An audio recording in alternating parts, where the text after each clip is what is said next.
morning.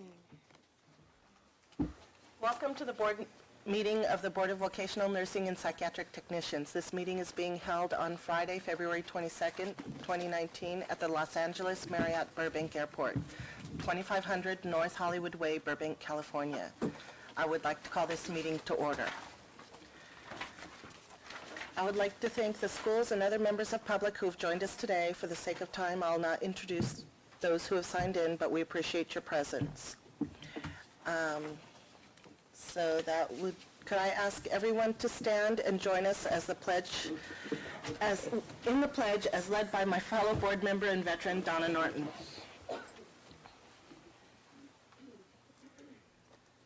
I pledge Allegiance to the flag of the United States of America and to the republic for which it stands, one nation, under God, indivisible, with liberty and justice for all.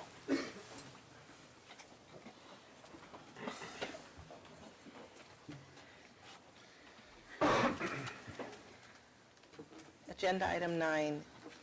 I'm Tammy Mendoza, board president, current board president, LVN member.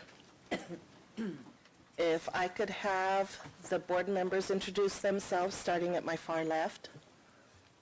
Donna Norton, LVN member. Good morning, Paul Sellers, Psychiatric Technician member. Good morning, John Deerking, public member. Good morning. I'm Bernice Vaz Martinez. I'm a public member and the vice president of the board. Good morning, Kenneth Maxey, public member. Alita Carpenter, public member. Good morning, Cheryl Turner, public member. Thank you. At this time, would the executive officer please introduce herself and staff? Good morning, Elaine Yamaguchi, Executive Officer.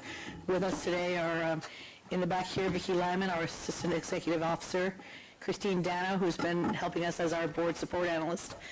Over on my other side, we have our NEC, Beth DeYoung, our NEC, Jessica Gomez, and our brand new auditioning, making her debut appearance, our supervising nursing education consultant, Marie Cordero.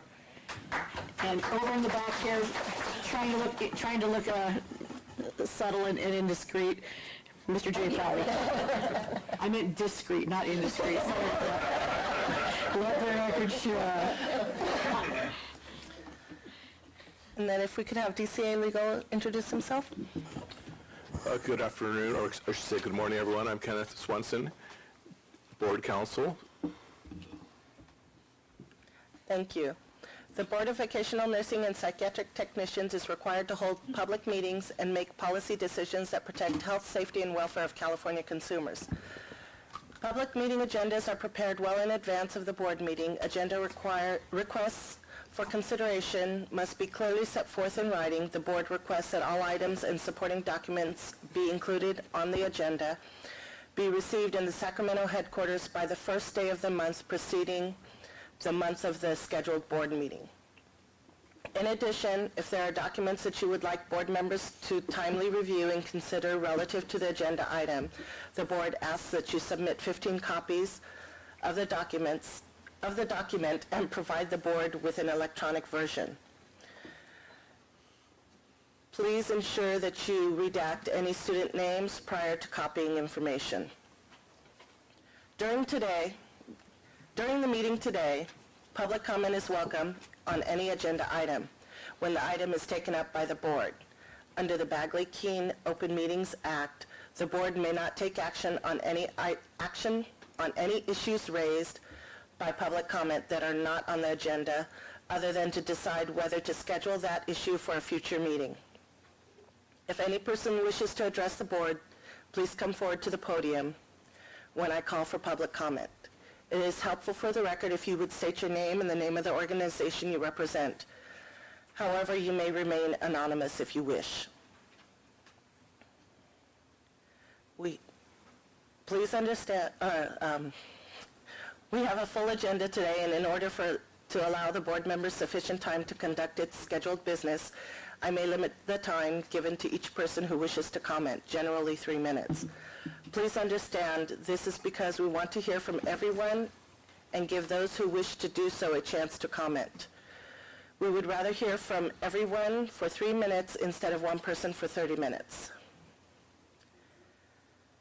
Please make your comments focused and relevant to the applicable agenda item and directed to the board. If you wish, it is acceptable for you to simply state that you agree with the previous speaker, or you may make an original statement. If I forget to ask for public comment on an agenda item, it's not because I intend to limit comment. So please raise your hand or come to the podium and I will recognize you. The board appreciates your cooperation and assistance in meeting its legal mandates. I want to thank the board members for their late evening yesterday and appreciate the dedication to the board and the service to the protection of the public. Okay, so we are on Agenda 10, Board Elections and Committee Assignment Procedures. Ken? Thank you, Madam Chair. This is the time and place for the annual election of the officers of the board. The officers are President and Vice President of the board. With consent of the board, the election of officers shall proceed as follows. The election of President shall proceed the election of Vice President. Nominations will be taken from the floor by the members of the board. Nominations need not be seconded, but a member may second a nomination to indicate endorsement. A nomination will be deemed an assumed motion that the nominee be elected to an office, and a separate motion and second will not be required prior to balloting for that office. After being nominated, nominees shall indicate if they accept the nomination. Once nominations are closed for an office, balloting shall occur for that office by roll call vote. The roll call vote shall proceed in alphabetical order by last name of those members not currently holding office, to be followed by the current Vice President and President respectively. Each member shall cast their vote by identifying a candidate by name, even if there is only one candidate for that office. Excuse me. The nominee with the most ballots in their name, cast in their name, I should say, shall be elected to that office. So may I have a motion to proceed in that manner? I would so move. Mr. Maxey moved and Mr. Deerking seconded that motion to proceed in the manner stated with the elections. Any discussion by board members? Any public comment? Seeing none. I'll do a roll call vote. Ms. Carpenter? Yes. Mr. Deerking? Yes. Mr. Maxey? Yes. Ms. Norton? Yes. Ms. Sellers? Or, Mr. Sellers, excuse me. Sorry, Paul. Yes. And that would have sounded pretty weird with his voice, so it was. Ms. Turner? Yes. Dr. Besta Martinez? Yes. And Ms. Mendoza? Yes. All right, so that will be the procedure. So nominations for the office of president are now in order. Are there any nominations? I would nominate Tammy Mendoza for board president. Ms. Mendoza has been nominated for board president. Ms. Mendoza, do you accept the nomination? Yes. All right, so, and Mr. Maxey seconds the nomination to indicate endorsement. Are there any further nominations for the office of president?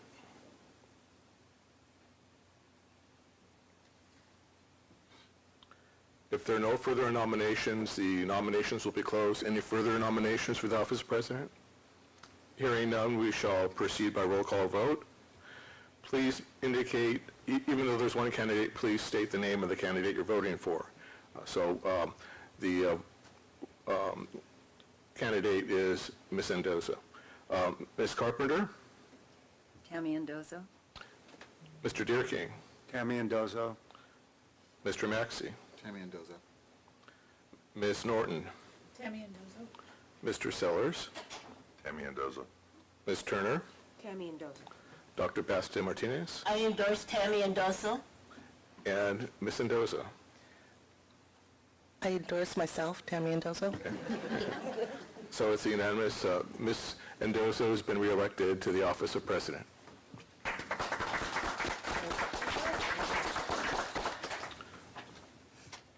Proceeding to the office of vice president. Are there any nominations for the office of vice president? I nominate Dr. Baste Martinez for board vice president. I second it.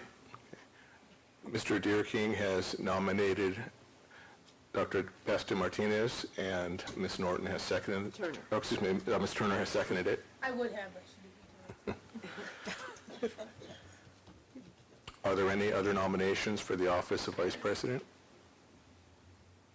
If there are no other nominations, the nominations will be closed. Any other nominations for the office of vice president? Hearing none, the nominations are closed. Dr. Baste Martinez has been nominated for the office of president. We'll proceed by balloting by roll call vote.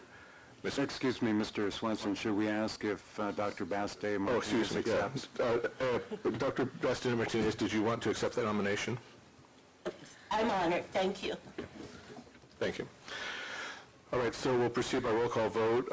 Ms. Carpenter? Dr. Baste Martinez? Mr. Deerking? Dr. Baste Martinez. Mr. Maxey? Mr. Bass. Dr. Bass Martinez. Ms. Norton? Dr. Baste Martinez. Mr. Sellers? Dr. Baste Martinez. Ms. Turner? Dr. Baste Martinez. Dr. Baste Martinez? Dr. Baste Martinez. Ms. Mendoza? Dr. Baste Martinez. Dr. Baste Martinez has been reelected by unanimous vote of the board. Thank you, colleagues.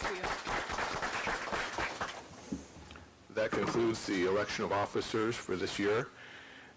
In terms of procedures for committee assignments, we're recommending that those members interested in a particular committee assignment communicate by email to the executive officer their interest in a one-way communication and not sent to other board members.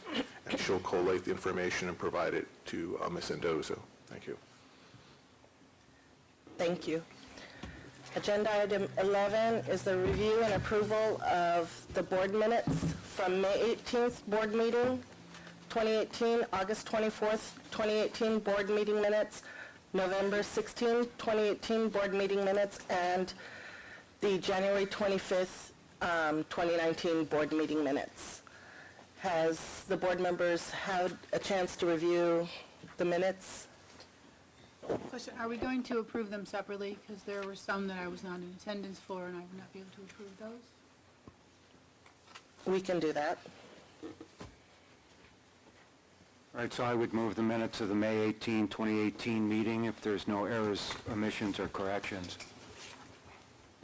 I would second that. So there's a motion and a second for approval of the May 18th, 2018 board meeting minutes. Is there any discussion by board members? Seeing none, is there any public comment? So we'll do a roll call vote. Donna? Yes? Paul? Yes. John? Yes. Bernice? Yes. Myself is a yes. Ken? Yes. Alita? Yes. And Cheryl? Yes. Thank you. Motion carries. Now for the August 24th, 2018 board meeting minutes. Has everybody had a chance to review them? Do we have any discussion needed? Move to approve. I would second if there's no errors, omissions, or corrections. So there's a motion and a second to approve the August 24th board meeting minutes made by Alita and second by John. Is there any discussion needed by the board members? Seeing none, is there any public comment? Seeing none, we'll do a roll call vote. Donna? Yes? Paul? Yes. John? Yes. Bernice? Yes. Myself is yes. Ken? Yes. Alita? Yes. Cheryl? Yes. So that was unanimous. Motion carries. So we'll move on to November 16th, 2018 board meeting minutes. Is there any discussion needed?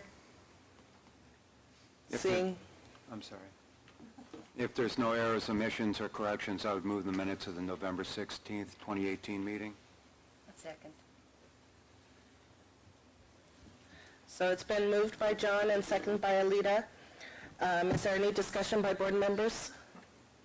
Seeing none. Any public comment? Seeing none, we'll do a roll call vote. Donna? Abstain? Paul? Yeah, excuse me, yes. John? Yes. Bernice? Yes. Myself is a yes. Ken? Yes. Alita? Yes. And Cheryl? Yes. Motion carries. Actually, So, I abstained, sorry. okay.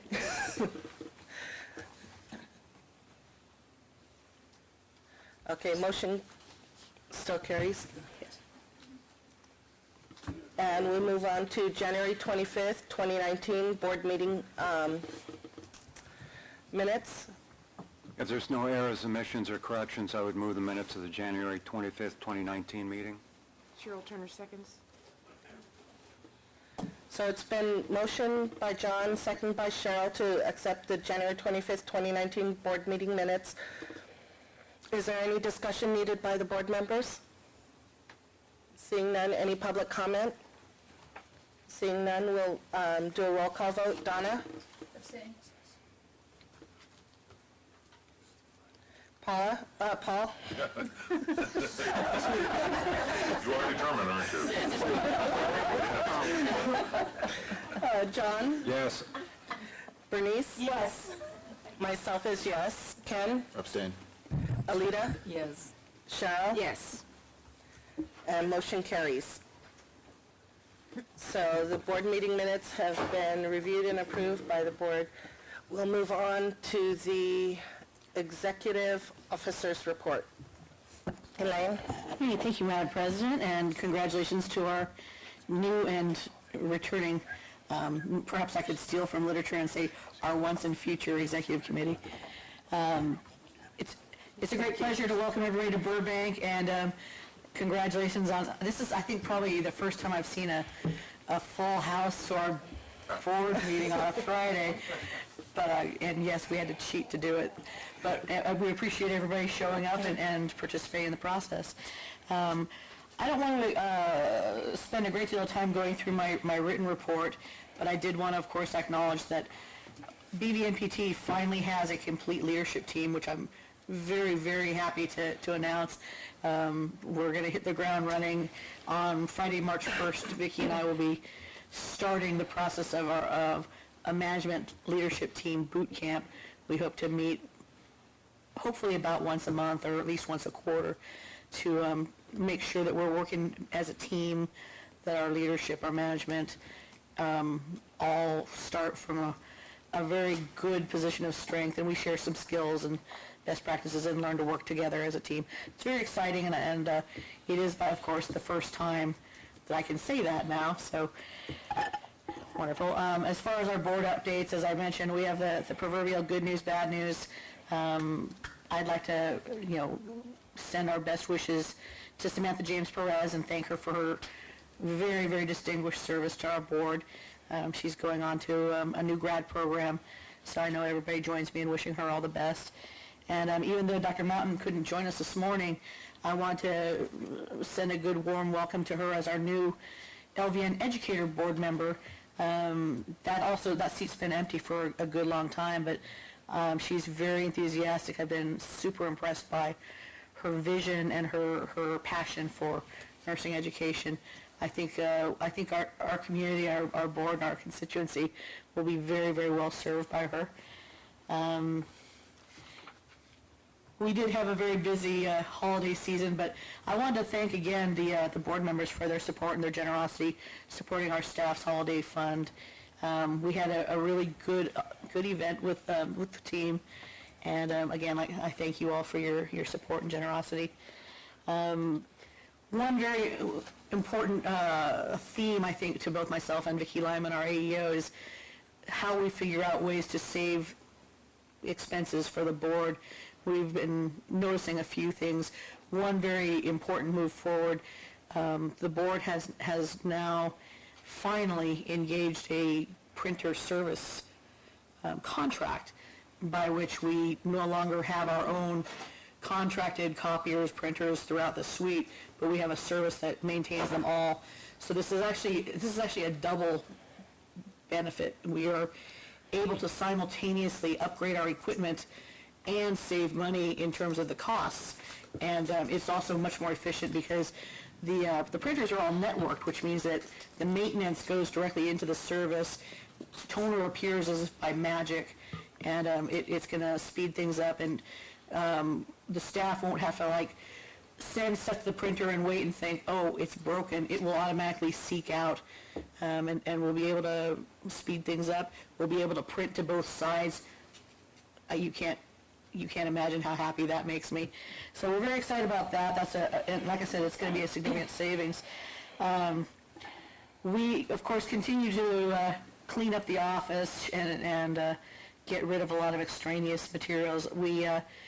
I think Vicki had reported previously that the board has had an external storage unit for the past 10 years or so, costing the board well over $6,000 a year. When our staff looked through it, we found a lot of boxes of old forms, some of which dating back to Governor Deukmejian, things that were absolutely not necessary, empty blank forms that we just had them all printed and never used, things like that. And we were able to clean out that storage compartment.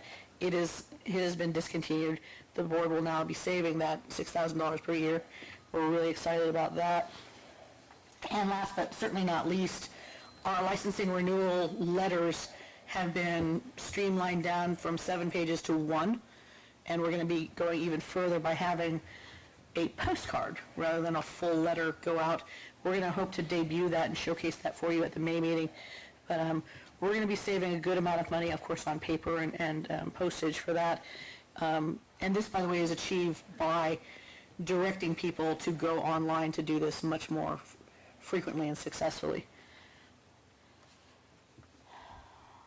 And I think I will actually skip to the end, but the most important thing I will, of course, will always want to present is the board's fiscal condition. In the packet appended to my report is our sort of 6-month report for the fiscal year. I wanted to apologize to the board about this. Like all the state agencies, we've been going through the transition from our own accounting system to the statewide program, Fiscal, and it's taken a good amount of time for the state to absolutely get set up and test the system, get all the input, get all the data converted. So we're a little behind. We don't actually have an officially closed accounting for the previous fiscal year, and here it is. This is the halfway through the new fiscal year. This is a draft statement. In other words, when we see a finalized statement, it may vary a bit, but this is fairly close to the reality. But what you're seeing here is the left-hand side will show you our actuals for 15-16 and then fiscal year 16-17 and 17-18. And then on the right-hand side, you're going to see our proposed budget and then our actuals, or estimated actuals, if you will, for this current fiscal year. There's not a lot changed, and there's not a lot of really alarming numbers. There are actually no alarming numbers whatsoever. I do want you to notice that the largest chunk of our expenditures do, of course, go to enforcement, and we do spend a considerable amount on what is called pro rata, which supports the Department of Consumer Affairs. By that, we enjoy the services of legal counsel, of HR, OIS, and the executive office, as well as communications, contracting, and a few other services.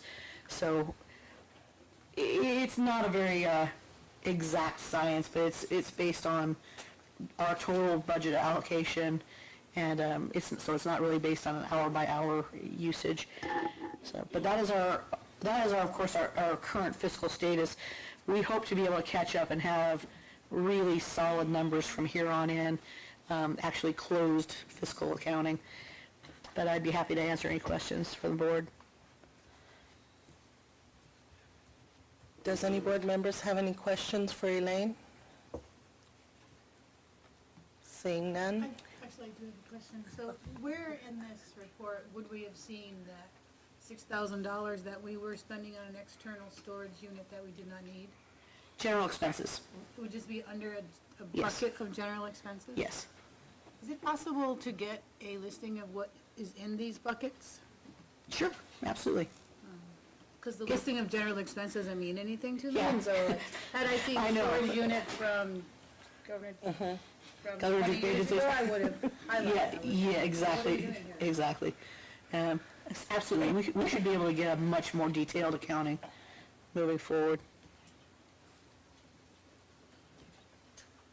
And actually, that was my comment. It's very helpful. Part of our responsibility is fiduciary.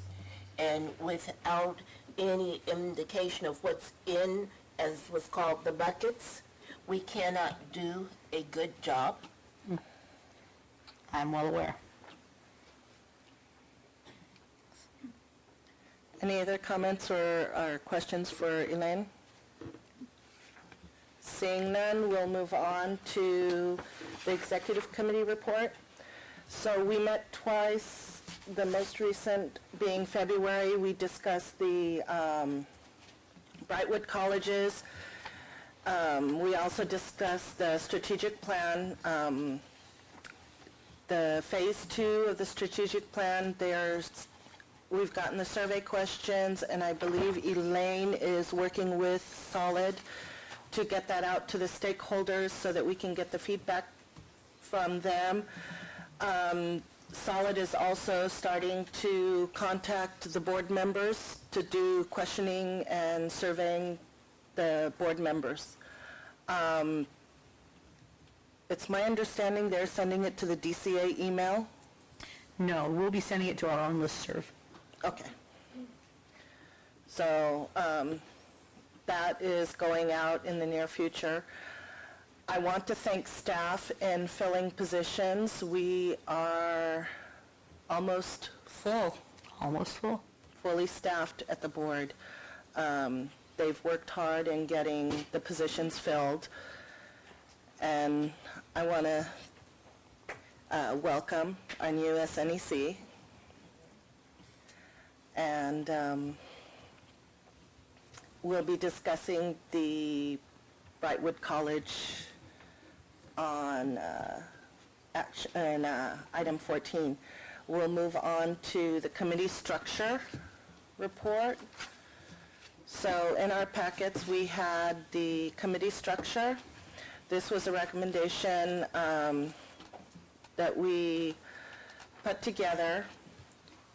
As far as this, the recommendation was to have the admin committee be like an ad hoc under the executive committee purview. The next committee would be education and practice. The other committee would be enforcement. Then there would be evaluation and licensing, legislative and regulations, and strategic outreach. I would like to look at possibly separating and keeping education and practice separate versus merging them together, because I feel that it has some overlap, but practice is more the practicalities that you are doing in the field, working with patients and other parts of your team. So, and I don't want the practice committee to get lost within the education, because education, we're focused on the schools and what is going on in that realm. Is there any comments from board members? Donna? So I also support the practice committee not being rolled into the education committee. And I will fully own the fact that I don't even sit on a committee due to my other obligations outside this board, but I do have a fear that that the practice committee will get lost. I would like to see the practice committee looking more at what the scope of practice of the LVN is and how do we maintain that scope of practice, because my experience has been out in the world that the scope that an LVN is allowed to do, and it's not even really related to her scope, but the limitations placed on it by these employers is shrinking, but we're not looking at that. And we're not taking that into account. So I would be very opposed to the education and practice committee rolling into one committee. Madam Chair, speaking as the current chair of the Education Committee, I would agree. Sometimes, and this is an instant, we do need to keep a separation of the various foci. If we're looking at, for example, what happens in licensing and what's required to maintain a license, if education is given that responsibility, it will muddy the waters in terms of what we look for from a curricular perspective when we're reviewing schools. We need to make sure that what the left hand does is separate from what the right hand does. We need an external body, in other words, a licensing committee, to report out to education and the staff what they're seeing. And a good example is the scope of practice comment. Any other comments or discussion? Cheryl? Is this the time to comment on the administrative committee? Or is that a separate? Okay. All right, so being a member of that committee, so I just want to understand how that's going to work. Remember, the administrative committee is focused on staff issues, executive committee on executive officers and management. And there were times when we had to have, sessions that were separate and apart and held in private when we dealt with staffing issues. So, again, I'm just concerned about that and how that will function. The way I view the admin committee under the executive committee, it would be an ad hoc, and if we needed to have the admin committee meet, we would designate 2 members to then hold the admin committee and then come back to the full board and report out. But it would be not one that is a standing committee. It would be something that we would do ad hoc underneath the executive committee. Okay, and you feel that that also addresses the concern of the legislature and the sunset issues that we were facing, and which they encouraged us to have that committee. You feel that that adequately addresses those concerns as well? I believe it should, because at this moment in time, it still gives the output, or a way for the rank and file staff to give input to the board members free of any management around. So we would call it ad hoc, when we feel that it needs to be, it doesn't need to be a standing committee at this point, I believe. Donna? Clarifying question. So we currently have an administrative committee. Yes. The recommendation is to dissolve the administrative committee for all intents and purposes. Have it roll into a ad hoc as-needed committee that would fall under the executive committee? Am I understanding that correctly?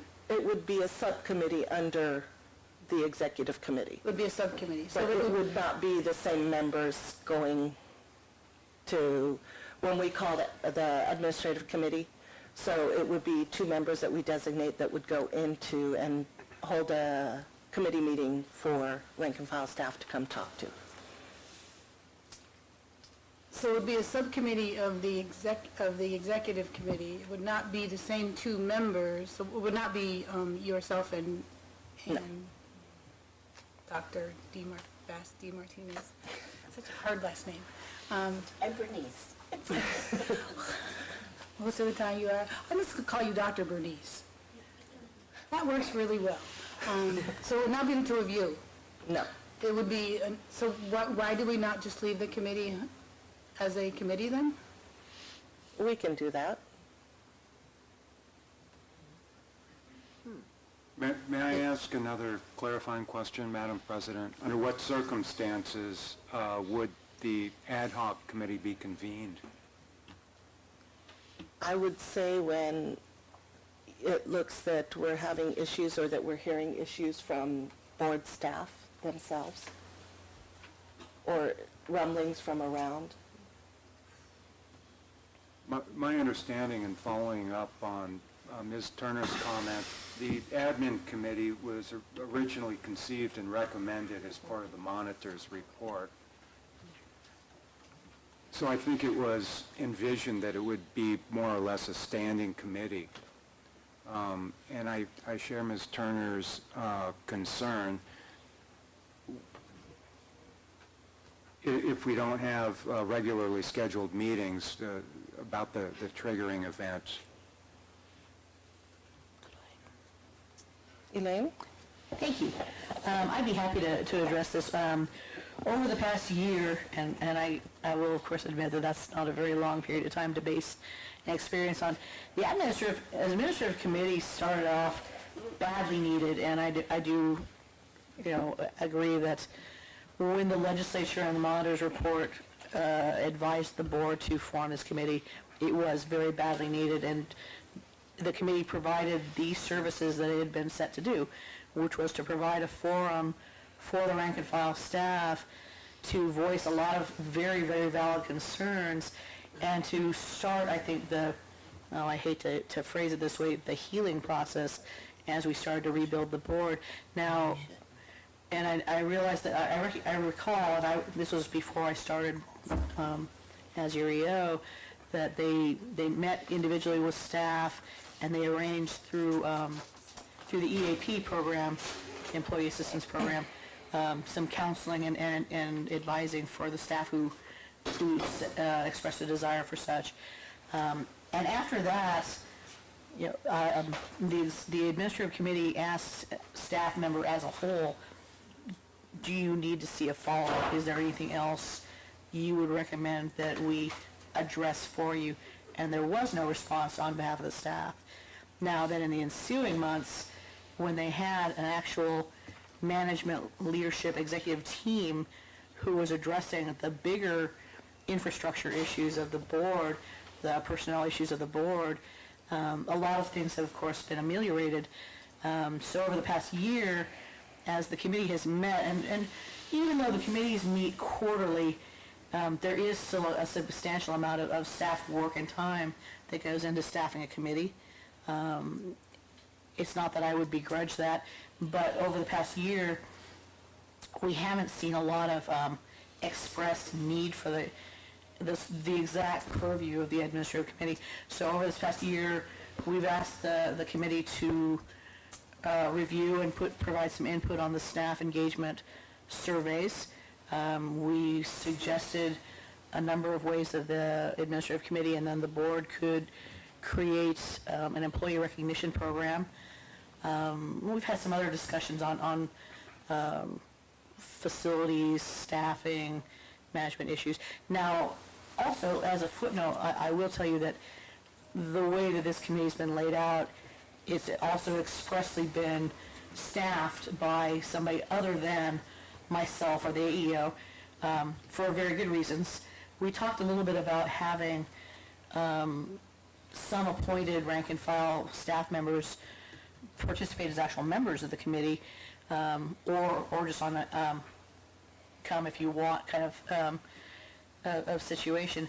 And because the committee's discussions can also relate to confidential personnel matters, that idea was discussed and discarded as not very practicable.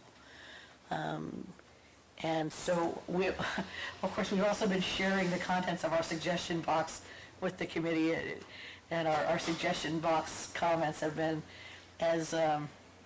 some have been very valid, but most of them tend to revolve around we want a new microwave in the 4th floor suite, and what was one of the other good ones? Oh, yeah, we don't have enough recycling bins. Things that, well, we're not buying them a new microwave, by the way, but Vicki and I scrounged some from other friends, but their recycling bins, that was the easy thing to fix. So it was hard for us to really think through means by which the administrative committee would be able to really get that grassroots one-on-one or even one-on-a-group discussion, or even be as accessible to the staff as could be.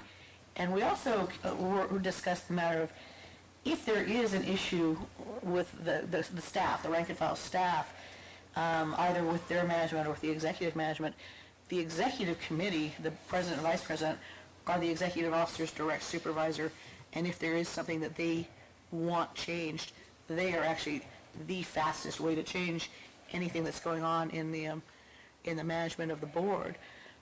So we spent a lot of time discussing this, and as I say, it doesn't seem as though this committee is as badly needed as it was in its inception. So I had a number of conversations with our legislative colleagues, especially Vincent Shee from the Assembly Committee on Business Professions, who really was the moving force behind the formation of this committee. And I was explaining a lot of the work that had been going on, and he thought these were all very positive things, of course, but and I asked him, though, do you feel as though a separate functioning committee is the best way to go about solving these issues? And he said he didn't really have a position one way or the other, and that if the board felt that that committee could be placed on an ad hoc basis, that if there was something specific that came up, the executive committee, as they meet monthly rather than quarterly, was probably the best position to act upon it nimbly. So we had a lot of conversations, and in the end, it is our recommendation that we do eliminate that committee as a standing committee, and that we trust in the executive committee to address any issues that do come up. Okay, may I just add a few comments? All right, so this administrative committee, I think was in existence maybe a year to 6 months before your hiring. So some activities did occur. Even though they were focused on addressing staffing, they did conduct some initial interviews for an EO. And every year, I suppose, or in the new year, this board will have its powers to decide whether to hire or retain an EO. That's one function. Also, yes, you mentioned surveys. We've conducted 2 surveys. We've provided psychological counseling, and we're working on a recognition program. We have worked to encourage communication between staff and management, and we have still received some complaints, in addition to microwaves and those other things, about communication and wanting to be apprised of certain things that were happening, although definitely they've improved. I mean, I receive emails all the time from Ms. Yamaguchi about things that are going on, so I think that has improved. It does serve an important function, and if maybe you don't recall, because this happened before you, part of what led to seriously facing sunset was that staff had felt that so upset about management that they went above everyone's heads and complained to the legislature, and even some to the press about some situations that they were concerned about at the board, which is why it was felt that the administrative committee was so important. So it's true things have calmed down. I would feel more comfortable receiving some directive from the legislative office that insisted upon us having this administrative committee about the change, since it was so important to them. And when we talked about dismantling it before, they insisted that we continue forward with it, last I heard. So, I want to stand up for the committee that I've been working so hard on, and wanted to remain viable, but I understand, the president's prerogative. I just want to make sure that we have adequate input from those who threaten to sunset our board on this issue. Madam President, I'm wondering, given the comments we've heard today, if it might be prudent or advisable to continue the discussion for maybe 6 months and revisit at our November meeting? I think that would be a good idea, to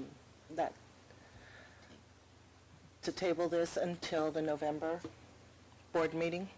And retain the current structure as it is? I'd Of this appreciate committee. Of the committees. All of the committees. Of all the Or this one committees, correct, or specific? just this Well, specific? I was just addressing the current committee under consideration, the Okay. admin committee. So clarifying, the recommendation is to continue the admin committee as it is now with a reading schedule and staffed, and revisit this in November for the admin committee alone. That is what I heard John say. I'm not addressing the other committees or structure. And during the time between now and November, you mentioned continuing discussions. So what would is that the time to seek the recommendation from the legislature to disband the committee? That is the purpose of the... Yes, I think that's one of the concerns. And so I think that Ms. Endozo, as the president of the board, should, but it's up to her, it's again her prerogative, should make that inquiry. Mr. Dearkin, I think you should make a motion then to have that. I would move then to retain the current structure of the admin committee as currently envisioned under our committee structures, and ask the president to contact the state legislature, particularly the Business and Professions Committee of the Assembly, and inquire about continuing the admin committee. I second that.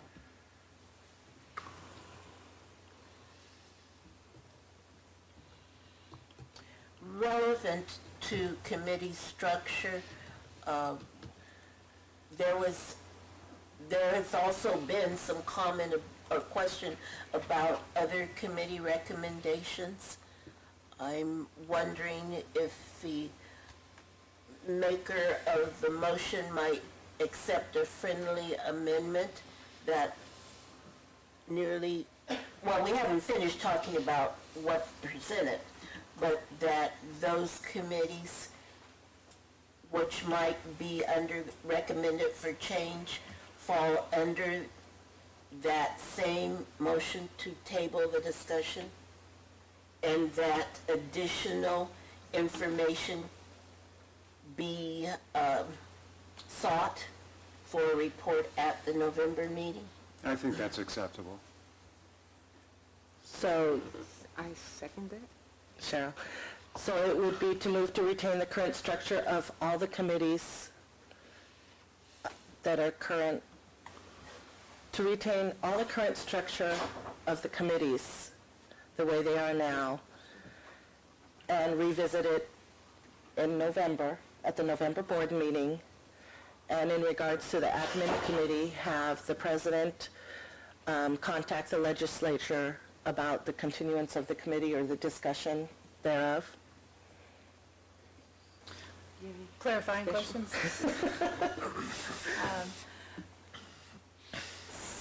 So I get the need for the admin committee to have a clarifying from the Business Professions Code, because we were directed to have that committee. I guess where my confusion is in in lumping all of the committees together and in delaying all of the committees and seeking, I don't know what we would be seeking. So I remain concerned about combining the Education and the Practice Committee. We haven't talked about the other committees yet, so I'm not sure if lumping them all together is the way to go. I think we should deal with them individually. It may be that some of the committee recommendations make sense. It may be that we need to have discussion. It may be that there is an avenue that we need to seek further inquiry about, but I don't know that lumping them all together is the way to go. Elaine? Thank you. Ms. Norton, to answer your question, there were three suggestions, proposed changes to the committee structure proposed by staff. One, of course, being the administrative committee, the other being combining education and practice, and the third being combining licensing and evaluations. The rest of the committee structure remains the same as it has been. So really, we've addressed two of the proposed changes, and we've resolved to table one for 6 months to not combine education and practice, although you did not take a vote, but you don't really need to take a vote to maintain your current practice. So really, the only proposed change for discussion and a vote for the board would be to combine licensing and evaluations right now. I understand that, but as I understand the friendly amendment that was made, we would not be changing any committee structure until November. That was my question. That's exactly what I why I heard was too. saying that lumping them all together in one thing would not be That was exactly what I heard as well. Thank you so much. So, there's a motion and a second. Any further discussion? Please. I think I'd like to hear from Dr. Bernice about what her intent was in, or her chain of thought was in delaying them all until November. Absolutely.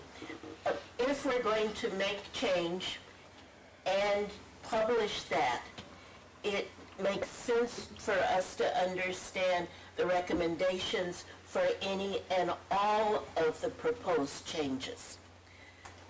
Until all of us have had that opportunity to review that and we're sure that the entire board is comfortable with it, making a single change at one time may or may not serve us well.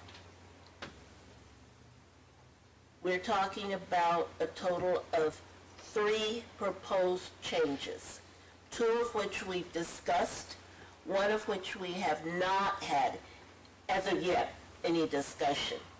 But if we, in reading the supporting documents, etc., it would not do harm, it appears, to wait and do it all together. We might find there might be some semblance that relates that we don't even know about. Or possibly not. Please. Sorry. Okay. I agree with you. I think maybe what we need to do is have the discussions about the committees and have open dialogue about what the purpose is, how we feel about each one, and then determine whether or not we combine them. As it seems like the determination has been made for us that the recommendation, and I realize it is a recommendation, is to combine, but having received this last week and having to digest it along with everything else that we have to digest, I haven't had an actual opportunity, plus no opportunity to actually have dialogue and discussion about the pros and the cons of combining all these committees. So with that in aspect, I would agree with you. I think what we should do is have a giant, between now and November, we need to make sure that this topic doesn't get just put aside, and then in November, we sit right here having this very same discussion again. So I think we should continue this discussion and make a decision at the November about what the committees are going to be. In that aspect, I can support what you're saying. My, that's funny. So I guess my comment would be, since we are voting on all three of these changes in this motion, as part of this discussion, there may be a compelling reason why we might want to make the changes to the Evaluation and Licensing Committee right now, and before we just lump them in and put them off for 6 months, perhaps we can have a discussion about the rationale behind that combination, and then we can make a more informed decision about all three. Is that reasonable? Totally. So, with that, Ken, we have to go through with the vote and then let it fail to do another motion, or would the maker of the motion be amenable to? The discussion that Mr. Sellers proposed is germane to the pending motion. Yeah. So the discussion can take place, and then if there's an amendment, it can be proposed after some further discussion. Okay. So I would just like to understand what compels this particular combination. Madam President, I believe the recommendation did come from staff, and maybe if staff would be comfortable, it would be helpful to hear the rationale.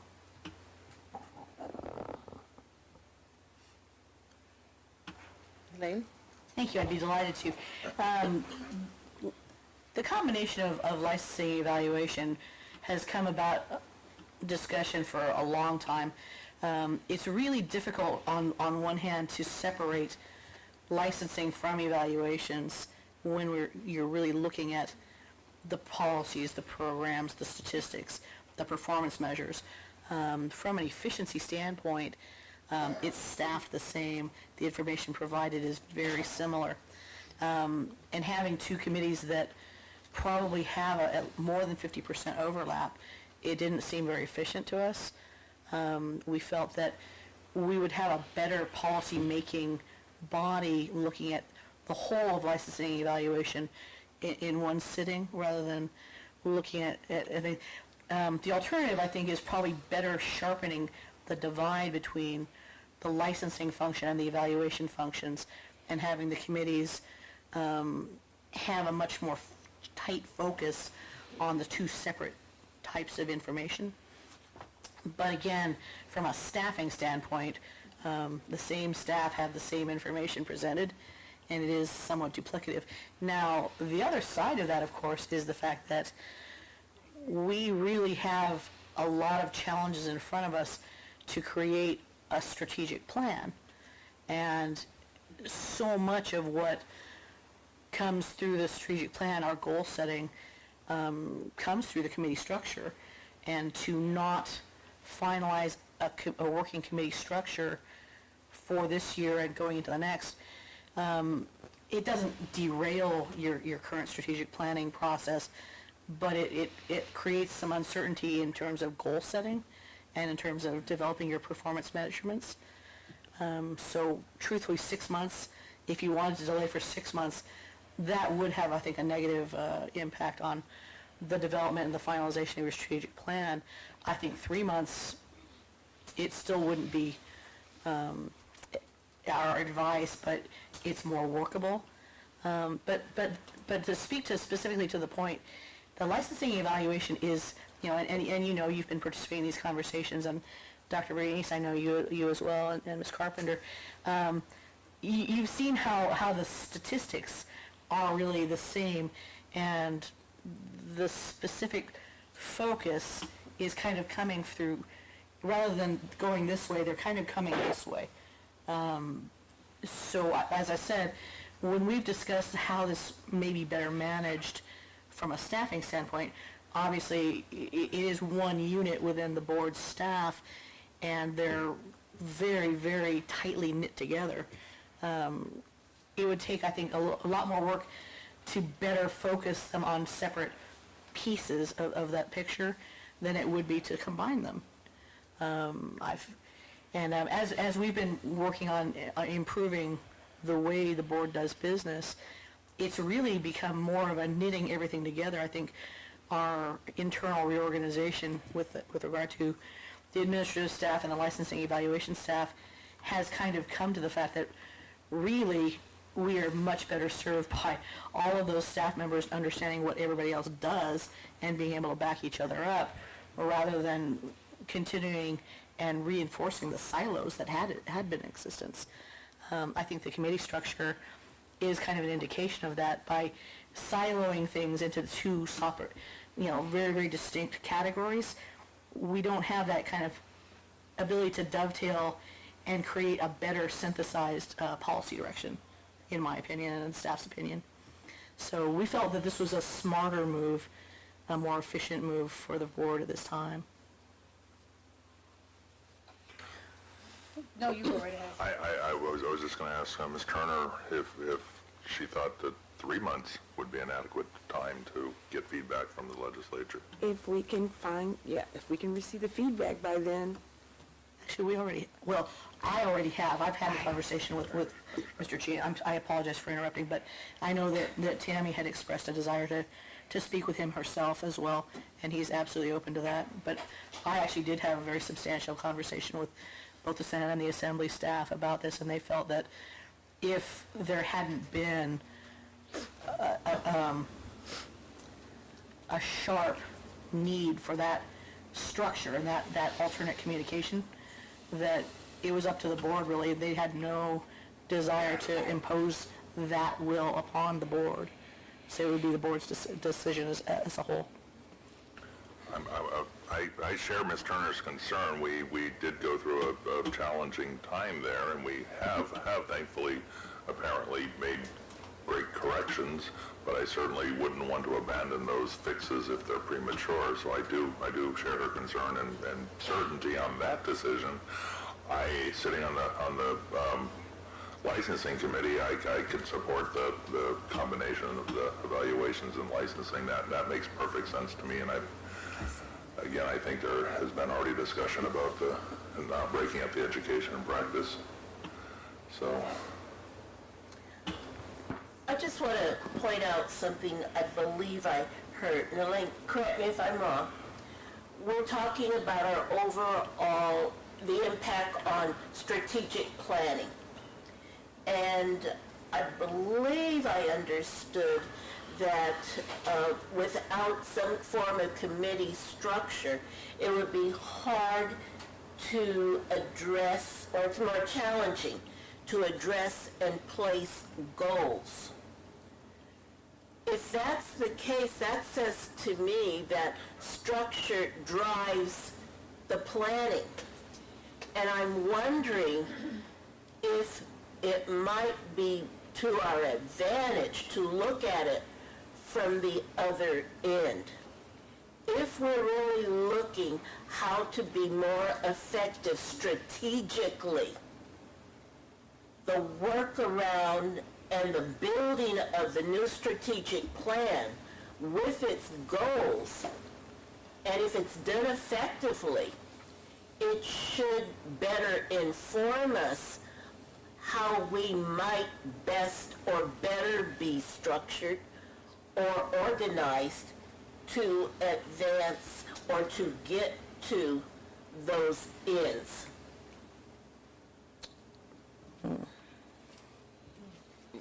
May I? Elaine? I'm not sure that I agree that... Philosophical. I think it is a very philosophical thing.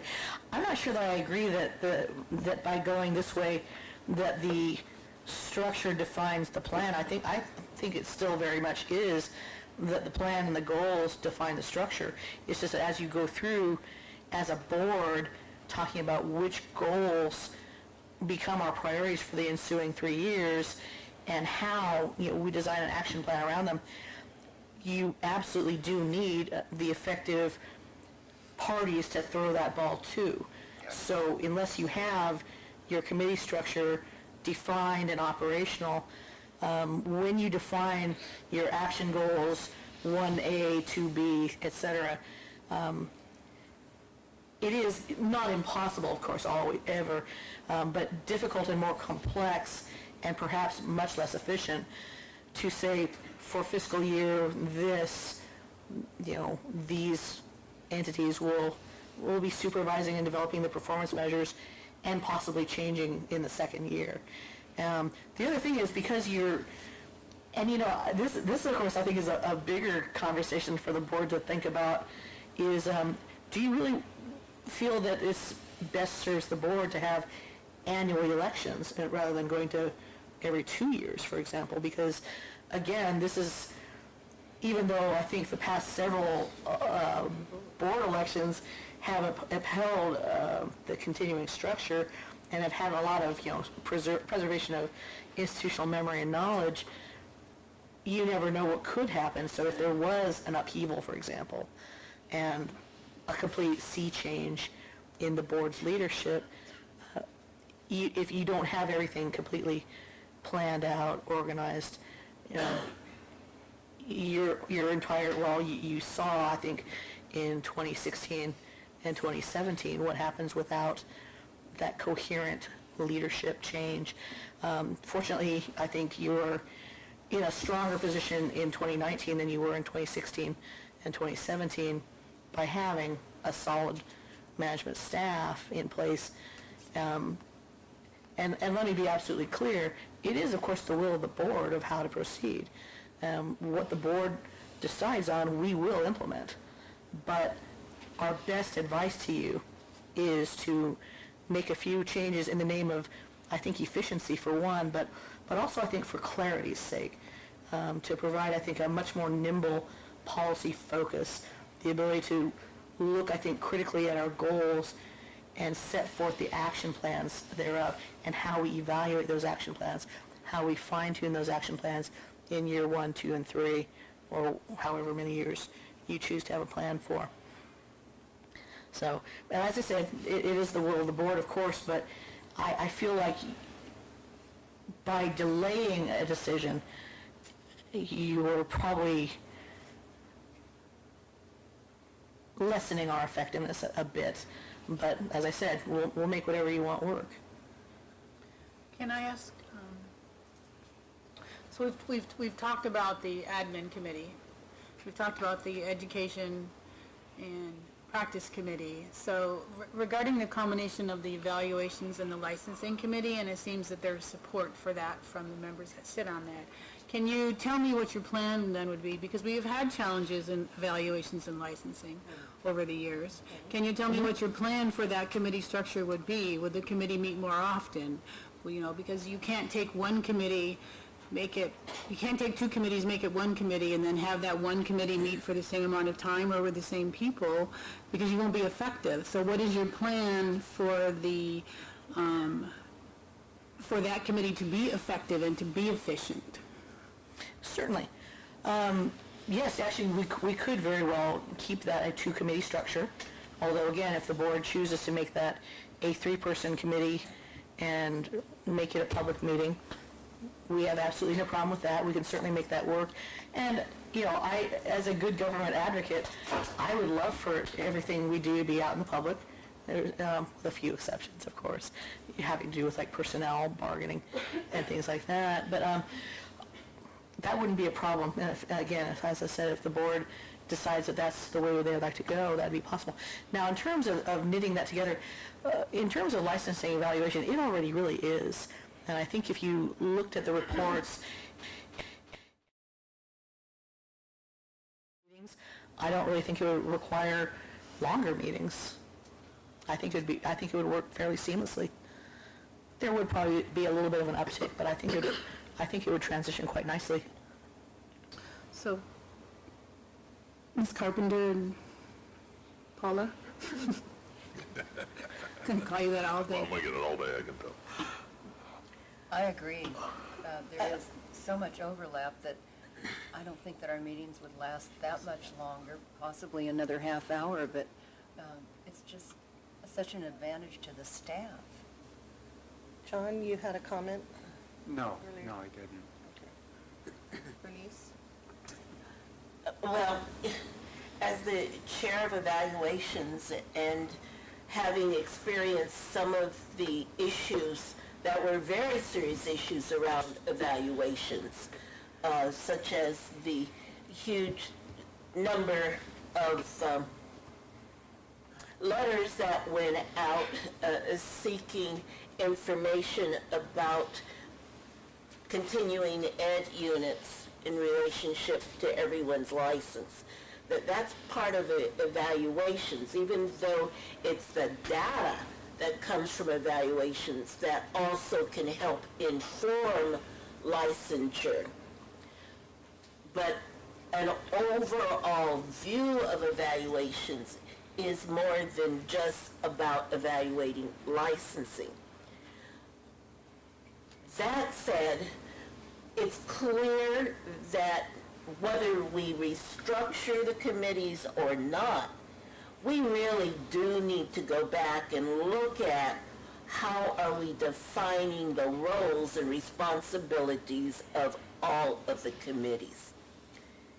If we see such a connection or such an overlap, in this case licensing and evaluations, maybe at some time we should have been looking at, I mean, we can't go back and change history, but going forward, we need to set some regular review of to make sure the purpose of the committees are current, relevant to where we want to go, and work so that we can address the strategic outcomes as proposed in our planning. And at the same time, it takes into consideration how staff have been organized to function. Because in a sense, it is somewhat of an oversight going both ways. So, again, because I don't sit on a committee, so I'm just asking clarifying questions. Am I understanding that there was not discussion with the current committee chairs about the new recommendations? I can speak as the chair of evaluations. There has been, and I can affirm that at this point, I'm not convinced this is the appropriate way to go at this point. But you did have discussion. It has been brought to the committee that this is where we should go as a recommendation from staff. Yes.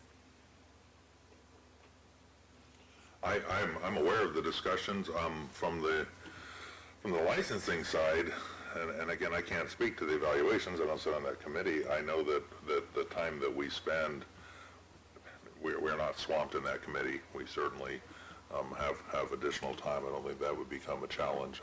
We allot several hours and rarely use it all up.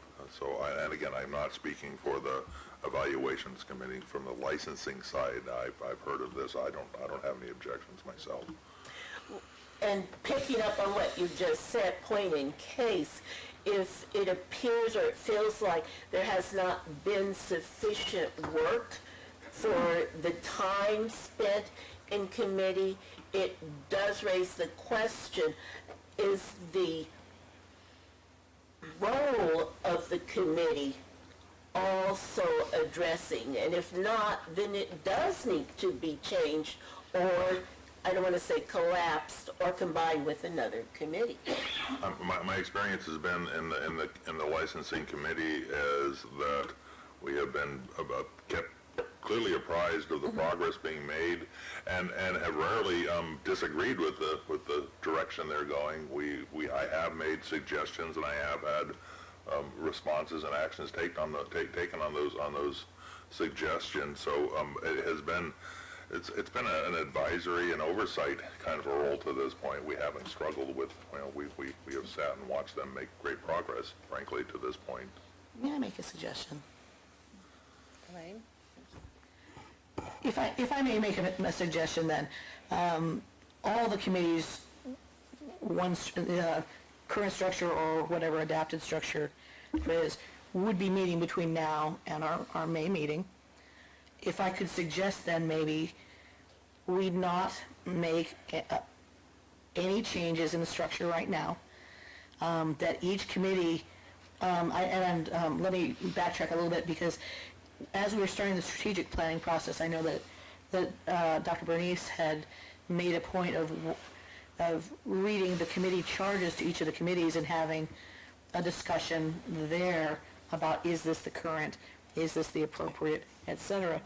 May I suggest then that we have each committee accept that as the key agenda item for their March/April meeting, and each committee make a recommendation as to, is this the right committee structure?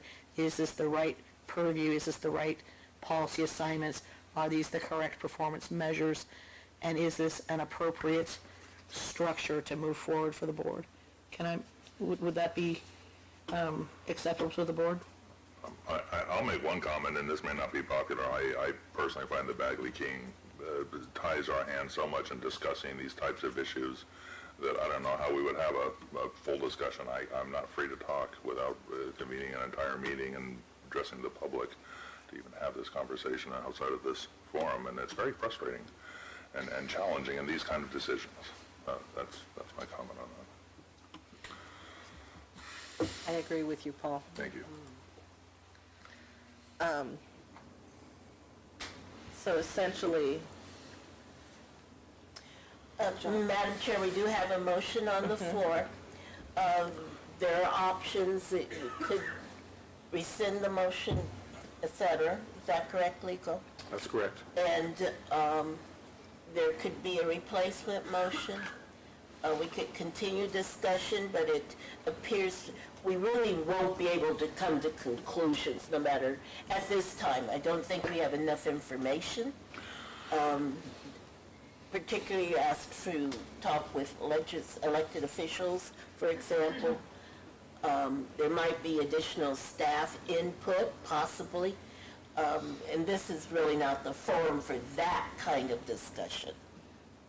But perhaps, might I suggest that we alter the motion to the next meeting, to 3 months? In the meantime, perhaps the executive office and executive team could send some one-way communications as to the rationale behind these decisions, and we could revisit this in 3 months as opposed to 6 months. I'm inclined to withdraw the motion and then defer to Ms. Turner, who was the second, to reframe the motion. So I'm willing to shorten it to 3 months, but I just want to make one more point. So remember, every time we write a quarterly report to the legislature, one of our goals has been to show how we have implemented the monitor's recommendations. Implemented, not implemented, partially implemented. The administrative committee is one of those recommendations, and it seems as though this is the only one that we are saying we're not going to implement? Actually, I believe, and I could be badly mistaken, I believe that the administrative committee was in the sunset bill, but not in the monitor's report. Okay. So, ergo, when we've been reporting, the committee's actions have not been part of that. But in an overall sense, you know, when we have reported, we have certainly provided bracketing information, I think, as to the overall health of the organization. So that being said, but I will also point out to you that for the year 2019, we aren't reporting quarterly, we're reporting semi-annually. All right, so with that in mind, I mean, you made a great motion. All we need to do is change to 3 months. Do you want to? Mr. Yes, Durkin? I would so move. I believe that Madam President had the language of the original motion, Which was amended with a friendly amendment by Dr. Bernice. right, as amended. so the motion that I have would be move to retain the current structure of the committee under our current committee structure, and the president to contact the legislature about the continuance of admin committee until the May 2019 board meeting. That's correct. That was,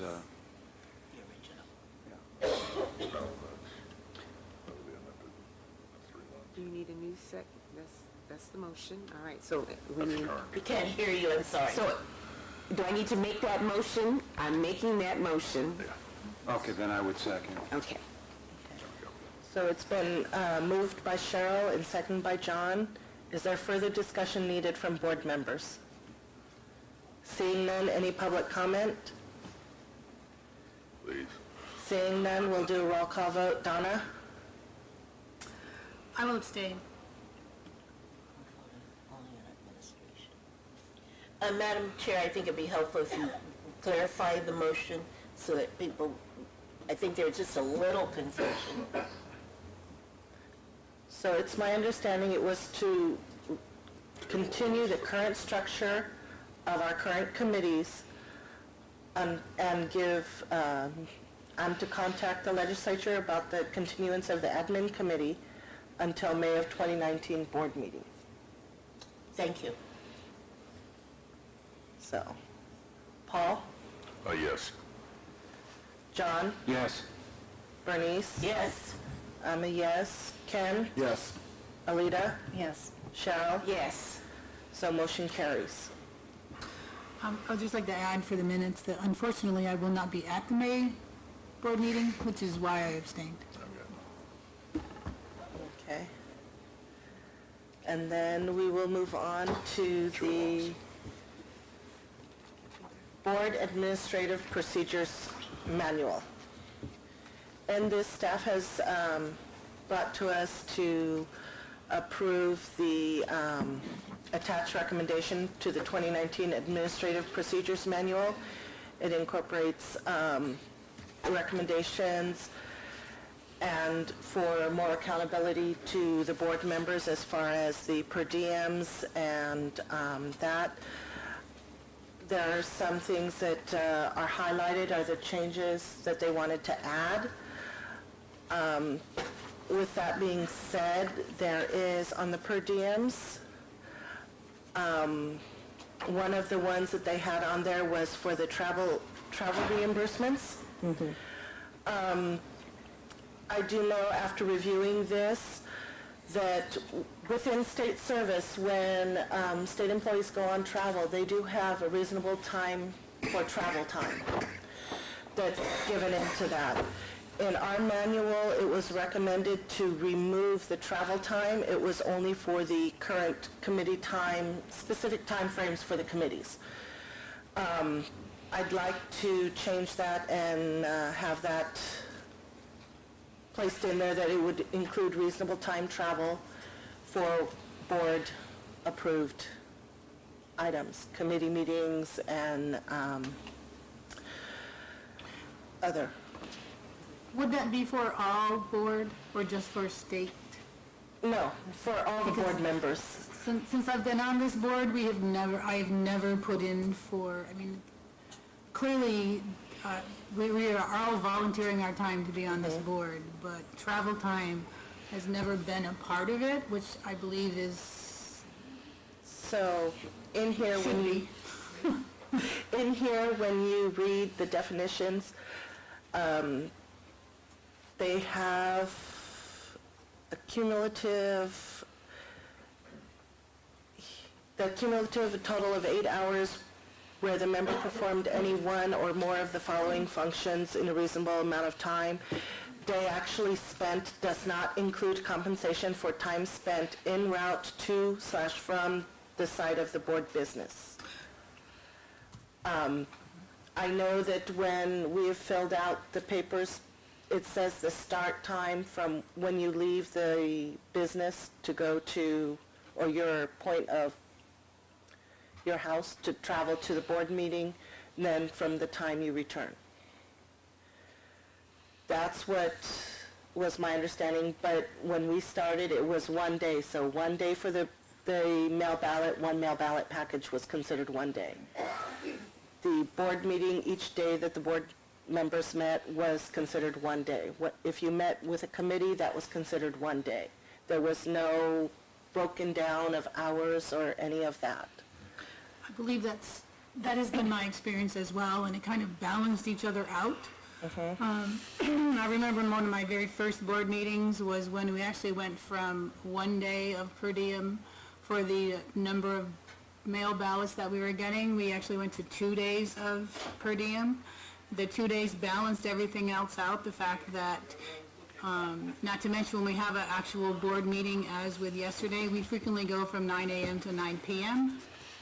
And that is just considered one day, so that those two things did balance each other out. It does feel punitive now that we are getting down to where we have to, literally, I have to log when I start reading a case, what minute I started reading it, what minute I stopped reading it.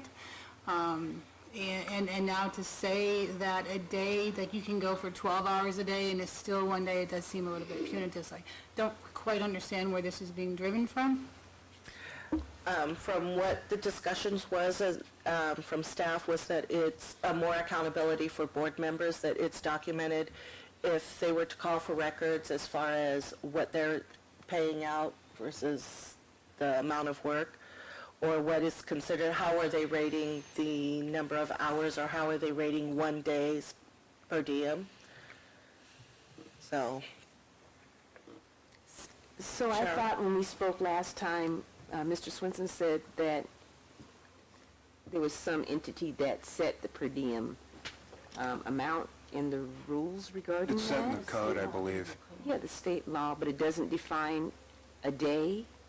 So, for instance, if we do work from 9 to 5 for a meeting like yesterday, and then sometimes we do work until 9 p.m. at night, that's considered one day? That doesn't seem... You're right, does it? I believe There's that two issues. all that is specified in the code is the per diem for actual board meetings. It doesn't include time spent for travel, for example, the prep time. It does not include mail ballot review and voting. So then about a year ago, what happened was we switched from the daily rate to the hourly. And we record all the hours except for actual board meetings, because that's set by statute. Okay, so, I don't know. I'm receiving But I any think- training on that, Two but, issues being discussed, one being travel time, and one being the okay, hour. yeah, the form doesn't reflect that. Right. And travel time, it's one thing if you live here, you drive from your home to the hotel, that's not a big deal. But if you're flying from LAX to Sacramento, Right. And then driving to Reading. and then that's all different. I think travel time is perfectly reasonable. Okay, all right. Yeah? Elaine? Thank you. When we analyzed and revised the drafted and recommended policy, what drove this recommendation was a very, I think, sharp concern for the board's accountability and the board's transparency. Bluntly, if the board should be audited and we submitted the forms that were currently being submitted, there would be some problems. I think there would be a lot of questioning about that. What we've tried to do is design a system that is so clear, so transparent, so absolutely accurate. And I understand that accounting for every 15 minutes seems to be very punitive, but it is not meant to be punitive by any means. It's meant to protect this board's integrity. What we are recommending to do, and let me remind you that we have two issues being kind of discussed intertwined. One being, I think, the travel time being part of your salary per diem, and the other being, of course, to the accounting of the hours itself. When we discuss this, and we've discussed this with the executive committee fairly regularly throughout the past year, the bottom line here is we need to have a system, and I think if you looked at the drafted form the staff's produced, you'll see something that is absolutely audit tight.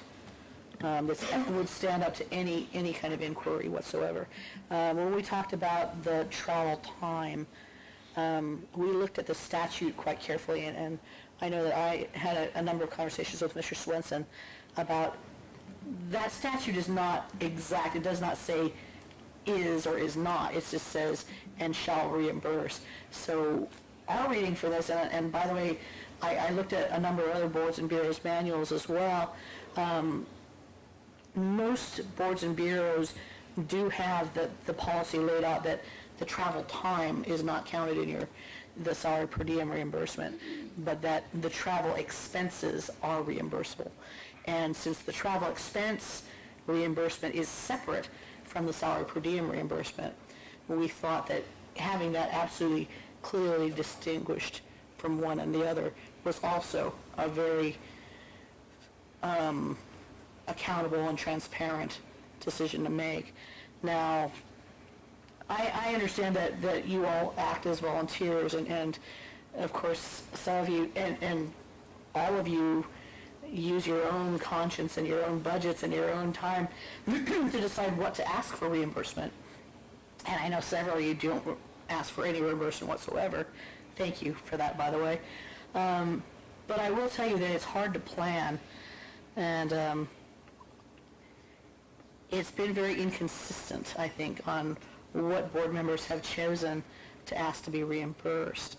So, as I said, from the accountability, the transparency, the consistency matter, we strongly believe, we strongly recommend that the board adopt, if not this particular structure policy and this particular expense report form, something fairly similar, something at least as clear and as accountable that can be shown when we come before sunset. Because when we prepare our sunset report, I must provide all those forms. I must furnish all the attendance records, all the participation records, all the reimbursement requests, all of the training completions. That is going to be part of the sunset considerations. So I would ask you to think about how strong our position to go into sunset should be. So, may I? I'm all about transparency and accountability.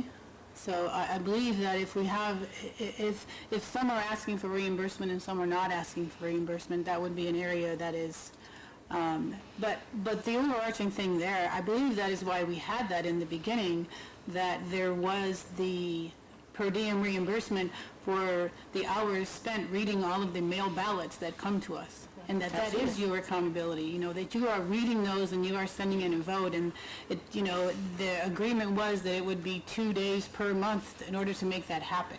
Then there was also, from my understanding, the board preparation. Before we went electronic, I mean, literally UPS would deliver a stack of paper this big, and you had to read all of that before you came to this board meeting. So I am all about accountability and transparency, but it does seem that you're approaching this from the wrong direction.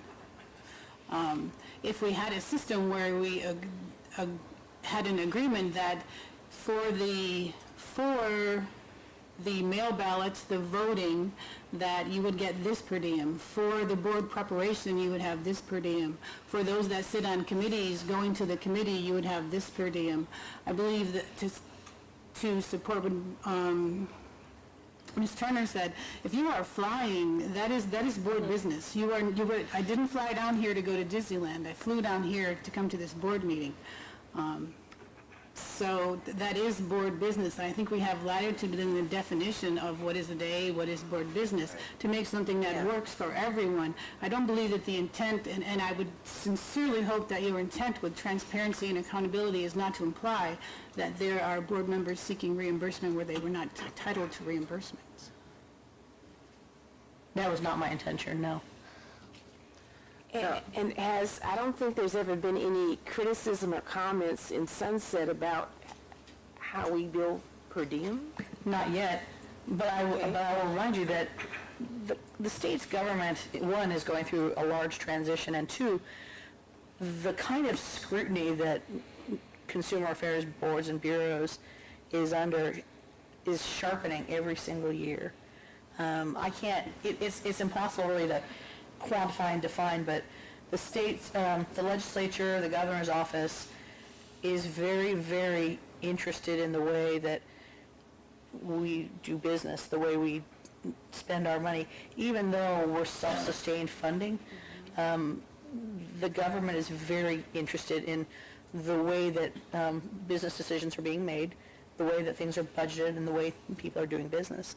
No, I would never imply that anybody was on this board was requesting reimbursement for something they were not entitled to. Absolutely not.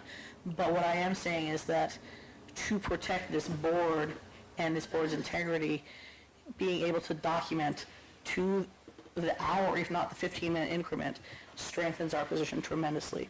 If I'm able to say, this board member spent 5 hours and 25 minutes to review this board packet, that makes it much easier for me to look people in the eye than my saying, yeah, that rounded up to a day.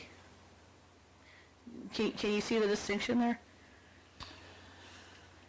And because the way that previous management had defined the per diem of it kind of averages out, or kind of a day here averages to a day there, it's very indistinct, it's very inaccurate, and again, I can't say that this board had ever erred on the side of indiscretion, but I would never name names, of course, if I did know of another board that was, but I will say again, we're under a tremendous amount of scrutiny. This board is under an intense amount of scrutiny. If you think your last sunset review was microscoped, this coming one will be even more so. They will look at every single thing that this board has done in the past 2-3 years to bring itself back. And that includes tiny little things like planning, reporting your 15-minute increments for reading packets.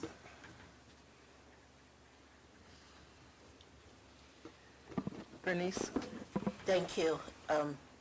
First, I'm one of those, I cannot request any funding from this. I am a full-time state employee, 12 months a year. So you can't be more than 100%, so I can't be paid for any of that. That said, a couple of things come to mind. I think of the employee records that I review in terms of travel, and this is just a suggestion, that the time allocated for travel is calculated in the travel reimbursement. So there might be a way to correct or change a form so that you do get due justice for the time spent traveling.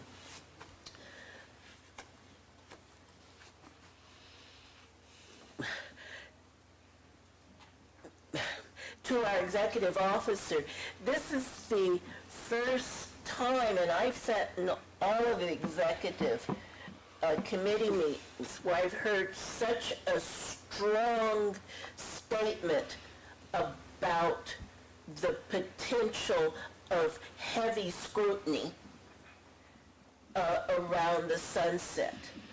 I mean, of course, absolutely, we want to be accountable. We expect to be accountable. But I'm almost shocked to hear the level with which you just described. We need to hear more, and we need to know that right now, if there's more, what are the indications that's led to the level of scrutiny, that you're speaking of. I mean, absolutely, we're aware we're not the only organization that is dealing with sunset. DCA itself had sunset hearings.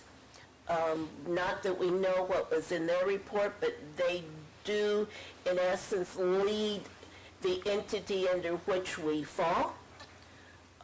We just want to be as informed as possible, at least I do, as a board member. The more I know, the better I can perform. Certainly. I don't think it's the first time I've cautioned the executive committee, by the way. Perhaps just not as strenuously as I just did. The first time I've ever heard that level of urgency. And maybe, and I don't sleep in meetings, I'm sorry. No, I know you don't. No, but as I'm saying, I do not think it was the first time I have cautioned the executive committee about preparing for things like audit, sunset review, and with regard to this particular policy. But as you say, not this strenuously, of course, ever. But as I continue to proceed, every year gets a little bit, Okay, so I've celebrated my first anniversary as your EO, and I think we were given a good amount of latitude last year to rebuild. I think this year, a lot of that latitude goes away, that this board is under a tremendous amount of scrutiny. I think DCA as a whole is under a tremendous amount of scrutiny. And what I'm saying is, maybe there's not a fire underneath any particular party in this Capitol to make sure that we are not able to renew our ability to function as a board. But I will say that the better prepared we are, the more accountable we are, and the more efficient we are, the better our evaluation will be. So we're talking, the board members basically volunteer their time to be on this board. The per diem that we're talking about is $12.50 an hour, which is a ridiculous amount of money for the amount of responsibility that we have as a board. I find it hard to believe that we have to have this much discussion about whether or not we can have a reimbursement rate for time spent doing board business. It completely boggles my mind, having been on this board for 5 years now, and I have been on this board through all the tumultuous times that we have had. I do not recall any actual discussion about needing to change any of this. It feels to me like that under the direction and scrutiny that we have been under, that this seamless, unimportant thing about your per diem reimbursement has been blown way out of proportion, and I don't understand why it is that it has changed to such a degree that we have to have an hour-long conversation here about whether or not we have to count our minutes for when we're reading these ballots, these votes. I think that it is inherent on the board to be able to have quality people that sit on this board, and to attract that, as well as, quality executive officers, and the way we've done in the past, we're looking for those. This does seem like this is a very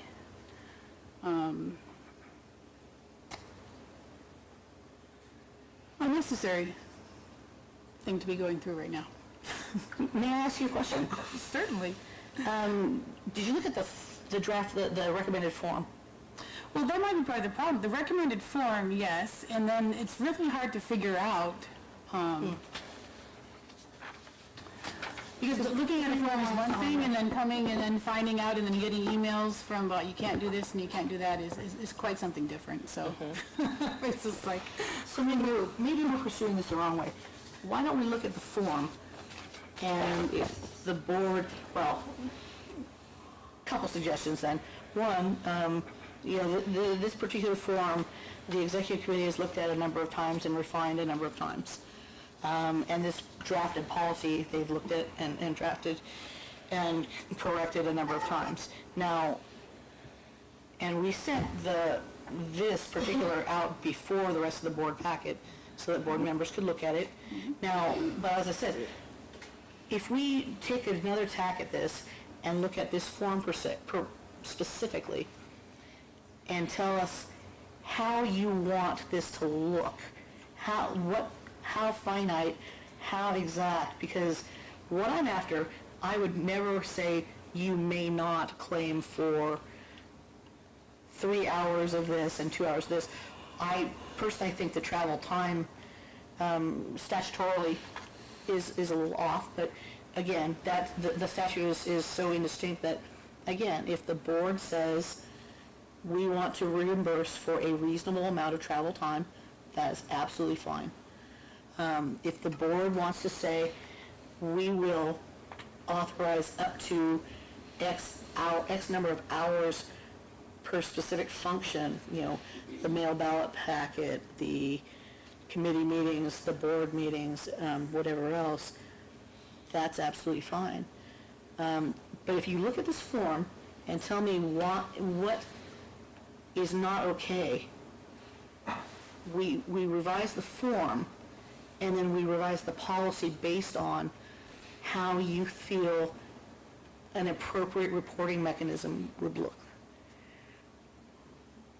Or we go back to the executive committee for another try at this too, which it's up to the pleasure of the board. I'll make a comment on this form, frankly, because I just sent an email complaining about this very form. Okay. Okay, the board member expense report, I only have ever claimed this year these boards. I do claim my travel expenses, but that's all. I only this year tried to claim the board meetings. The form at the top asks you the date of the board meetings. I put those in. Nowhere else in this form can I find a place to put the time it started and the time it finished. But it was rejected because I didn't include the time it started and the time it finished. And I complained about that to the folks in accounting, and I was told, I'm sorry, that this must be included. However, I can't find it. There is nowhere in this form to include that detail. So I think this kind of goes to, you're absolutely right, this is ridiculous. Over $100. Yeah, we do volunteer this time, and it is kind of frustrating that this much effort has to go in to get a minor reimbursement. I have to burn my vacation time to be here. I know you do. Yes, this is... And quite frankly, just to go on with the form again, it's not the form, it's in the interpretation of the form. So it's in the fact that, and again, because we had it one way, it switched, and I don't actually recall having a large discussion about the switch, the carryover from one month to another, the fact that we were moving from 2 days per month for mail ballots into hourly. I don't frankly ever remember having a discussion that I appreciated. That was the discussion about, and I'm fairly up on things. So when I put those forms in, I put them in just like it was a formality. So I had to fill it out. I had to put down that my 2 days, and then I got it back saying, well, you didn't tell me which days you did it. Well, okay, so I guess because I do these mail ballot reviews when I have time. We all have other obligations, so like you're 10 o'clock at night trying to read something because it's due. So am I keeping track of all that? No. So now I'm trying to keep track of all of that. But when one carries over into another, and then I'm supposed to remember that I only got to 7.25 this month, and I got to carry that, or I got to 8.25, and I got to carry that over to the next month. I mean, it's a ridiculous amount of work to go in to get $12.50. Literally, we're spending a lot more money than that just talking about this. It does seem ridiculous that this change even happened. I mean, I don't understand.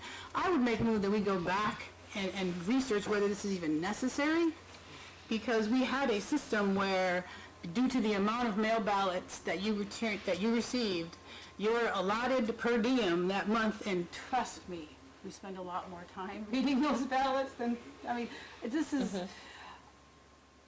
I'm slightly offended that my accountability is being questioned here. I'm offended for all of us. So I would ask that we go back and discuss whether this is even necessary. Can we move, is there latitude to move back into that you get 2 days per month for doing mail ballot reviews?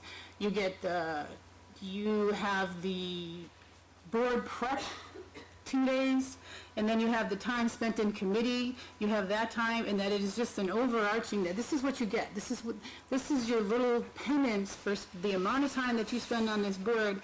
And then if you happen to be a board member that doesn't need that or can't take it, then so be it. And this also impacts, I think, our meal reimbursement, because if you're going, you don't think so? If you're going by the hours, if we were here for 1 day for a board meeting, I think we get the breakfast. This should not change It shouldn't, any of but if this. you're billing by the This should incremental minute, I don't know, that is not the. where's my lunch I think- break? No, in I think you're on two different topics. Okay. One being salary per diem is charting the amount of time you specifically spend on work, BVNPT work. So that would be your meetings, and that would be your mail ballot voting, and anything else that the president or vice president would ask you to take care of. It would be in preparation as well. You're just like totally skipping over the No, word I- preparation. And preparation. It actually, I believe it does say that. But in terms of the actual state travel reimbursement, the amount you may spend on a room, the amount we may reimburse for in terms of your travel conveyance, and the amount of per diem for meals and incidentals, that is governed by state. Nothing in this would change that at all. Even if you reported it slightly differently, nothing on that would change. At this point, I truly never meant to impugn anybody's integrity here, and I realize that asking you to account for 15-minute increments and for a $12.50 an hour job is ridiculous. I recognize that it looks ridiculous, but I will tell you that the government can be ridiculous. And I've been around the government for a very, very long time. Do I have a specific communication that says, y'all people better be shoring up your forms and your reporting? No, I do not. What I do have is a number of conversations around the Capitol, in DCA, and a lot of other places, fellow board EOs that say, we need to be absolutely 100%, you can eat off of it, it's that clean reporting. Is it your understanding then that a structure that says board members will get 2 days per diem for mail ballot is not clear and concise? Yes, it is. It is clear and concise, or it is not? It is not clear. It is not. Because there are going to be packets and there are going to be board members who take a substantially amount longer or shorter than 2 hours. And we absolutely respect and value the volunteering spirit with which you all serve. And on a personal note, I'm a board appointee to a different board, and I never report mine, although I drop everything and spend hours and hours on my board responsibilities. I travel a great deal for my board responsibilities. That's my own personal decision, and you all make your own personal decisions, and I absolutely respect that.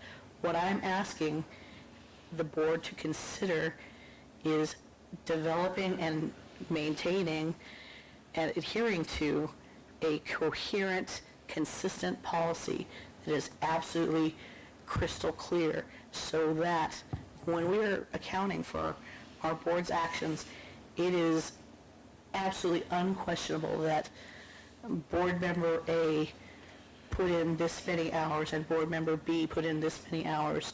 And it's also the fact that we also strongly recommend that the board's executive committee review and approve all of these requests rather than the executive officer, for also that very reason. It's not appropriate for your executive officer to review and approve those. It's more appropriate for your board's leadership to do so. So then is your concern, again, I'm a process person trying to figure out how this all stemmed and why it stemmed. So I also read something in there about, and again, I'm operating from the fact that this is what we had. It was 2 days, and never have I ever asked for more than 2 days. In the last 6 months, I've only asked for 1 day because I felt such scrutiny for, like, I don't even think I'm entitled. I mean, clearly it does take me longer than that because I read them all. I take notes on them all. And I've never asked for anything more than that. So I did read in there that there was also an upcoming thing about what is the expected amount of time that it takes to read a case. So, like, is that coming up as well? I don't Like, remember seeing that. it's in there. Can I ask, are there other boards that have had to revise their travel documents or per diem documents to this extent? To this extent, yes. This drafted policy is patterned on a number of different boards that we looked at, and then, as I said, we prepared a kind of lofty draft and worked with the executive committee to refine it to, I think, be better applied to this particular board.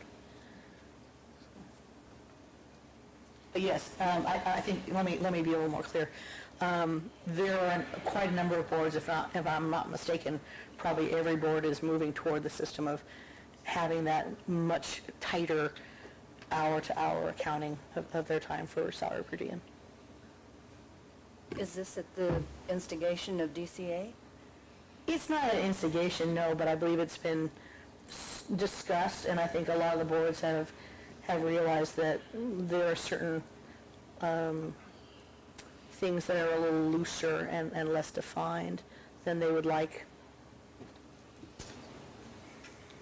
Madam Chair, may I be heard briefly? From a legal perspective, if the board was called on to defend an audit,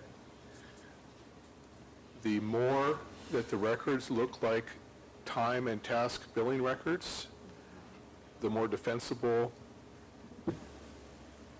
a position the board would be in if audited.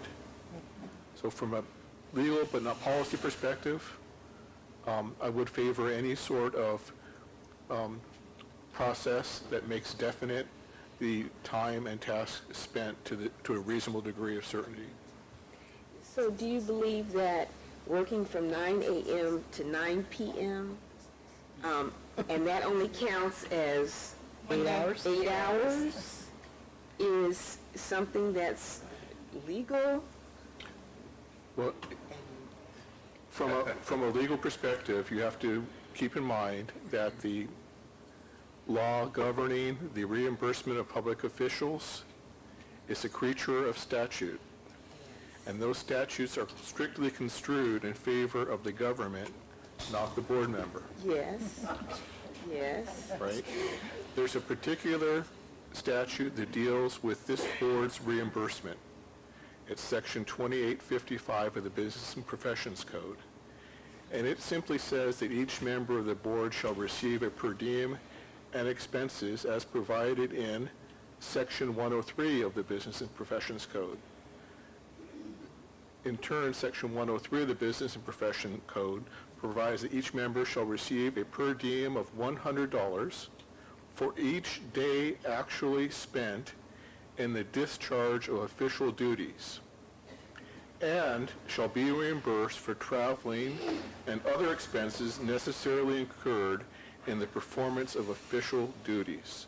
So that's Section 103 that's made applicable to this board by Section 2855 of the Business and Professions Code.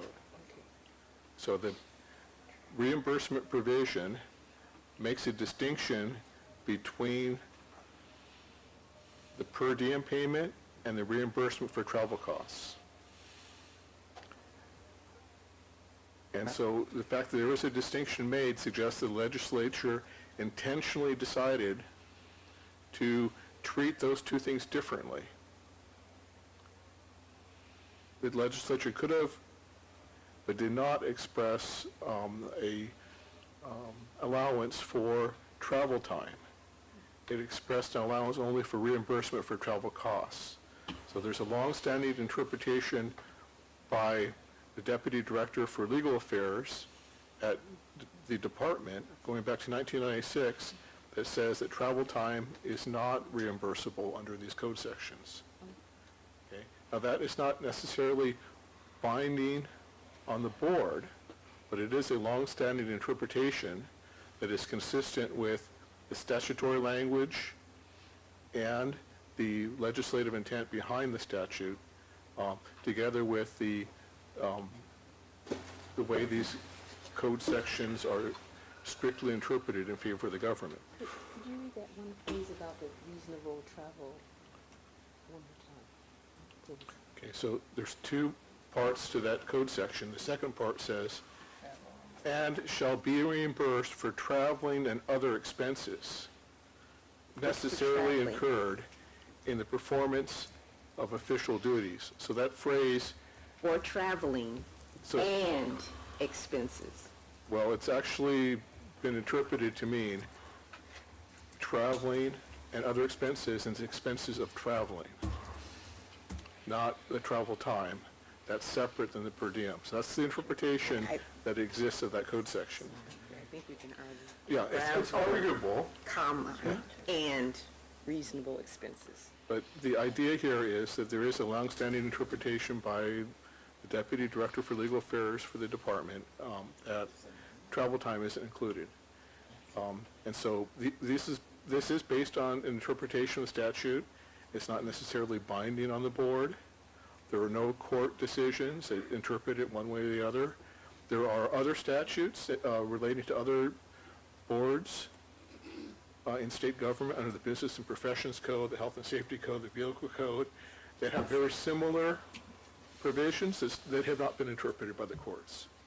But I can say that that the courts have historically taken a very narrow interpretation of these statutes. And so that, together with the fact that there is guidance from the department's Legal Affairs Division on this, my recommendation is not to include travel time as part of the per diem. So even though they've been doing, at least for 5 years, I don't know about before, and obviously our documents or records have had to have been audited, and no one has ever come forward and said, that's not appropriate, you're doing it wrong, you have the wrong interpretation. So if I can, so for 5 years, so again, I think that there are two separate things here. One is the travel reimbursement, the other is the per diem. Yes. I can only speak for myself, but I have never asked for travel time. I fly down here afterward. I've never asked for travel time. I've never asked for any overtime, which is a thing that I was going to ask about board member overtime. Overtime, right? I don't know how a board member has overtime because we only get paid for, it's not even pay. We only get a little per diem for 8 hours a day. So I think what I was trying to say, one balanced out the other. So I believe, Mr. Swenson, in your reading of that, I think where we have latitude is in the definition of a day, right? It just says a day. It's the day is not defined. We have latitude within the definition of a day. And I get the transparency and I get all that, but I do, and I apologize. I apologize for having to do this in front of you, but we have no other forum to do this. This is reminiscent of my very first board meeting 5 years ago, where we had to go from 1 day to 2 days. I mean, it's terrible, so I apologize. I do want to circle back, though, because you said that there was nothing about, so there is actually a reasonability, right? So, like, if we're now going to be scrutinized about the number of hours that we spend reading a case, let's just dumb it down and narrow it down to one case. So it takes me 2 hours to read a case because I read it in depth and I take notes on it. It might take somebody else 15 minutes to read a case because maybe they're a speed reader. It doesn't mean one is better than the other. But there is in this, and was in the administrative manual which I read, the highlights to that, it says that a reasonable amount of time shall mean the amount of time it reasonably takes a person to perform a task. So the president may use other members' hours or his or her own time to perform the task or similarly related tasks to determine the reasonable amount of time. So if we are now going to move to a system of where we have to record how many minutes it took me to read a case, are we going to base it on a reasonable amount of time? What is that reasonable amount of time that we are going to be expected to complete a case? That was the connection that I was making to those two things because I did read them. Just a question. Can we have a break? Well, I had a question before we go on break. Is there a way to have an ad hoc committee that deals with this issue and does some research and try to figure out how to solve it? Because I think we've taken a pretty good chunk of time today, and I think the ladies and gentlemen in the audience today would say the same thing. So is there a way that we could actually look at this in an ad hoc committee, do some research, and then next board meeting come back and have an answer from the exec committee? I think that that's a good idea.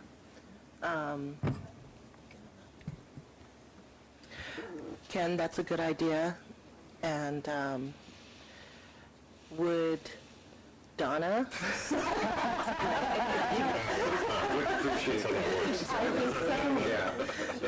Donna and Ken, would you like to work on that as an ad hoc? Sure. I was just making a point so we can move forward, but yeah. And anyone else that wants to work on it, I mean, 'cause that, yeah. Actually, No, okay, that's fine. It's only two. Only two. Chair. And how long before the next? What's the reason? how about the March Executive Committee? Or the So- March Executive? By mid-March? I would say by the, Can we say in March? How about, Yeah, how about the April April, yeah, Executive April? Committee? so by April's executive committee. Huh? Oh, I was just saying that March is like 2 weeks. Yeah. Yes. So have the report or whatever your suggestions are to Elaine by March 15th or March 30th or 20th. Sure. So we'll, Wait, March 20th is not April the end of 20th. March. April 20th, right? No, for the April Executive Committee, so the ad, yes, so the ad hoc So- committee would report for the Executive Committee in the month of April, which is usually in the first or second week. So in order the to end do, of March would be, so March 30th. March 31. sounds good. So have it to Elaine by March 31. March 31. 31 days has March. So we'll table this until then. So it'll be on the May's board meeting agenda, Absolutely. okay? Which I won't be at, but Mr. Maxey can carry it forward. He shall carry it forward for you. And then we'll take a 5-minute break or 10-minute break? Yeah. So we'll take a 10-minute break until 11:20. So we'll reconvene at 11:20. We're going to go back in the meeting. So we're on agenda item 14, the discussion and possible action of Brightwood College teachout. Elaine? Thank you very much, Madam President. As the board will recall from our special meeting on January 25th, the Executive Committee was tasked with looking at the very final report for the Brightwood takeovers, teachouts, and they looked at the reports that our NECs had pulled together based on what the two campuses and the overall success education colleges programs had provided in terms of their actual plan. The Executive Committee did approve that plan, and so that the motion is from the Executive Committee to ratify that recommendation. But we do, of course, have guests here from there, and I'm very, very happy to say that both campuses have students going to school now. Yes.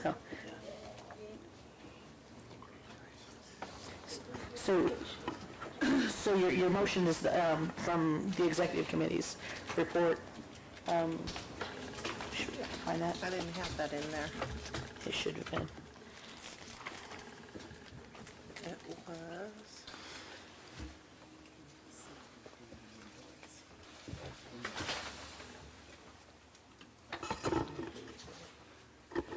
Point of order. For the committee. Yes, ma'am.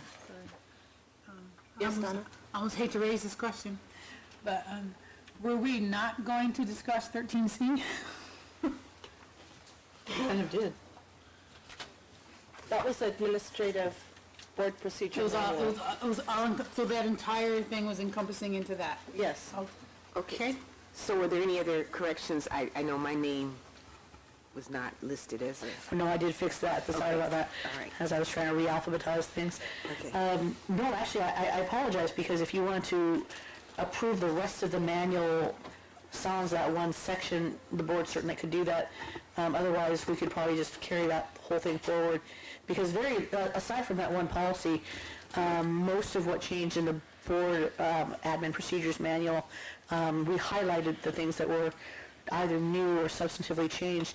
Generally speaking, what we did with the most of that manual was we updated some things, we rearranged some things to flow better, to be a little bit easier to access when you're looking as a reference manual.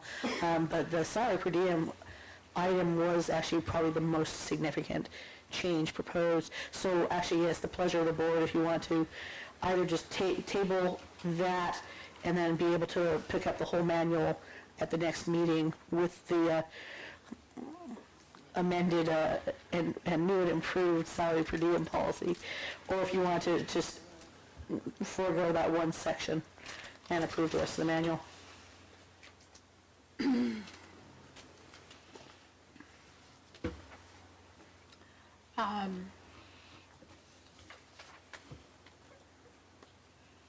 I guess I would like to hear from the other board member. Again, I'm in a very awkward position where I will not be at the next board meeting. I already know I will not be at the next board meeting, so do the other board members feel that they should, is there content within the rest of the administrative procedure manual that needs to be discussed? You guys want to discuss it at the May board meeting? I'm happy to email my comments to the board president.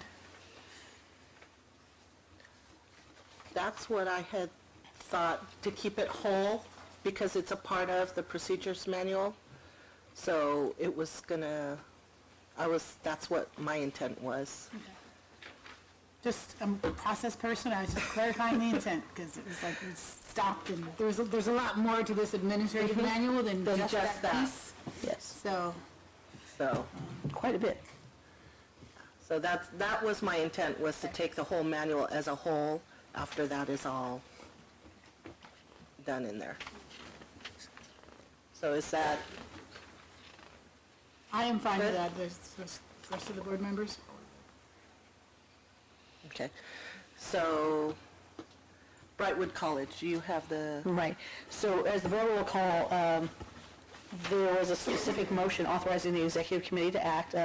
If I may, Mr. Swenson has it up on the screen. Would you mind, please? So this is reflected in the minutes we approved earlier from the January 25th, 2019 meeting of the board. There was a motion as follows: the board, having received the proposed teach-out plan from Success Education Colleges, doing business as Northwest College, Van Nuys, and Glendale Career College, providing information related to faculty, curriculum, and facilities, and clinical placements for the teach-out of Brightwood students, which appears to be in substantial compliance with the board requirements. The board authorizes the executive committee to review for final approval the teach-out plans at its next regularly scheduled meeting on February 1st, 2019. That meeting took place, and at the meeting, the education committee, the executive committee voted to formally approve the teach-out plans for both schools.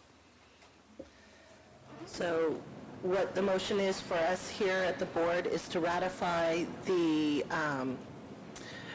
approval of the Brightwood College, the teach-out process that they've outlined to the board.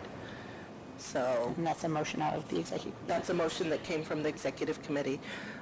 So there is no second that's required. Is there any discussion needed by board members? That's actually in the executive committee's report of today. That wasn't that was done at the February executive committee. Those minutes were not in here. So, but when we met in February, we got the information from Brightwood College for the teach-out. They had all the documents in order. The NECs showed that to us, processed it, and we had went ahead and voted to approve Brightwood College to continue with the teach-out for the current students. Okay, so where's the plan then? The pending motion from committee is to ratify the approved action of the executive committee. In other words, Okay. to, He's asking for the plan that we were given. You're looking for the actual paper plan, is that right, Mr. Because Jacobs? that's what we're voting on now, Yes. right? Yeah. Email that to us? I believe I did, but if you didn't see it, I didn't see it in there. I apologize. No, I was certain I had sent those out. Yeah. My apologies. In lieu of that, we do have representatives from the systems here today. Would you Yeah, if be, we could just summarize Certainly. exactly the process. if we could? Good, still morning. Yeah. Madam President, members of the board. My name is Sergio Kesatrakian. My first name spells S-E-R-J-I-K. My last name is K-E-S-A-C-H-E-K-I-A-N. For the record, I'm the Chief Compliance Officer for Success Education Colleges. I'll let Sherry introduce herself. Hi, I'm Sherry Soretsky. I'm the Dean of the Vocational Program in San Diego. And I am Judith Hodson, and I'm the Dean for the program at Northwest in Van Nuys. So the plan was, Brightwood College closed its doors in December 5th or 4th of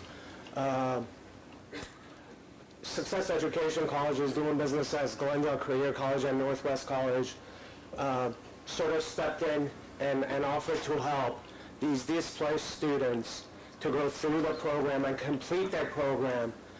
What we've done is we've sought the approval from the board to approve their existing curriculums. Glendale Career College offers a vocational nursing program, different curriculum, etc., and so does Northwest College. But when we went with what our proposal was, what our request was, and so graciously the board actually approved, the executive committee, was to continue with their existing program. Obviously, this helps the students with, it eliminates the concept of transferring credits, so they kind of sort of pick up where they left off. We hired their former employees who are now our team members, their faculty members, the support services, the support staff that they needed.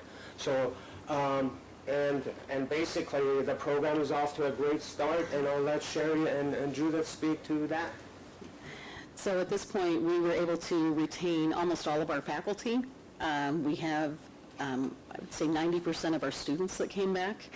And so they basically picked up right where they left off. They're with the same instructors, they're in the same clinical sites, they're on the same schedule.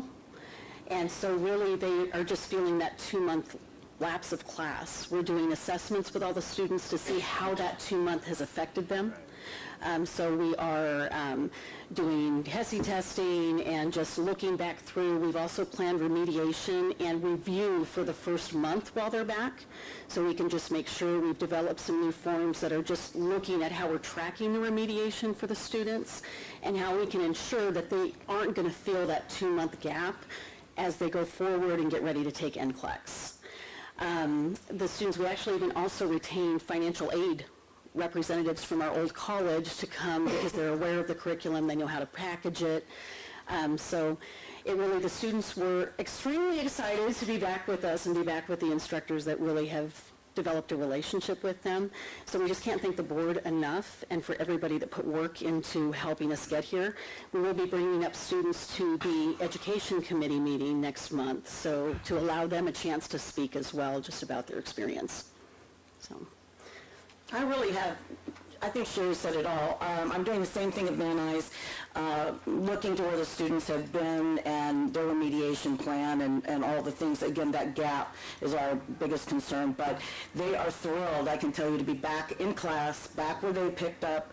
They were very, you know how cohorts get. They were glad to be with their cohort. We started on the 11th, and again, I just want to say thank you as well to let our students continue on. It was a real shock to be in the middle of your program and then just have it fall out from underneath you. So we're very happy that they're back in their program, and they will be nurses soon. So we appreciate it. Yes, yes. Madam President, I heard a comment here about picking up where they left off, and my concern, of course, was that the students are didactically and clinically competent and comfortable, and the comments addressed by the speakers really addressed that. So I want to thank the executive committee for their work. And I'm very comfortable with what I heard. Okay. Okay, can I ask a question here?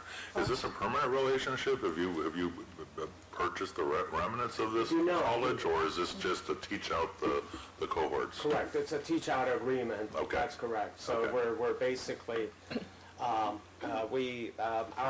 president's mom founded the college 52 years ago, and we've done this a number of times, and her motto was to help the students so that the students are not in a lurch and are not in a bad position, and here we are.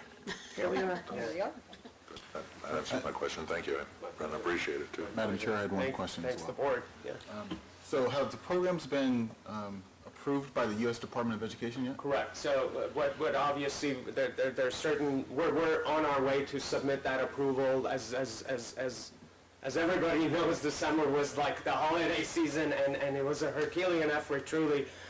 We were so grateful with regulators to step in. So the process would be to get the institutional accreditor approval, programmatic approval, then we go to the state approval. Now our next step is to go to the Department of Education. We have written confirmation from the department that they will approve the teach-out. Have you brought that with you today? We did not. Okay. Yeah, we did not. Yeah, you have it. I believe we forwarded it to the executive. Correct. Okay. Correct. Thank you. Any further questions? Seeing none. So we have a motion and a second because it came out of the executive committee to ratify the executive committees to approve the teach-out. We'll do, well, any public comment? Thank you. And we'll do a roll call vote. Donna? I'll abstain. Paul? Yes. John? Yes. Bernice? Yes. I'm a yes. Ken? Yes? Alita? Yes. Cheryl? Yes. Thank you. And thank you for the coming up and speaking on that. And thank you for your hard work. Get that done. So we'll move on to the Education Committee report. Bernice? Thank you, Madam President. The Education Committee had a meeting in January. You've heard part of what occurred. We did have representatives who just spoke come and tell us a bit about what their plan was for the teach-out. In addition to that, we welcomed a new board member who unfortunately is not with us today, but will be serving as the education nurse for our board and particularly for the Education Committee. We also welcomed the supervising nursing education consultant. We're thrilled to have her. We know she has a great reputation in the southern part of the state, and there's many here who are here in her support, who are directors, former directors, etc. So we're happy to have you, Marie. And at that committee meeting, we heard from several schools, and based upon those recommendations, the board is recommending that it review and accept the documents of the nurse educators. We're going to bring them up individually based on the time. Let's bring up the first, which is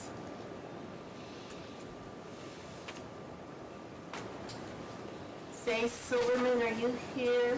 Faye's not here. I'm going to be covering for her today. Okay, thank you. Hacienda La Puente Adult Education Vocational Nursing Program, and it's for consideration of placement on provisional approval. And if you will give us a very brief background, and I believe I saw representatives from Hacienda. All right. On July 15th, 2018, Faith Silverman, the NEC, received several complaints, and so due to the complaints, she requested information from the school. The school provided her in-depth information regarding the complaints, and 5 violations were identified at that time. On September the 4th, due to the 5 violations, the executive officer rescinded the ongoing admissions for this program. And on October 23rd through the 25th, there was an on-site, unannounced visit to the program where an additional 16 violations were identified for a total of 21 violations. At this time, violation number 5 and number 8 in the report have been corrected. Number 1, 3, 4, and 6, that Ms. Silverman has gotten quite a bit of information on it, but she still needs more information to be able to clear this violation, and it leaves 15 violations which have not been, information has not been submitted to the board for correction. This program, it's has a total right now of, just a second, I'm sorry, 47 students for their max. They have a pass rate of 93%, which is 14 percentage point above the state, but this is not part of the issue at all. It was the other complaints. The program does not have sufficient facilities in order to offer the students that are currently there adequate facility for clinicals. And so this is the reasons why she is requesting for provisional approval. So based on the 1 violation that's been corrected? 2, the recommendation remains the same? The recommendation remains the same. Representatives from Hacienda La Puente Adult Education, please come up and introduce yourselves. Good morning, board members. My name is Suzanne Zemer, Z-E-M-E-R. I am the Director of Nursing at Hacienda La Puente Adult Education. Good morning. My name is Greg Buckner. I'm the Executive Director of Adult Education for the Hacienda La Puente Unified School District, and we didn't want to crowd the podium here, so I'm going to also introduce our Career Technical Education Director, Mr. Micah Goins, is here as well, and our Program Administrator for Health Careers, Ms. Val Clifford. You've heard the comments, you received the report. Do you agree with the recommendations? Yes. Based upon the agreement, there was a motion from the Education Committee, so it does not need a second, and the motion is to approve the report and recommendation of our consultant educator.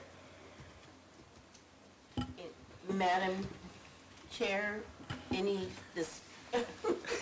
sorry?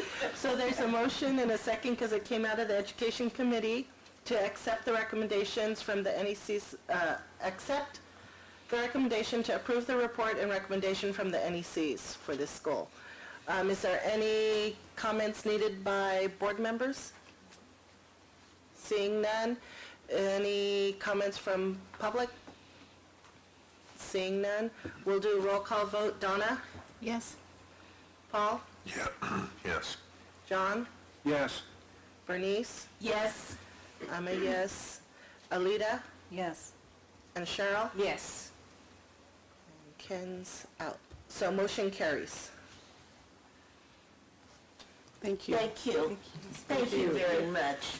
We appreciate your patience. Thank you. Thank you. Thank you. All right, we want to follow up with the next school, and who will present the American Medical Sciences Center Vocational Nursing Program? I will do it for Faith Silverman. Thank you. American Medical Sciences Center was presented to the Education Committee due to the pass rates. They had 8 consecutive quarters of low pass rates. At the time that they presented the report to you, the pass rate was 31%, which was 45% below the state. I did go ahead and look at the current one because I know that you're going to want to know how they are currently doing. And again, they had no testers, and so they are still at 31%. But the state did go up from 76% to 79%, so now they're 48 percentage points below the state. Do we have representatives from advanced, come on up. Good morning and afternoon. Would you introduce yourself? Yes, I will. Good morning, members of the board, and I do beg your pardon for standing with my back to y'all. This is kind of a different room. My name is Ann Anderson, and I'm the director of the Vocational Nursing Program at American Medical Sciences Center. Do you agree with the report and the recommendation?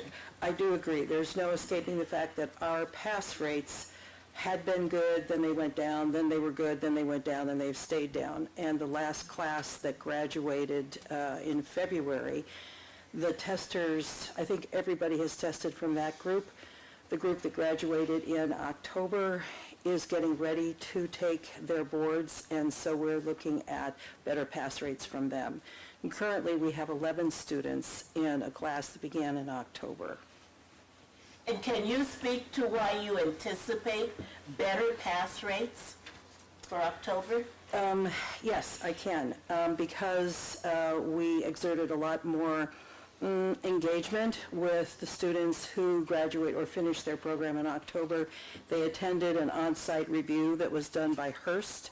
That was a very good review for them, whereas the other group in February, they came for a short period of time and then decided that they didn't want to come to school anymore and they were going to do it on their own, which was unfortunate for them. Truly, for us as well, but it was unfortunate for them because they were a very good group of students, very hardworking, but they needed to have more. Thank you. Thank you. And I'll repeat the motion and the recommendation from the Education Committee to accept the report as written and it be presented to the full board. And that was unanimous. So this is a motion on the floor from the Education Committee to accept the report as written and to approve the NEC's recommendations? Yes, ma'am. And to approve the NEC's recommendations. Is there further discussion needed by board members? Seeing none, any public comment? Seeing none, we'll do a roll call vote. Donna? Yes. Paul? Yes. John? Yes. Bernice? Yes. I'm a yes. Alida? Yes. Cheryl? Yes. Okay. Motion carries. Thank you. I would like to thank the board for their time and attention, and especially Ms. Silverman, because she's worked really closely with us, and I really appreciate it. Thank you. Additionally, there was a request for an opportunity for one of the schools to present during the Education Committee meeting. That school was not present. I don't know if we have any further comment regarding that. No, they had just requested to be moved to the next Education Committee meeting. Thank you. And that's the end of our report. Okay, so we'll go on to the Education Division report. Ms. Cordero?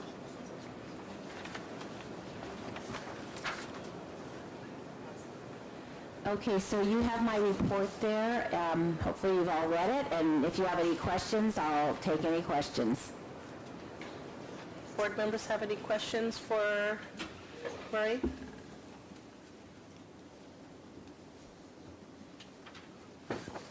Seeing none. Thank you. And we will move on to,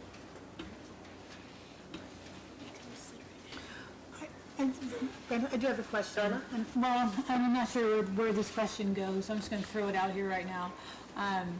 So we receive a lot of, out in the field, a lot of job descriptions that relate to the intravenous therapy, that they want to see a refresher course. Is there an actual need for a refresher course, or is this specific to the employer? I don't think we have a refresher course. I've never seen one, and my colleagues here they're all shaking their head. I've never seen one. I've never seen one either. And I think it would be up to perhaps the employer, because, they might have an hour or two refresher course for their staff, and I would think that that's where that could be captured. Or they could just take the course over again if they really felt that that was something that they needed to hone up. If it's been like 10 years, perhaps that might even be a good idea. Okay. Thank you. I didn't think there was one No. either, but I'm seeing it frequently now where the employers want a refresher course. And I was asked, is there something at the board? And I was like, I don't know, but I will ask. Well, maybe that's a good opportunity for some directors here to put that in there, to have that. so now we'll go on to 16B, reconsideration of provisional approval. We're on Galvin College. Jessica. Thank you, Jessica. The board members received and reviewed the report. Do you board members have any questions regarding the report of the NEC? Seeing none, is there a representative from Galvin College present? I am here. If we could have you state your name and your professional title and whether or not you agree with the NEC's recommendation. My name is Susan Turner, and I'm the director of the LVN program at Galvin College, and I agree with the report. Thank you. Do board members have any question for the representative from the school? Seeing none, is there a motion? So moved. Second. To accept the report. And implement the recommendation. And the recommendations. So the recommendation is to accept the report and the recommendations from the NEC, moved by Donna, seconded by Bernice. Any further discussion by board members? Seeing none, any public comment? Seeing none, we'll do a roll call vote. Donna? Yes. Paul? Yes. John? Yes. Bernice? Yes. I'm a yes. Alita? Yes. Cheryl? Yes. Thank you. Motion carries. Thank you so much. Thank you, Jessica, for all your help.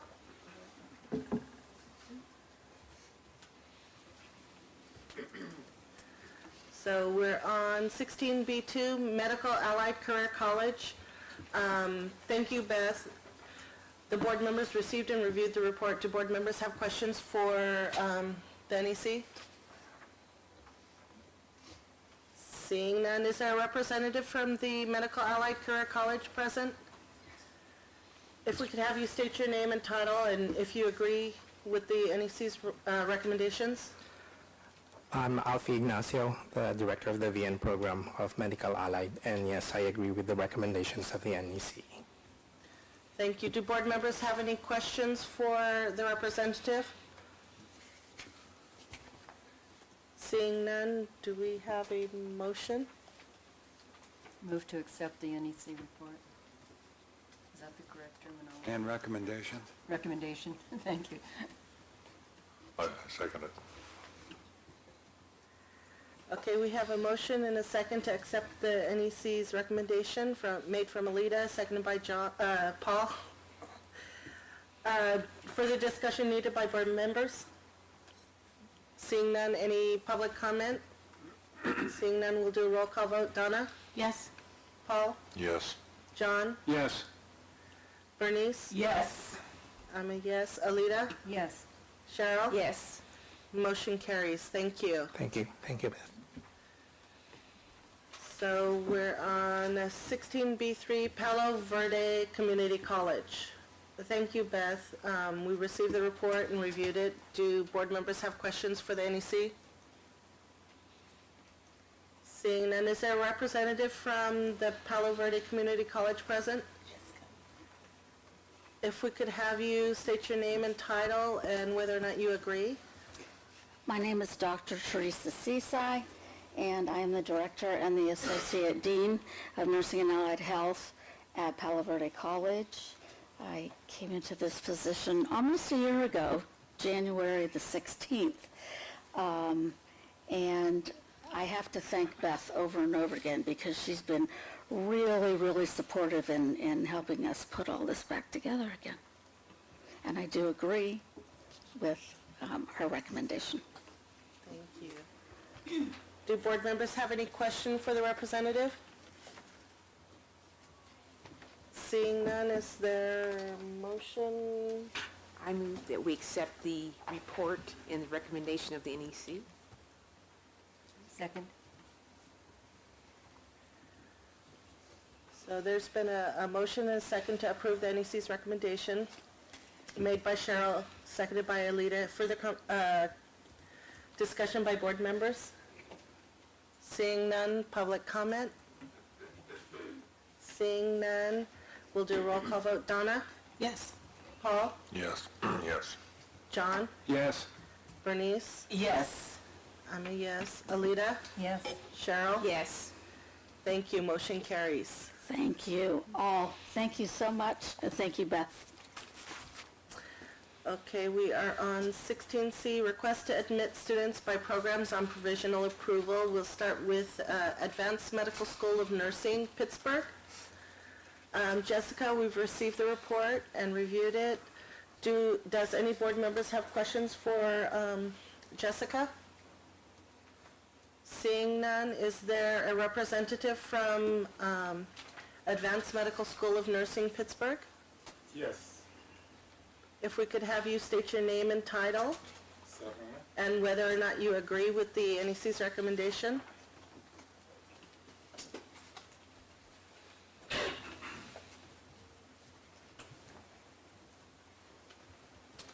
My name is Dr. Ike Maneko. Title is the school administrator, and I do not agree with this recommendation. Do board members have questions for the representative? Could you articulate the points of disagreement? I certainly can, and let me start by passing out some handouts, and then I'll go through them one by one. Sorry, I was expecting to see a table where I could lay off my... We were expecting it as well, so. Bear with me. You can use the corner of this table right here.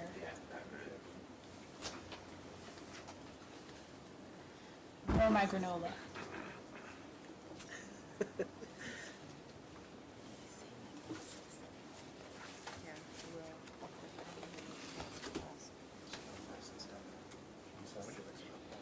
Yes.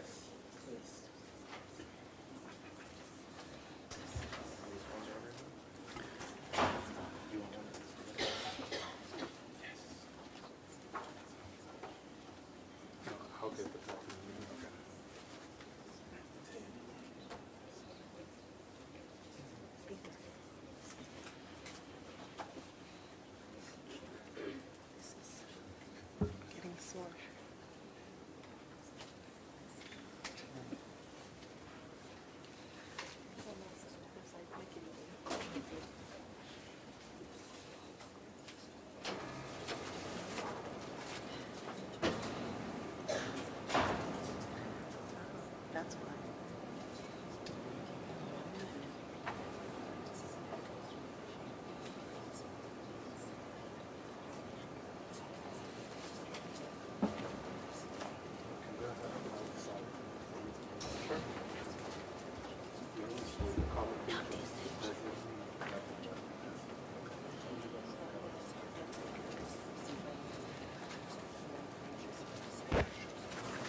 Good afternoon again, and thank you for giving me the chance, the chair.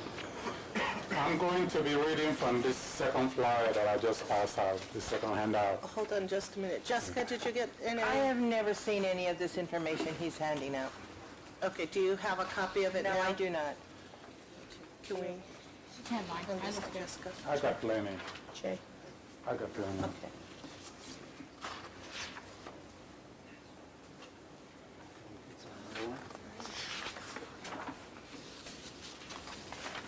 I was saying thank you for giving me the opportunity to come before you today to request a new class for our students and address the issues raised by the NEC. Typically, summaries come at the end, but I would like to start my summary at the beginning to say that please note that we have the resources and clinical side that, and that is why we disagree with the NC's report and recommendations. I will follow the following steps listed below to address the issues. And I will say, please allow me to quickly take you on a tour of some of the areas of our schools to give you a true picture of our school. The reason why I wanted to take you on this tour is because I knew there may be new members of the board, and also because there were references made to the previous reports that had information about our school, references about toilets and all that. So I thought it would be a good idea to kind of take you to our school and give you a visual idea of what our school is really like. For somebody who doesn't know, the description will make it sound like it's a little hole in the wall. It's not. It's actually a wonderful, huge institution, as I will explain to you in a bit. So if you can go ahead now and turn please to the pictures that were handed out. So the first page is the history of our school. The very first page, that's kind of the history of our school from the outside. Then the next is the library. Some of you may have page numberings. For those of you who do, you will say page 3 of 28. That is a visual view of our library. The next, making sure that everybody is on the same page. You should say page 4 of 28 if you have page numbering. Excuse me, some of you may not have page numbering. That is the workstation number 1 for our school. The reports that you read identified it as having only 2 workstations. Anyway, the report was back then. That is not the case, so as I can show you here. And the reason why I'm going through this, among other reasons, is that the NEC's report regarding the site visit was referenced in the information that was sent to you today, right?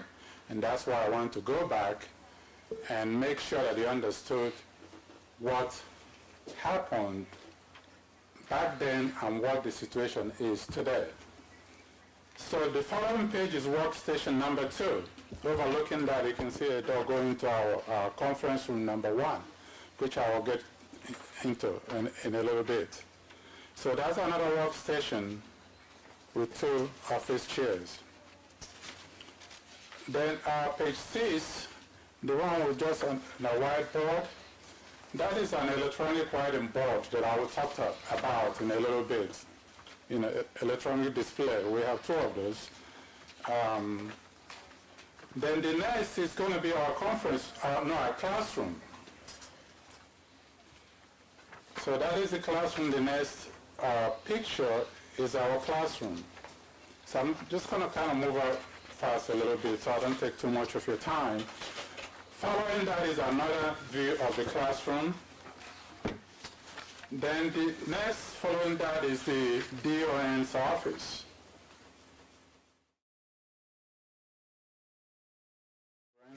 Is the waiting area.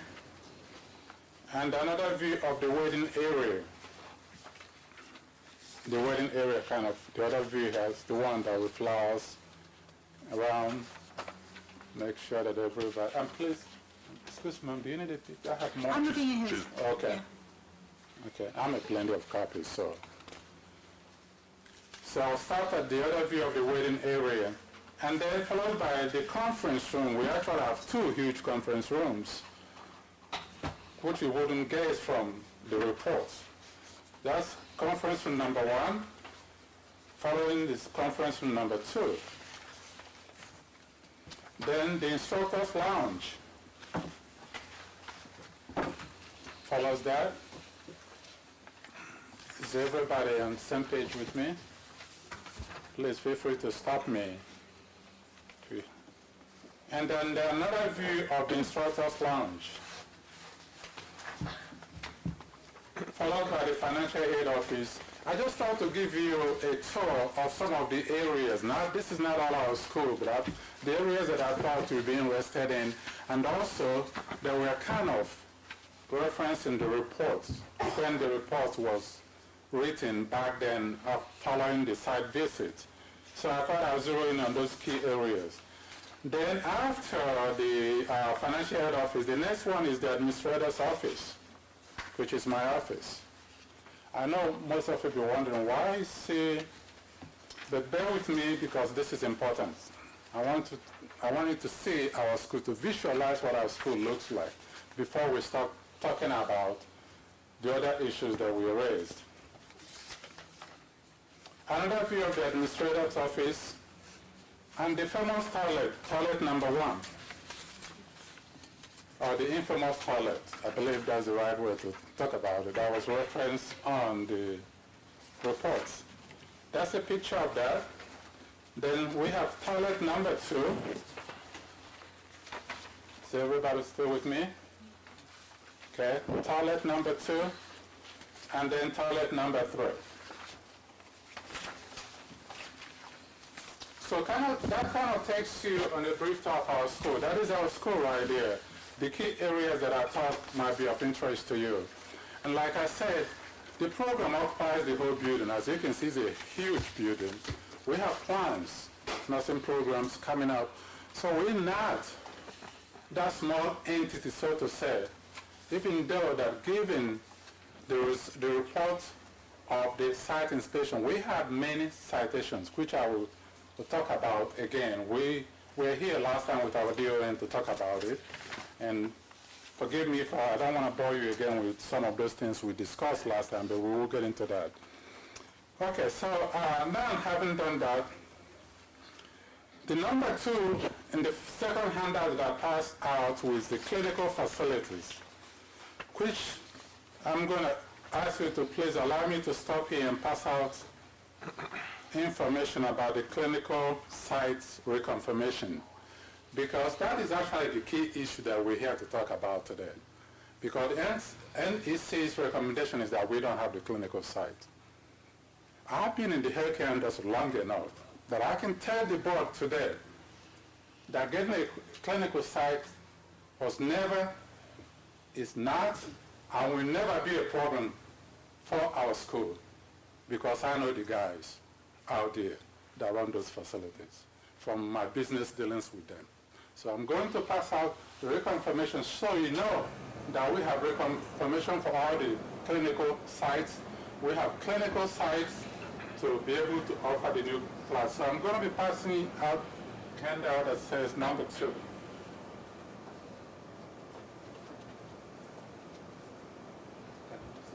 You certainly can.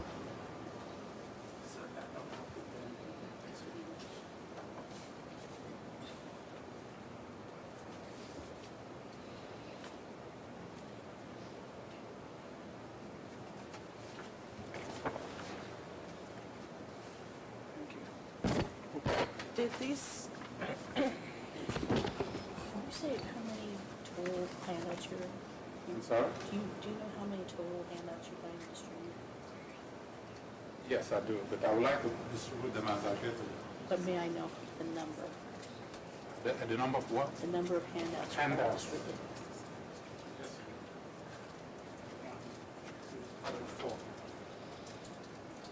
Very already given two. Right. Six, seven. That's a total of 7. Yes. Have I given you one? I don't believe so.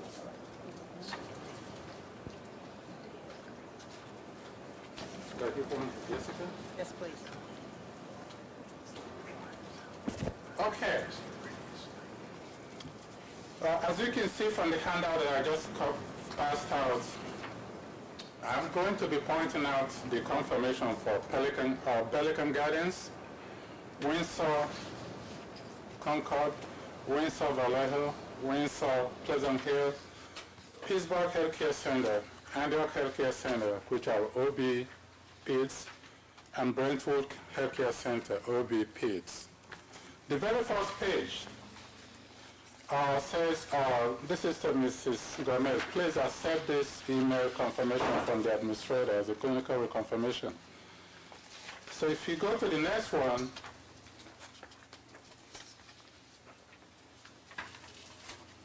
again, letter to the NEC, this was approved as Windsor Vallejo.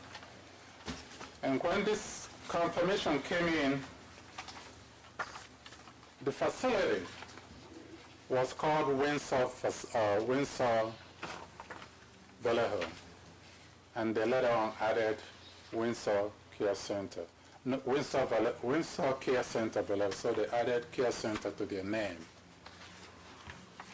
And the NEC said, well, we don't have such a facility approval. So that's what this letter was doing, directing her to the fact that the facility was actually approved, but now they added Care Center to their name. Everything else is the same.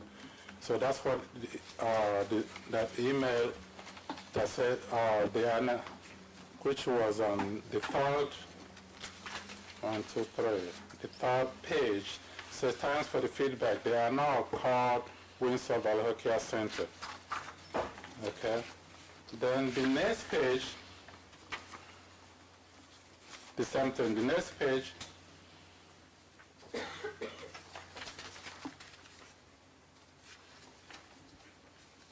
is a repetition of this, the repetition of the approval for correcting that they now call Windsor Vallejo Care Center instead of Windsor Vallejo.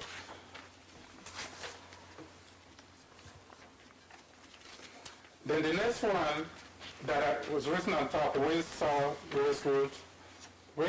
Rosewood, at the bottom, towards the bottom, you see where it said, dear Dr. Ike, everything is great. Thank you for asking. Rosewood will be able to provide clinical site for LVN students from your school for their clinical needs. This was given to the NEC. So that was November 30th, 2018. The one for Windsor Vallejo, which is the second facility, which is actually on the very first page. If you can go back to the very first page real quick, please. At the bottom, that is from Michael Monroe, January 14, 2019. Michael Monroe, confirmed for approval for the LVN site clinical training at Windsor Vallejo. So Windsor Vallejo, you see, this is a funny thing. They say answer Windsor Vallejo, which is how the facility was actually approved. And they can see she's a Windsor Vallejo, but that's not an issue. The name of an issue is not a problem because the NC told us what to do and we did, so we get back to that. So the person approving this is Michael Monroe, the new administrator. So that's the second facility approved. Well, let me back up, please. These facilities have been approved. So when I mean approved now, it's reconfirmed. That's what I meant to say. Okay? The facilities have all been approved. Nothing changed. We just need to reconfirm that before we start. So that's what I mean. So then going further down, so that's the one for that says Windsor Rosewood on top. That was approved November 30th by Julie Marmot, the then administrator.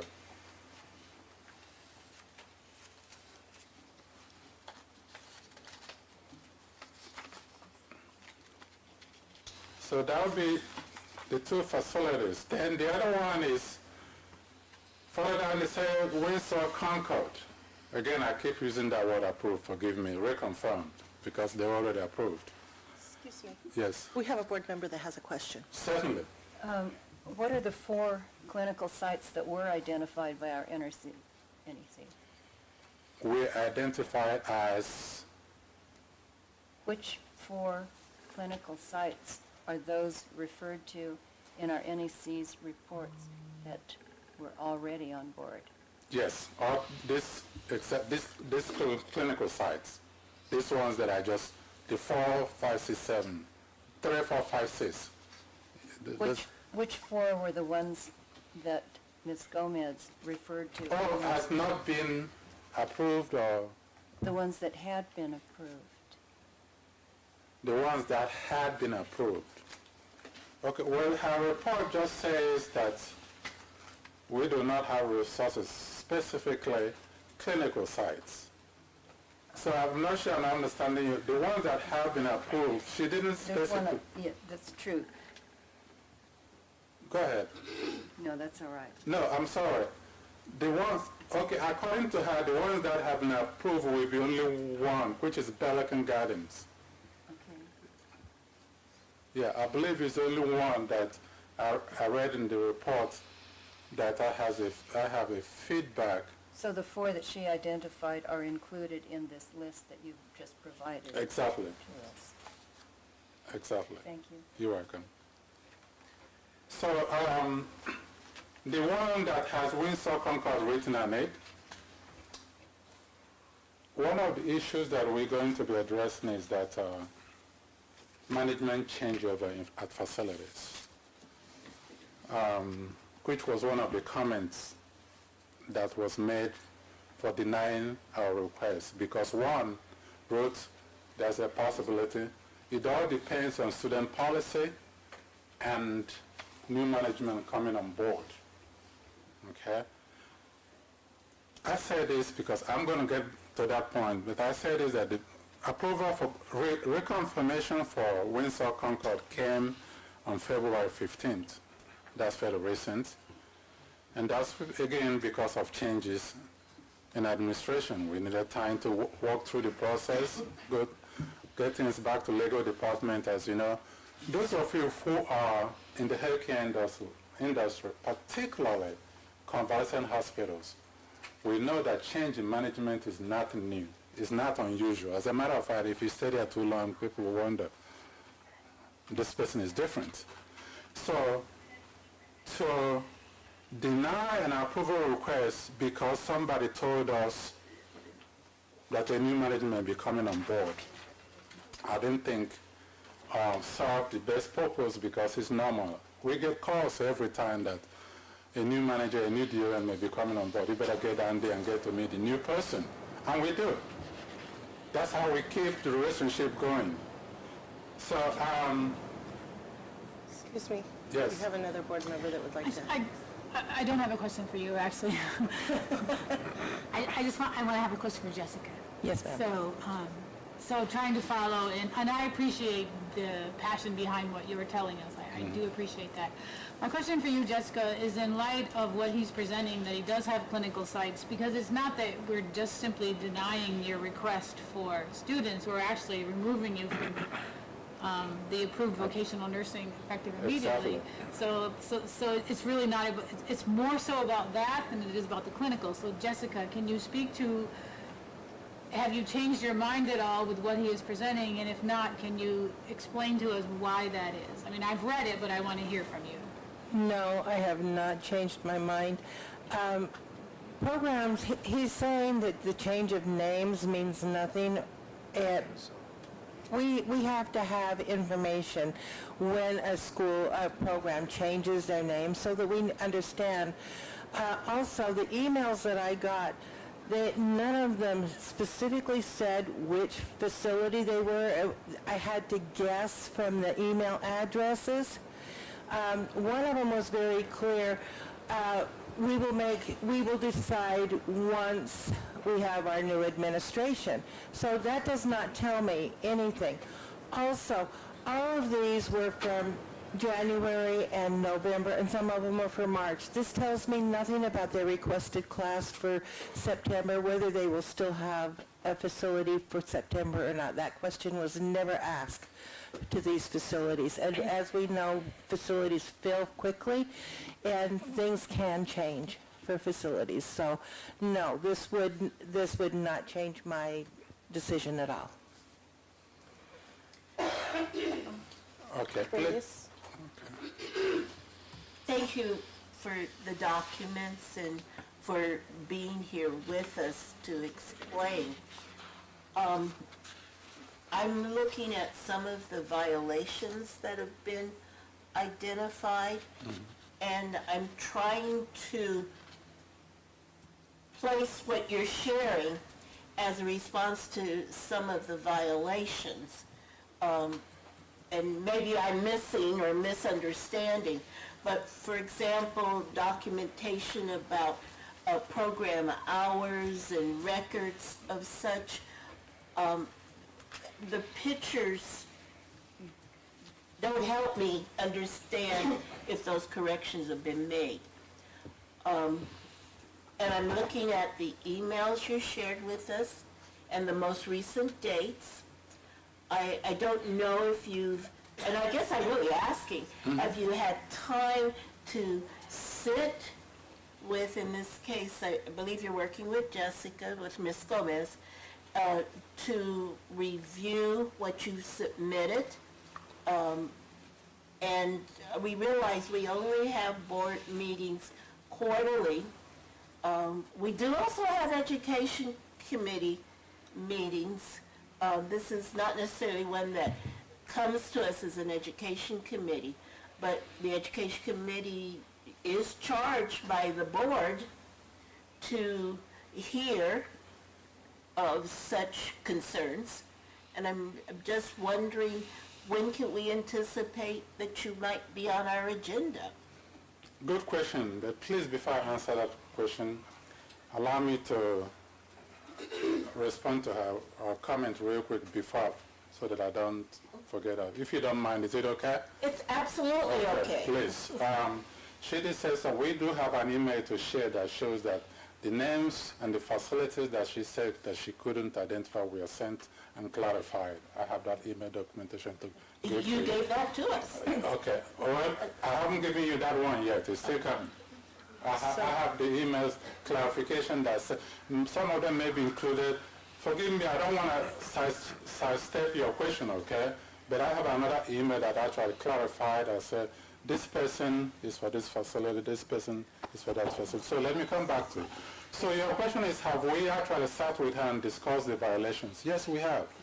If you recall, Melissa Gove and I were here at the last board meeting, okay? And that's what we discussed. We discussed that we've corrected all the violations, and we stood before you, the board, to tell you that, and she acknowledged that the violations were corrected back then, except for two that couldn't be corrected until new set of students start. So yes, the answer to your question is yes, we've done that. And we've been here before the board to present that information to you. And that's why I didn't go back to it. Because this is, what I'm presenting today is something new pertaining to clinical sites, because the report says lack of adequate resources, specifically clinical sites. And that's why I zeroed in my discussion to clinical sites. Madam President, may I make a suggestion here? In light of the fact that this is a lot of new information, the NECs have not had a chance to analyze it, and the committee, of course, has not seen it, may I recommend that the board consider re-referring this item to the Education Committee's next meeting? Excuse me, please, before you make that, this report was given to us on the 12th of this month. Prior to this, we had no idea that there was a recommendation to close down our school. It was just given to us the 12th of this month. That's when we found out. So we have between 12th and now to prepare all these things that I'm presenting to you. So referring to I will please request for the board to hear me out. Well, I apologize for interrupting, but actually that's an even better reason for it to be re-referred, to allow some time to process on both sides. The board can take it to the education committee, but since I'm already here, I would like to present that to the board. Then I'll also be glad to appear again to meet with the education committee, because it is important that the board understands, number one, that we have clinical sites approved, including OB, PITS. We have the approval. The letters of approval for OB and PITS were just received maybe around the 15th or 17th of this month. No, on the 20th. They say, I don't want to jump because all these things are in sequence, but if I give you the wrong date, please understand. I just spoke out of didn't get the date, but we have the OB and PITS reconfirmation, which was another 10 that was on the report, that we did not have one.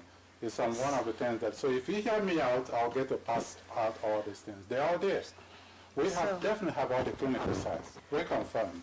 We thank you for the information. Yes. But even if you give us the information, the NEC has not had a chance to verify nor, review what you are giving us. That's why it's prudent for us to refer it to the Education Committee, therefore they can look at it and review it further and then bring it back to the board. So, Jessica? The one thing that I've been asking is to be able to communicate with the program director. Apparently she's been out of the country for some time, and I'm not getting any responses from her, even when I sent the report. The report came back signed by Dr. Ike, and so I am not even sure that they have an acting program director. This is a real concern to me that I have not been able to talk with her. She did call me once in January. I did get the one email at that time, but I also got an email from him saying, I'm sorry, my program director is not responding to you. The request for the facilities that he did put in was, again, signed by him and not by a program director. Our regulations is that we work with the program directors, not the owners of the program. So, like I said, I cannot verify that there is a program director. Madam President. Can I address that? Pardon me? I say, may I respond to that? Hold on just a minute. Bernice? Madam President, given the circumstance, it's clear there's a communication issue here. I'm concerned that with the documents and information being shared with an owner that really has a right to be heard, and I would like to suggest several things. Our staff is wonderful. You just mentioned to us that the practice is to work directly with the directors and not owners. We now have a supervising NEC. I would suggest it would be helpful to the Education Committee if we could possibly, if you would schedule a four-way, owner, the director, and the two staff to have a discussion about the issues that have been raised here. Once you've looked at all of this, we would anticipate, as an education committee, another or a new report. We will have an education committee meeting in March, and we can get that date to you. It's already, I believe, posted. And to make sure that as a school, you have a fair hearing.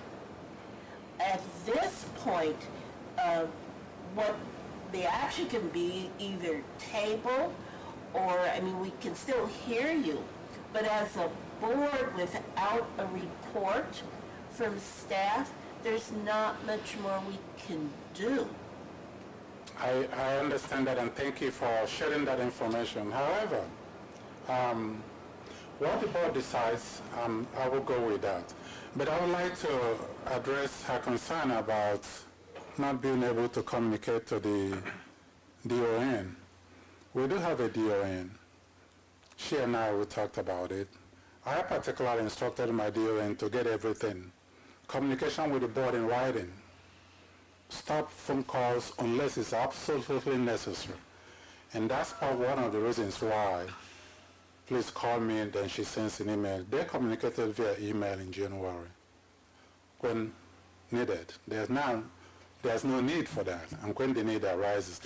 There was a time our DON was out of town about 3 or 4 weeks, and I told her, and that's when that information came that I signed. So we do have a DON, but if the board so decides, I obey the wishes of the board. But at a point, please, I would like the board to get to hear and see all the materials that we want to present to the board to show that we have the resources. And I just want to make sure that we're clear. While we can review as a board all of the materials without recommendation or report from the staff, there's not action that we can take. Okay. And so in due respect to you as an owner, we want to make sure that you get a fair hearing. And that's why I started. It appears there's a communications challenge here. And you just said when your director is not responding, you gave us a little background there. So I'm suggesting that with you present and your director and the 2 staff, that everyone, and if there needs to be a third mediator, I believe either our associate or executive officer will definitely be present. I strongly suggest it be a face-to-face meeting, given what you're sharing with us, and that it be done in time that staff can prepare a report, given into consideration the new materials you have and the new information you have, ready for the next Education Committee meeting. And if we can handle it and I say that as the chair of the committee, and if we can handle, or at least hear at the Education Committee meeting, then there could be, depending what the report says, a recommendation to the board for its May meeting. Okay. I appreciate that, and certainly I will honor that. I appreciate that feedback. And I would like to ask the board, if this is not the right forum, please correct me. I was scheduled to meet have a hearing with the Education Committee, the next coming one for our Berkeley site. So I'm going to want to request that be moved to the next Education Committee so that we can address the issue of the Pittsburgh site in this upcoming one. And then we follow up the other one next time. Yeah, because the information you give us, because it can't be verified right now, we can look at it, but there's not really, we can't take information from this without getting a report from the NEC. We can look at it, but we can't really act based on that information. Okay. So Sounds it's good. best if we move to, have your school be reviewed by the Education Committee. That gives you time to meet with the NEC and the SNEC and possibly the EO with your director. Okay. And then they'll bring it forth to the Education Committee, and then the Education Committee will bring it to the full board. Sounds good. So should Donna? I was just going to move that we deny the NEC's recommendation and move this school to the next meeting of the Education Committee for review. Okay. That sort of a motion would not be necessary if there was a motion to refer the matter to committee, because there isn't, given the volume of material, there isn't enough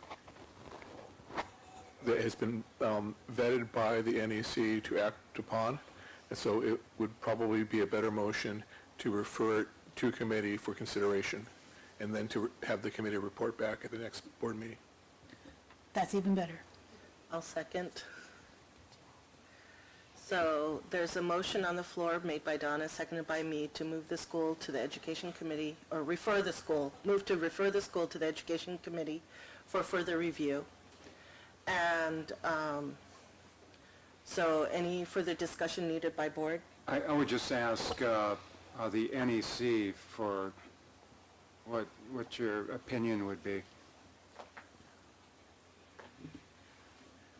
My opinion is to follow what the board decides. I really have tried over the last 2.5 years to get this program up and about. I know it's in the report, but just so that you know, of the 13 students that graduated the program, they've only had 3 that passed and 11 have tested. So with the students that they had and that they did not have the resources for, even though it looked like they had resources for it, it's my concern that, you know, we put more students and the public in the hands where they will not successfully become licensees. And please, I would like to respond to that. We have issues. I know the board said to refer this, but since you came up, I have to respond. We had issues in the past, and the past is the past. To say that we don't have resources based on what happened in the past, today is today. You tell us what resources do we like. I know that you as the board, you're not here to close schools. You're here to protect the consumers. Before you close schools, you give the schools a chance to fix whatever the problem is. If they don't fix it, then that's when you come in and close them down. And that is the right way to do it. I love the way you're doing it. But to just say because of what happened in the past, that we cannot do it going forward, yes, their passing rate is horrible. And that as the administrator, I take full responsibility for that. But one of my handouts will tell you how I feel about it, what I intend to do about it, and why the student performed poorly. Once you've seen all that and gotten all the full picture, you will come to agree with me that we are a viable institution, that we are ready and poised to turn our students who will be superstars. We have what it takes. I know I have what it takes. The first one, the DONs kind of ran it. This time I'm going to run it with the help of the DONs. And there'll be a difference. You're not going to see something that time card not signed up now. This is the kind of things I expect the DONs to check out. Attendance sheets.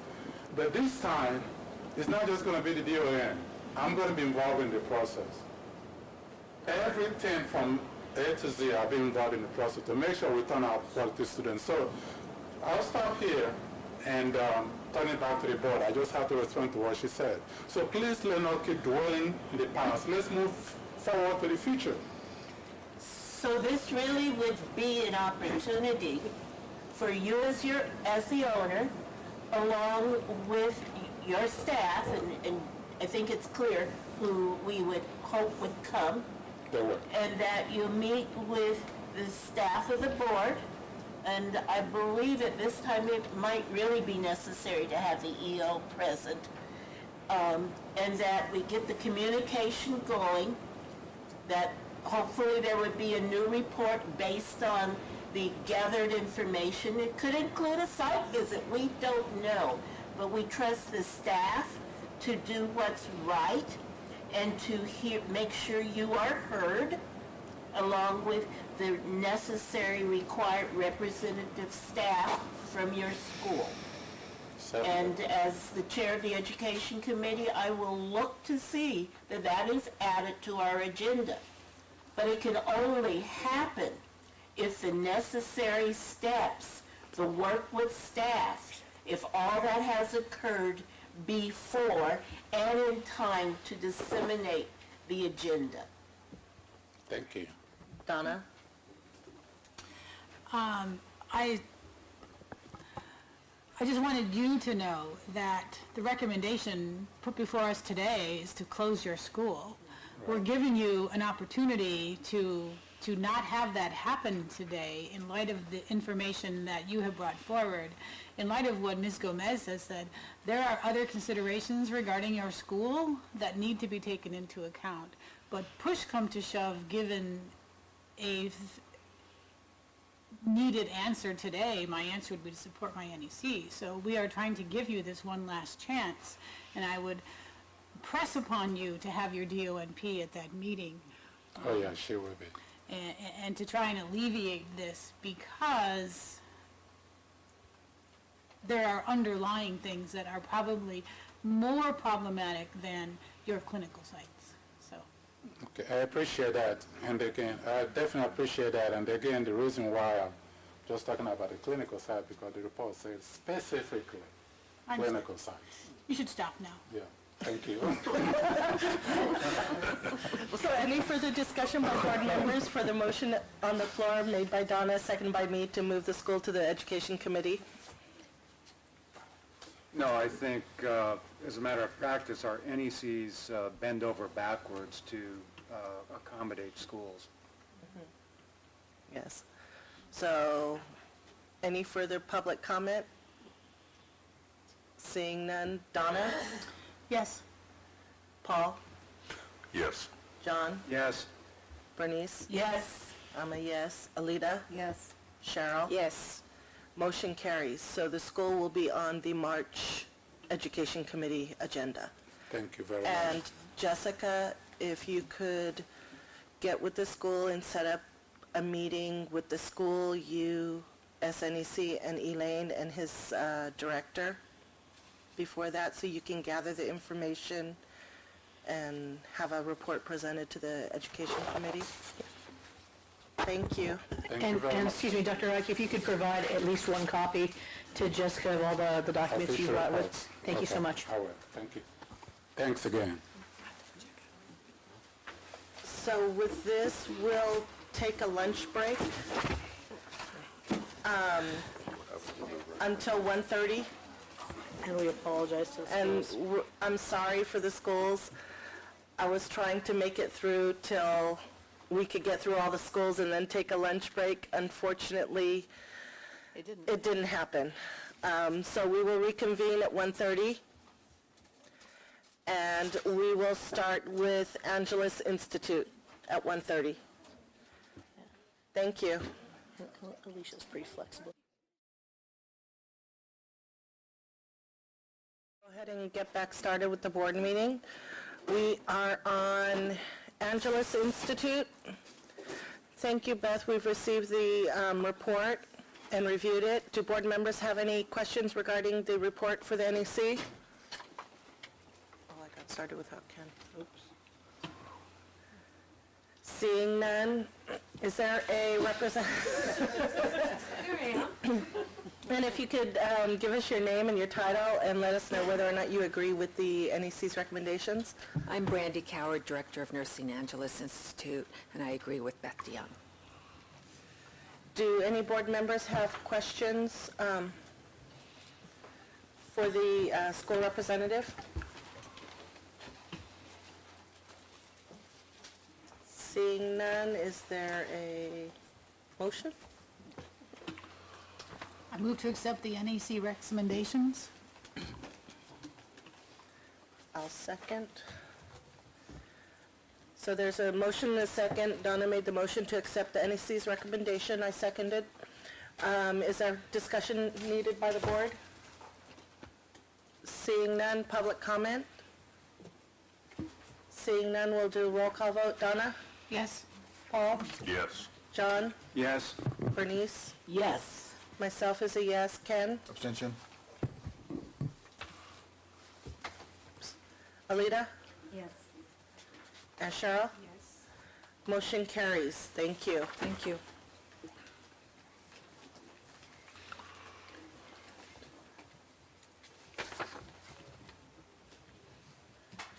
Now we'll move on to Integrity College of Health. Jessica, thank you. We've received the report and reviewed it. Do board members have any questions regarding the report of the NEC for the NEC? Seeing none, is there a representative from Integrity College of Health? If we could have your name and title and whether or not you agree. Good afternoon. My name is Melody Cochran, and I am Director of Integrity College of Health in Pasadena, California, home of the Rose Bowl. And yes, and I am with our Education Director, Ms. Della Masip. So yes, I agree. Do board members have any question for the school representative? Seeing none, is there a motion? So move. Second.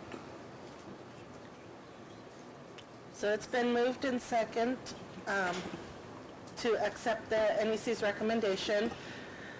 Is there further discussion needed from board members? Seeing none, any public comment? Seeing none, we'll do a roll call vote. Donna? Yes. Paul? Yes. John? Yes. Bernice? Yes. Myself is yes. Ken? Yes. Alita? Yes. Cheryl? Yes. Motion carries. Thank you. Thank you. Thank you, and I'd like to continue to thank Jessica for her help. Thank you. And thank the board. Have a good day. Thank you. So we're on Institute of Technology. Thank you, Faye. She's not here. Oh, that's right. She's not. Who's? I will. Hi, Beth. Hi. Thank you for the report. We've received it and reviewed it. Do any board members have any questions for the NEC?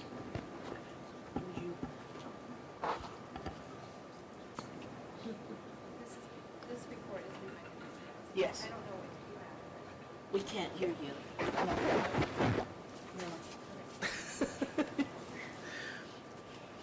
Is there any representative from Institute of Technology?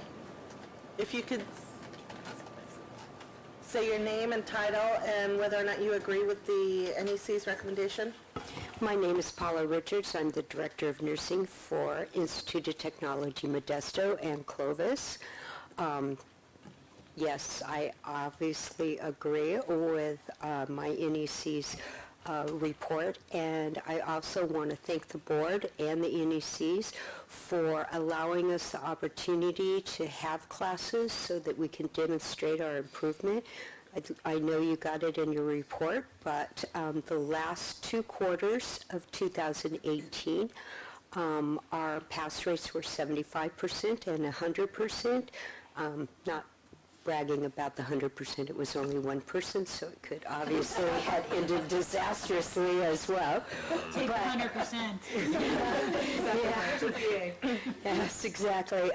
But the program's annual pass rate for 2018 was 73%, and while it is not obviously the state's average, as the regulation currently stands, we did meet the standards. And I really think that without all of your help and the opportunity to implement the improvements we made, those numbers would have stayed lower. So thank you. Thank you. Do we have a motion? I would move to receive the NEC's report and implement the recommendations regarding Institute of Technology Modesto. So it's been moved by John, seconded by Cheryl, to accept the NEC's report and the recommendations from the NEC. Any further discussion from board members? Just an observation. I believe you have one of your campus presidents with you. I do. I have Ron Gardner, who has decided that he really likes attending board meetings. Just want to recognize that he- kind of support. When a campus president comes, that's... Welcome. Any any public comment? Seeing none, we'll do a roll call vote. Donna? Yes. Paul? Yes. John? Yes. Bernice? Yes. I'm a yes. Ken? Yes, and it's okay to brag. It's okay to brag. Oh. Alita? Yes. Cheryl? Yes. Motion carries. Thank you. People feel a little frisky after lunch. So we're on Northwest College, West Covina. And Yes, I will, Beth DeYoung. okay. Thank you. We've received the report and reviewed it. Do board members have any questions for the NEC? Seeing none, we have representatives here. If you could state your name and let us know whether or not you agree. Good afternoon. I'm Adnan Al-Muazzin. I'm the Chief Nursing Education Officer for Success Education Colleges and also the Nursing Director for Northwest College. We are at the same college who are teaching out the Brightwood students, and I do approve the NAC recommendations. Thank you. Good afternoon. I'm Dolores Tricus, ADON, and I do agree with the NEC recommendations. Thank you. Thank you. Do board members have any questions for the school representatives? Seeing none, do we have motion? So moved to accept the NEC's recommendations? I'll second. It's been moved and second to accept the NEC's recommendation. Is there further discussion needed by board? Just a comment. Can you tell us and your colleagues what you've done particular, if there's one thing that helps to keep the pass rate so high? They're impressive. Certain, would you like to? I would say one comment, it's a top-down, bottom-up, and horizontal approach. We really work together as a team, and the goal is set on student success. Thank you. So no egos are in the way, in other words, and so forth. We work quite well together. Thank you. Where was I? Any public comment? I would just like to say congratulations. Thank you. Thank you. We've all worked very hard, all of us. Seeing none, we'll do a roll call vote. Donna? Yes. Paul? Yes. John? Yes. Bernice? Yes. Myself is yes. Ken? Yes. Alita? Yes. Cheryl? Yes. Motion carries. Thank you. Thank you. Thank you.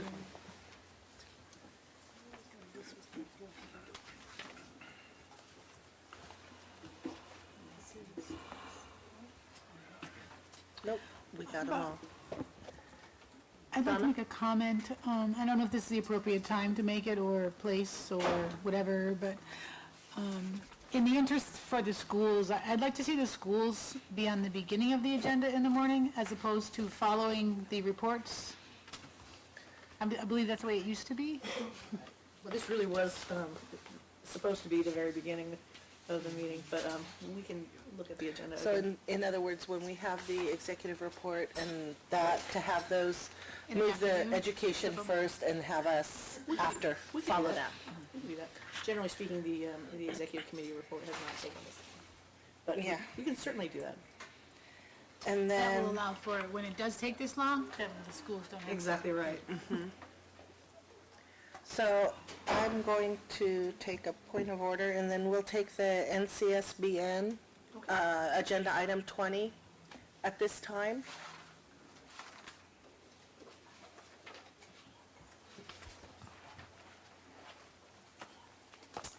Good afternoon, Madam Afternoon. Chair, Good and members of the afternoon. board, and Elaine. And congratulations on having a complete leadership team right now. Thank you very much. Thank you for allowing me to have some time on your agenda today. I bring greetings from the National Council of State Boards of Nursing in Chicago from David Benton, who is our CEO, and Phil Dickinson, who is our COO, and also our Chief of Examinations. He staffs the NEC committee there. How many are familiar with NCSBN, and just to what degree? Somewhat, a little bit? Okay. Last year in 2018, we celebrated our 40th anniversary, and that was a 2-year project. During that time, we also took the opportunity over the 2 years to rebrand the organization. We have a new logo. We launched a new website, and David Benton had been our CEO for almost 3 years. So 40 years is kind of a not 50 years, which I probably won't be around at 50 years, but for the 40 years, we took that opportunity to really kind of come out with a bang. One of the other things that we developed as an online resource for researchers, educators, licensees, nurses, and also for our members was a regulatory atlas. The regulatory atlas is a online database that provides regulatory information on about 150 countries around the world. And so this is a great resource that we think will be used by a number of people, and we're very proud of that.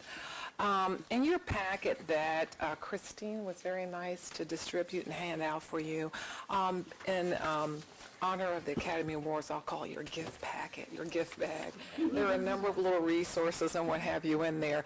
The canvas bag on top is from Interactive Services. That's a division under our IT larger division, and Interactive Services develops all of our online courses that are free to our membership, and many of the courses do offer CEs. Also, Interactive Services, they're responsible for the webcast that you can view at our mid-year annual meetings. They also develop a lot of video resources. They actually have a studio now, which I guess it's called a blue or green thing. They can do really kind of state-of-the-art video productions, and they recently did a series of mini teaser commercials for the Leadership Succession Committee. We launched or opened the call for nominations for officers for the Board of Directors and also for the Leadership Succession Committee on February 1st. And so if you've received some of those communications, or if you haven't, I can make sure you have, but they're just a great resource. So there's some additional information in that little bag about them. In addition to that, we have 59 full members, which are the boards of nursing, the U.S. and U.S. territory. We have 3 exam user members, and we have 26 associate members. You may know associate members are international regulatory entities, and we have, our first one was voted in 2007, and the 3 exam user members is a brand new category that the delegates voted on in 2017, and so associate members who use the exam, NCLEX exam, which is a condition of membership within CSBN. 3 of the associate members voted to be a exam user member. So that's a whole different category and so forth. So Elaine may have shared with you that we do have 2 major meetings, mid-year and annual meetings. Some of you may have attended. Mid-year will be here happening in San Antonio just about a month away, the 25th to the 28th. Why are you smiling, Elaine? Because I can't go.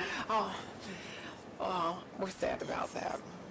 We are. And then the delegate assembly will be held in Chicago in August, and that is really more of a business meeting where we have delegates from all of our jurisdictions. Mid-year is more of an education and regulatory focus. Now, the one thing is these meetings are webcast, so if you're not able to participate, you can listen and view, while you have the meeting on. In the packet also, you'll see a list of programs and services, and it lists many or most of our programs and services. If you have any questions, feel free to call me. I probably didn't announce my name. I should have at the beginning. Alicia Bird, Director of Membership. I've been with NCSBN since 2000, so just about 18 years. I know I started young, right? No, I'm just kidding. So I started as a full adult, but I've been there for 18 years. It's gone through a number of changes. I think when I started, it was like 46 people. Now we have about 175. So we're in Chicago. Come visit us. We'd like for you to. Just come visit our office if you'd like to, or hopefully we'll see you at the annual meeting. But again, in the packet, there are some resources, and there are a number of ways you can engage with NCSBN by attending our mid-year annual meeting, by attending one of our special meetings. We have case management, discipline conference, IT ops. We have our APRN roundtable coming up in April, APRN consensus, and they're all on our website. And that calendar and what meetings we are holding for the year, it's open for anybody to see. There's also committees. Our committee program, we open for solicitation for new appointments on committees every May. And then the board is really looking at ways to engage members and use them with a shorter commitment than 3 meetings throughout the year, maybe for ad hoc or task force, those types of meetings. And there also is a document there. The last thing I want to comment on is knowledge networks. Knowledge networks are by discipline. They're by interest, I should say, like APRN, if you're education, practice, et cetera. We call them hive sites. You know, there's a buzz of activity. So there are conference calls. There are sites on the website where if you sign up for a particular group, you'll get information on that group. The executive officers and the presidents have their own. So most of my work is support of a number of resources for the membership, and I work very closely with the executive officer group and also the board president chair group. So I want to pause at this time and see if you have any questions. Yes. Thank you for your presentation. When was the last time actually that you all had a conference here in California, and can we expect or hopefully have you all? Well, we had an annual meeting in Long Beach, California in 2002 or 3. Oh, and that's a very long time ago. It was. I love, as a matter of fact, Ruth Ann Terry, if you know her, she was the EO for the California RM Board. I'll never forget, we had a reception at the aquarium, and she's so funny because she's so candid. I know Ruth. She said, well, you all enjoy yourselves now because you'll probably not come out here again anytime soon for a meeting. Other than that, we haven't. And so I'll take it back. We have a meetings department, and I always like to come to the West Coast. I think the executive officers in San Francisco 4 years ago, but in terms of a major meeting or mid-year or annual meeting, San Jose for the mid-year meeting 4 years ago as well. So it's been kind of long, not so long, but for the big annual meeting, a long time, yeah. You're welcome, tax-paying opportunities. Okay. I'm going to take the message back. Anything else the members would like to share with me? Any other questions or? I think our weather is a little more accommodating right now than Chicago. It was lovely. I think we had mango margaritas by the pool in San Jose for the mid-year meeting, so I remember that very well. Yeah, very nice. And after the cold winter that we've had so far, you know, I'm ready to come west. I'm glad I'm here, although I think I brought a little bit of our cold weather with me. Annual meeting is always held in August in Chicago. That's just kind of a board thing. The reason why it was not for the 40th anniversary last August is because we use 2 huge ballrooms for 3 or 4 days. And sometimes, you know, it's a big convention month, or in summertime it's a big convention time, I'm sure here as well. So she could not confirm the hotel space, so it was in Minneapolis. Other than that, it's August, so I hope to see some of you there. Any other questions or comments? I have a question of Sure. REO. Do we have a representative going to San Antonio next month? Actually, we cannot send a person to Texas. It's I on the didn't know bad they were list. on the list. Yeah, I would have otherwise been delighted to. But if I could hijack that stream of thought, I did want to say how very, very helpful NCSBN has been and how wonderful their resources are.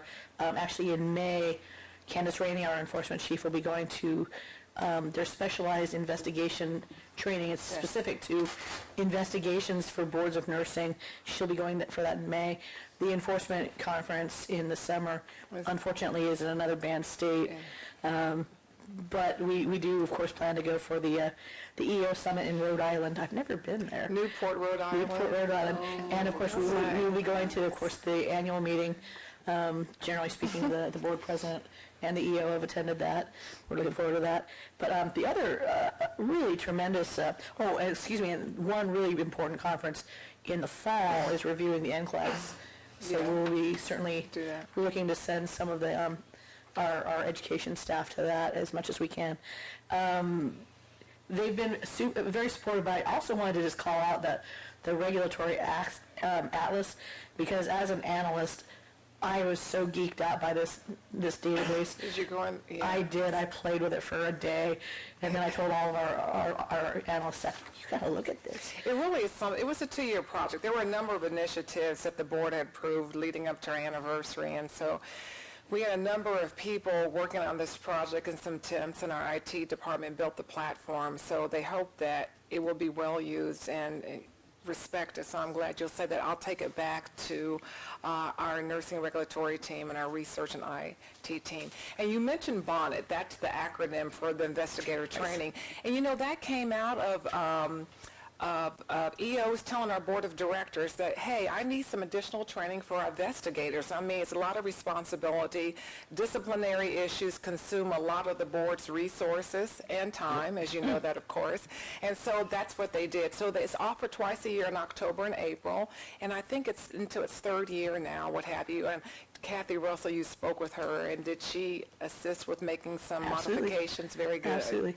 Excellent. Yeah, excellent. And one other thing that we really depend on NCSBN for is, of course, the nurses.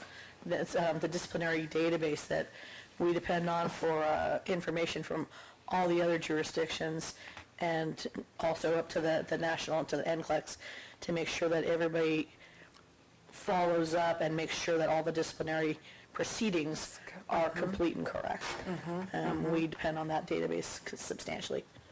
And you mentioned the NCLEX Invitational, that's the one in fall. And because of the next generation NCLEX NGN, which is supposed to launch in 2022 or 2023, I was just talking to Phil, that has sold out. I mean, she opens registration last year. It's in September, mind you. She opens registration in May, and it's sold out by June. So they added a second day last year. So they've made some adjustments this year. So when she sends that out to the executive officer group, if you think you want to send someone, just throw your hat in. We do have funding to help support that, Thank you. Attendance. Because last year's was in a bad state. I know. Well, recently, though, Colleen and I, and we've talked, emailed, and with Phil, that we have found that there are some other boards that have some now, like band states, what have you. And so Colleen Neubauer, who is our senior meetings manager, Colleen, she talked to me about sending a survey, which I think is forthcoming, to really find out across the boards what states are having these challenges. And so, so they say we cannot limit ourselves from that, but I think we need to be cognizant of the challenges because we want our members to come. That's their opportunity to engage and, avail themselves of resources that we provide at our meetings. And that face-to-face and informal networking is valuable as well. So if you can't come to our meetings, that's just not so good. So that is a concern for us. May I ask a question? In your experience with different state boards of nursing, what would you consider the top 2 or 3 biggest challenges facing the boards, either from a regulatory point of view or consumer outreach, stakeholder outreach? You know what, there are some issues that boards are challenged with on a national level. Some are kind of more territory. Our membership's divided by areas, but we found it's not so much like Idaho. It's so different from Tennessee. I think, it's been going on for a couple of years now, the opioid problem. Yeah. The opioid problem, that's ongoing. The other thing is medicinal and recreational marijuana because, the big things boards grapple with. And then there's work that we had a committee that Kathy Russell staffed, and they came out with some recommendations that were presented to the delegates at the meeting last August, and they're on our website. But boards think, how do we, because, if someone's been drinking, you can smell it. With marijuana, how do you gauge that? And, the main thing, looking at impairment. What is the impairment that the nurse or behavior that they're exhibiting? So that's been challenging for them. That, dealing with nurses, medical, recreational marijuana. And telehealth is another big one. Telehealth, that's kind of ongoing. That's 3.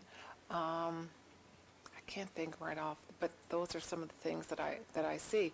Also with the age of, and we have a lot of resources, let me tell you this, a lot of resources and booklets that you can order free to share with, consumers, educators, what have you.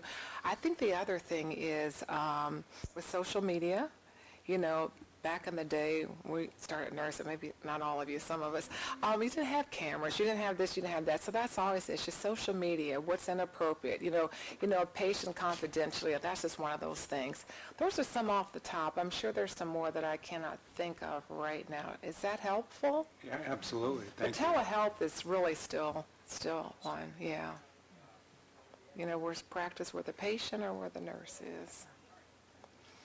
Any other questions or comments or anything you want me to take back?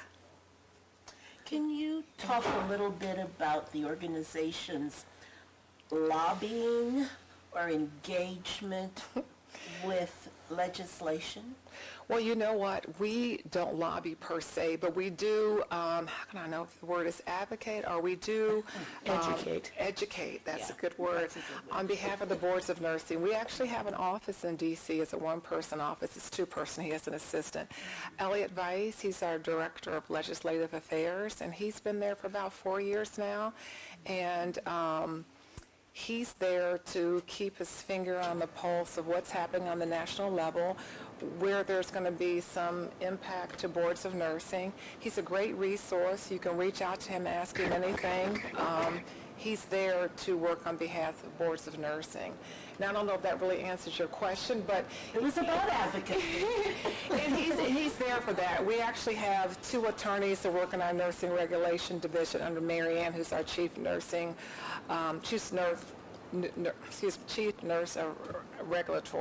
regulation. I'm sorry, I'm tongue twisted now. And they do a lot of work too. Their work is kind of tied to what's going on with the nurse licensure compact. That's one thing. I want to mention also that this year is the beginning of the board developing a new strategic plan for NCSBN. And it's a 3-year plan. And so it was launched like in the fall. I think information's been sent out to the boards. The board president of NCSBN, Julie George, who's the EO of North Carolina, will do a presentation at mid-year meeting. There's an opportunity to give feedback on what you think about it. It's a 3-year plan. The delegates will vote on it in August, so it's very important. If you want to get some information, let me know or go through Elaine. Now, the mission of what we do hasn't changed, but our vision has changed so much. Our vision statement, I don't have that readily available for you, I'm sorry, but it's on our website. So if you want to have some input in that, did you receive like a survey or something, Elaine, to weigh in on that? No? Because it's very important. What's the direction of the organization in the next 3 years? Do you do any, because I see that you have a Nurse Practice Act toolkit, and I know that all the states are using the NCLEX. So my area of interest is in the difference in the LVN Practice Act and the difference between the states about what they can do in one state, what they can't do in another state. Do you guys collect data related to that? I think that we do in our nursing regulation area, and actually our Interactive Services has developed some courses for some boards of nursing on their Nurse Practice Act. But what you want specifically, I'm happy to find, but I believe that we do. We also have a Director of Education, Nancy Spector, and someone mentioned she has a education consultant, like a mentor program and a toolkit as well to help with people that are new to the role or staff that's new to the role. It's curious to me because, I became an LVN in 1975, and so what we were doing then, what we're doing now, seems that we're able to do less than we were then, and so I'm just curious, and also in different states. So Well, it varies. You know, the Nurse and I'm Practice wondering Act. why. It varies. Well, it varies for RNs, the Nurse Practice Act. It really does. And that's not even getting to the the advanced practice issue. We're but all it using does the same vary. test, but what we're doing varies. It's very much so. interesting, isn't it? It is interesting, so I'm just wondering, is anyone looking at that? That's a good question. It's a really good question. It is. I'm going to take that one back because it varies from state to state quite a bit. It does. Any other questions about anything? I don't know. I feel like I answered your question a little bit, but I don't know if I gave you very some good. things. Oh, thank Gave us quite a bit of food for thought. Thank you. It's so nice to be here with all of you, and Phil, he's very sorry. He planned to come, but David Bitten's out of the country, so he may attend a meeting. He's there today in Dallas, and I'm here, but we like to come back if we're invited. We'd like to come back. He can come. Add an invitation. And bring everybody back, right? And Phil would like to join you as well so he can talk about things and answer your questions. And it's been lovely getting to know Elaine. Appreciate it. And the work that you do, your commitment to what you do is just impressive. I'll be happy to send you some links to the Sacramento Convention Center. Okay. I'd love to come back to California. Any other questions? No, I would like to thank you for coming and explaining a little bit welcome. more to the board members My about pleasure. NCSBN. Yeah. And Okay. Have you Anything? been to a conference? we went to the annual one. Very Wonderful. good. Yeah. I went to the enforcement one last year, too. Yes, Oh, that good. one was amazing. The discipline Case management, yeah, that's Yes. really good. I went to that one last year. It was very informative. It was very interesting talking to the other presidents from other board of nursing. One of the comments that I got back, oh, you're from California. Well, can we figure out how to get them to report back to us faster? When they're doing checks on licenses for the reciprocation. So, well, I don't know if I have control over that. Well, the biggest value, I think, for our meetings is that the informal networking that you get to talk to other people, make connections, and whatnot. So, thank you very much. Thank you. Okay, so we will go back to agenda item 17, the Evaluations Committee report. Bernice? 2 seconds. The Evaluations Committee has met. All of you did receive a copy of our report. In the interest of time, we will take questions, if any. Any questions from board members?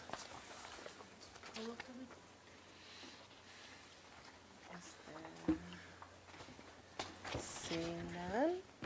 No questions, Bernice. Thank you for the report. You're very welcome. And then we will go on to Licensing Committee report. Paul?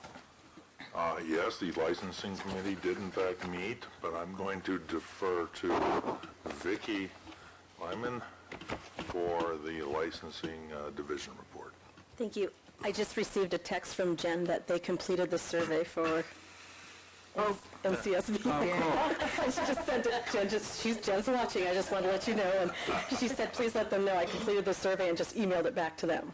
So, one of the things that you received in your iCloud, and I know it's a very large package for you to get, was it's the licensing division statistical data, an executive summary. It's 17 pages. I know it's a lot. There are 63 data sets included. 50 of them represent actual processing things that are processed by our licensing division people, and there are 13 that represent processing times. One thing that we promised that we would give you that we finally have in this report is when you look at the equivalencies, it shows you actually how many equivalencies that we are receiving. Because I know there's been a big concern with this board and also with Elaine and I about the number or about the time it takes to process the equivalency applications. So when you look at 42 weeks, your eyes pop out of your head, mine do too, and it's startling. So we didn't have the context in which to give you that statistic and feel comfortable presenting it to you. So when we look at that statistics, it shows that we're receiving over 1,300 of them a year. And the other startling fact that we have is we have 3 people that process those equivalency applications. Paul brought up a really good point this morning in that yesterday during the discipline hearing, there was a case with an equivalency application, and it was about fraud. And the process that our analysts go through to actually evaluate those equivalencies takes a lot of time, and it's a very involved process. And they have at the top of their mind that it could be fraudulent because there's information coming in from different countries. It has to be evaluated, and they want to make sure that they're doing it properly because, again, we're talking about public safety. So our evaluators, our analysts are doing a great job. So when you see these statistics now, you actually know how many of those equivalency applications are coming in. So I think that was a really good statistic. When we did have our we actually didn't have our committee meeting this quarter. Ms. D'Amazola was absent, so that's why Paul said it was okay for me to do this. In our staffing, we actually have 4 vacancies open in our licensing division. The challenge that we have right now are 3 of those vacancies are with people that answer our telephones. And we all know what a challenge our telephone calls are incoming, the number that we answer, and how we do it successfully. So Jen and her team have been interviewing for the last week, I think they have at least 8 good candidates that they're going to move forward to fill those 3 positions. The next challenge that Jen and her team has is they actually have to go through our OHR and have the candidates vetted and make sure they have the correct qualifications to be moved into those positions. So Jen is working very hard on getting those positions filled. Many of you know Vicki Saavedra, and she was one of our equivalency analysts. She actually took a position under Rochelle's team, so we actually have to fill behind Vicki again. Huge loss to our equivalency team, yet she's going into our administration team, and we are excited to have her there and all the skills and knowledge that she brings into that position. The good thing about that is we still have our institutional knowledge to help us train new people when we have a promotional opportunity in our evaluations team or our equivalency team. Let's see. We've been talking about the CE audit for a long time. One of the challenges that we have is that we want to make sure we do it right. And in order to do that right, we have to have the resources in place to do a good job. When I just explained that we have 4 vacancies, that kind of tells you why I have to keep pushing it out and pushing it out. I would rather push it out and take a little bit of heat than start it and fail and be on the front page of the Sacramento Bee. So that is something that we had to decide procedurally to make sure that when we do it, we don't do a disservice to our licensees and say, please send us this step, but we're not going to have enough time to actually evaluate it and do the good job that we should be doing. So we are going to put that off, and I will be talking to the executive committee and letting them know as soon as I have a beat on when we can get that moving forward, because it's important to all of us. So I just want to make sure to let you know that we will have information to you as soon. Thank you, and Jen for all of the hard work her and all of her team are doing. It's been very, very good. I think one thing that you'll really appreciate is when we start looking at the statistics at the May board meeting is that the actual number of telephone calls is going down. When you look at November, December of 2018, I know it sounds crazy, but in November we only had 8,267 calls. In December we only had 6,696 calls. That's actually really good because in September and October we had over 19,000. So the actual number of calls is going down. Our new supervisor, Leanna, is actually I asked her to keep a day-to-day log to show us how many calls are coming in each day. I looked at yesterday, we only had 300 and some odd calls to the board. Oh, wow. Yeah, it's huge. So I want to, at the May board meeting, I want to show you a month by month, day by day of the call volume, because there is some predictability in our call volume. We sent out the DOJ letter that just increased our phone calls horribly. We had a fee increase. Guess what? They didn't like that. They all called in. And what was the other thing? We had the Brightwood issue, too. So we had 3 events in January of 2019 that just lit our phones up. So I want to be able to show you day by day what's been going on at the board. And the other day when I looked, we had over 500 phone calls on a random Tuesday, and I don't know why.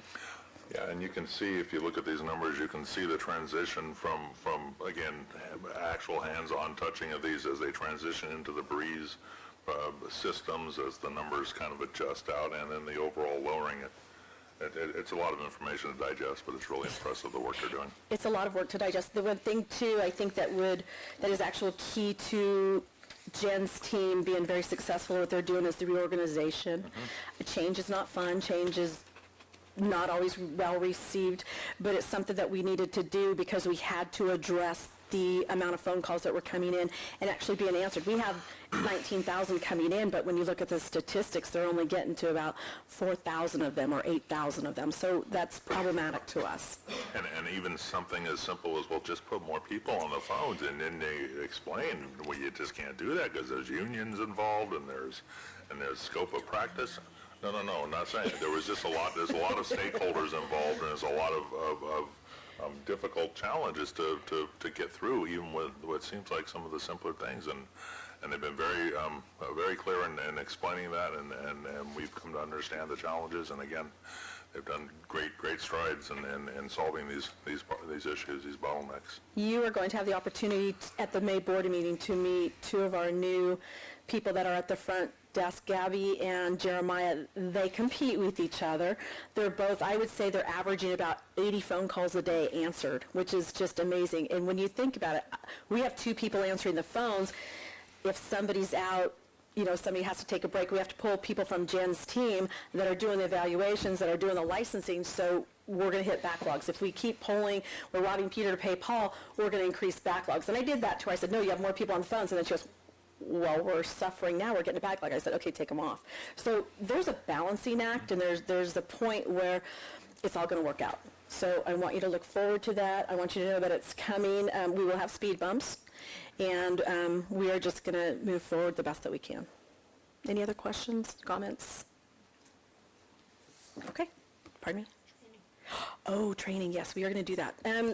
When I worked for the Department of Insurance, I was actually fortunate enough to be a train the trainer. It's called the Telephone Doctor. If you look it up on the website, it's actually fabulous. It's customer service training. We're going to start doing customer service training to all of our people in the licensing division. So if you answer the phones every day, you're going to have the training. If you answer the phones randomly, you're going to have the training.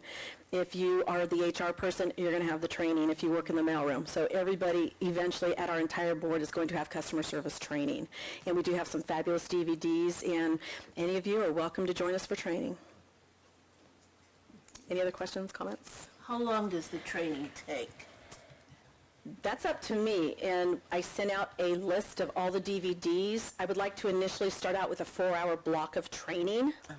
And again, we have to have people covering the phone, so I have to adjust it so I have people answering the phones and people in the training. So there is a 4-hour block that talks about the basic concepts of having a call center, of answering the phones, why you answer the phones, how you answer the phones.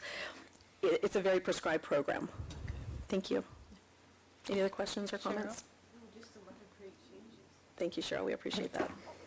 And once again, I'm struck by the crossover between the licensing committee and evaluations, because we've received all of these statistics in our evaluations committee. All this good news. It's good news. Evaluations committee. Good. Vicki, congratulations on all Thank the you. work that's being done. One question in regards to our communication to LVNs across the state. Are we implementing a new way of communicating with them? Is there a technological answer to maybe some of the responses, and is it through SMS text messaging, or is there an emailing mechanism that we're trying to create within the system so we can communicate with them better? I would love to say we could do the SMS. We're not there yet. We have to look at our Verizon network that we use for answering telephones and see what that system is capable of doing. We met with our strategic planning committee. I'm not trying to steal your thunder, John. We are looking at launching a Facebook account very soon and a Twitter account very soon. We learned through, when we sent the DOJ letter out, we learned that people move and don't change their address, and we can't get a hold of them and get information out to them. And we had one gentleman complain, you should have sent me this notice 3 months, or when he was talking about renewals, you should have let me know 3 months in advance. So that would have cost us $34,000 to send a letter out to all of our licensees letting them know that we're having a fee increase or that we're doing any sort of type of thing. So I would like to think that we could get some type of email list going for all of our licensees. It would save us a ton of money. A lot of people are dialed into the social media. They're dialed into the electronic devices. We would like to look into that. It would take some legislation to require that all licensees provide their email address. So that's something that maybe the legislative committee can look at. I've got some good information for you on that because we did it at the Department of Insurance. So that's how we communicated to our 400,000 agents and brokers. Everything went through email, saved a ton of money. So thank you. Yes, we're looking into those things the best we can. Excellent. Thank you. You're welcome. Anything else? Vicki, thank you. You're welcome. Thank you, Vicki.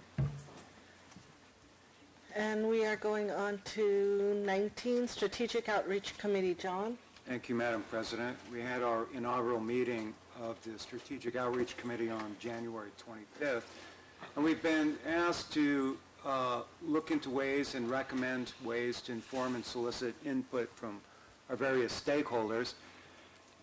And that gives us pause for reflection, identifying who our stakeholders are. So I think we have internal and external stakeholders. Internal includes DCA and other boards and bureaus within the department.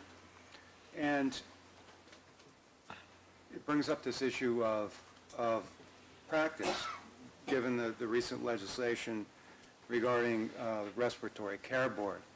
So that might be one area where we can do some outreach. I know some of our committees, the exec committee has been meeting and continuing to meet and monitoring that. Or is it practice committee, I'm sorry. And then we have external stakeholders, including our licensees, members of the public, our consumers, members of the state legislature. So we're invited to kind of track and monitor goings-on in the state capitol, and being aware of anything, and part of this overlaps with Ledge-Reg. But the piece that's kind of unique to strategic outreach, I think, is we have this opportunity to not only engage in a content-driven process, but also how we frame the narrative, which is the messaging piece. For example, I don't think the public is really aware of the accomplishment and how proactive and responsive this board was when we had the sudden closure of Brightwood. We did a fantastic job. We responded to it very quickly. And, you know, as a result, we have this opportunity now for any of a number of students and impacted parties to, you know, complete their LVN education. And I really think we don't get enough credit for the work that we do here.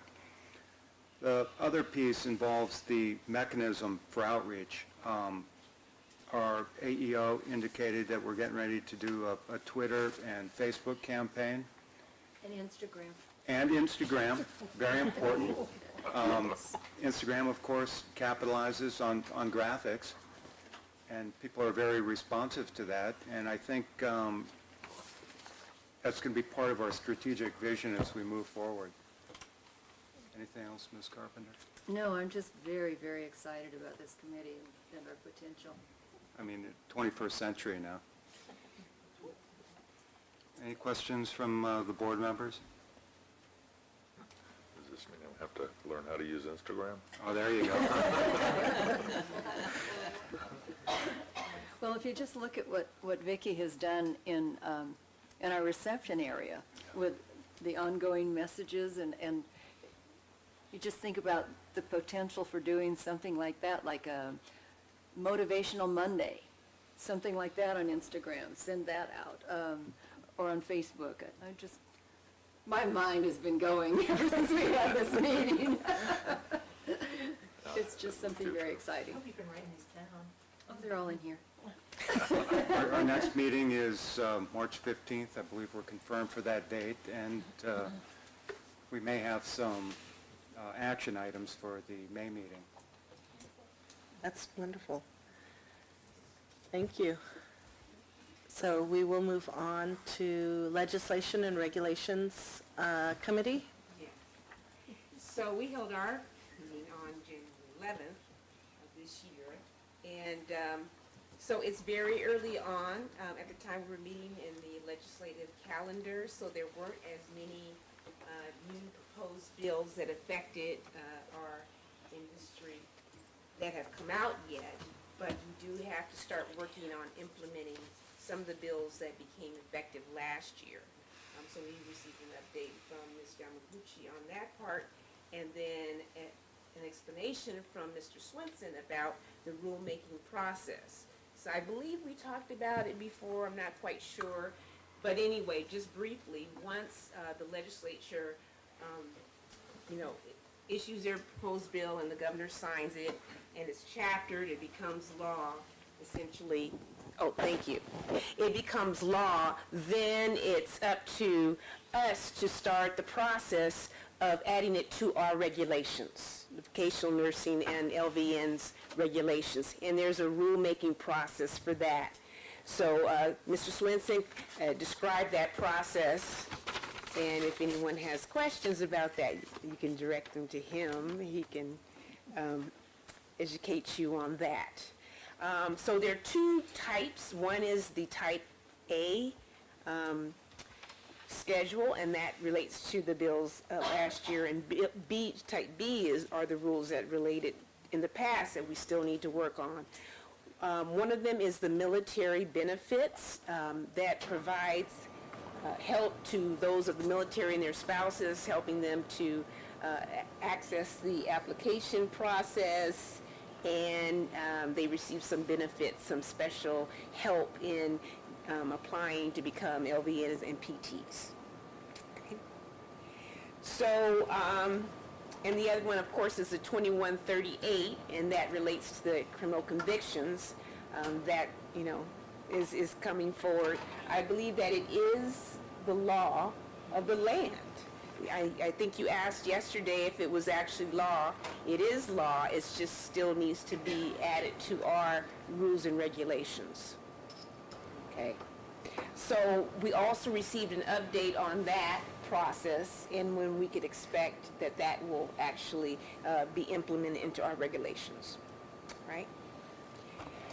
So there was a couple of motions. One was to move forward with the rulemaking process, and really we focused on the fee bill increase for the schools. Now, I know that there was a vote last meeting that we approved it.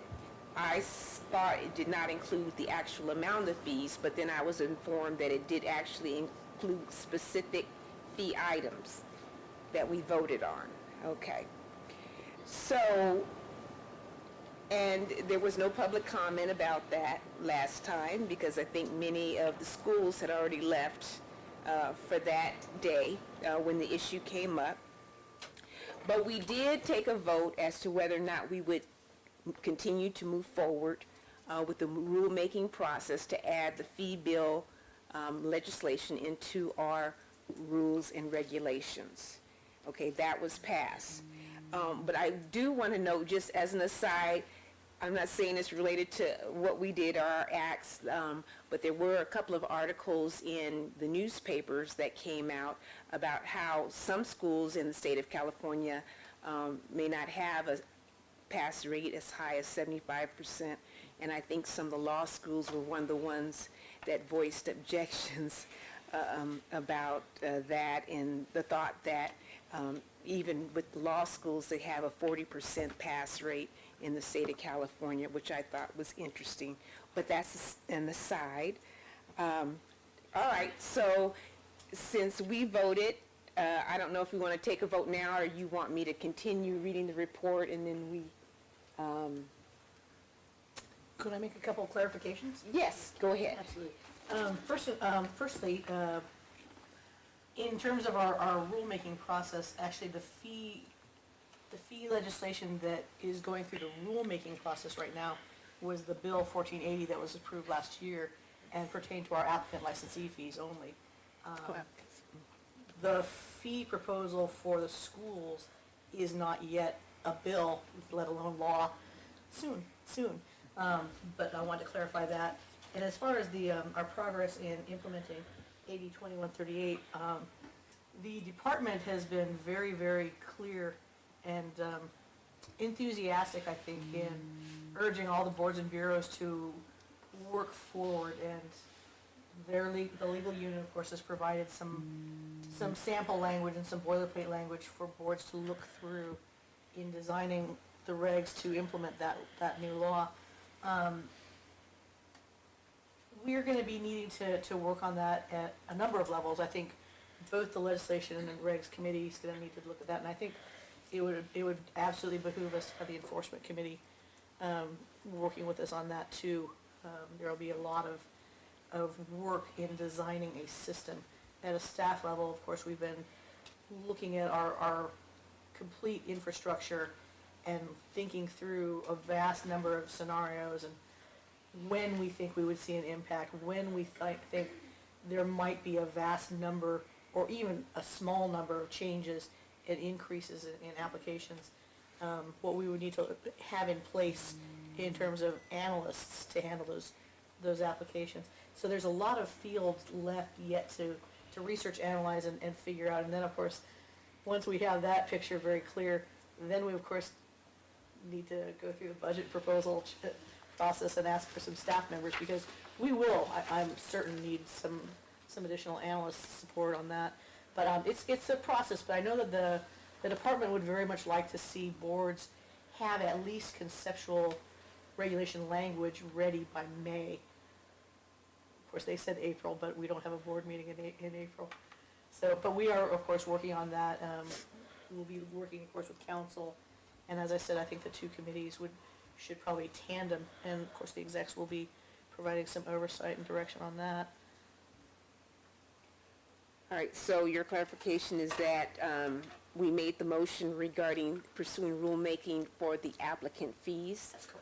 Yes, and the military benefits. That's correct. And actually, if I could provide a little footnote on that. Yes. That action, it was discovered while our staff was looking into, the proposed rulemaking for the 75% pass rate for our fee implementation, that there was some legislation, a couple of different pieces to assist vets and families of vets with benefits and with employee assistance and licensure assistance.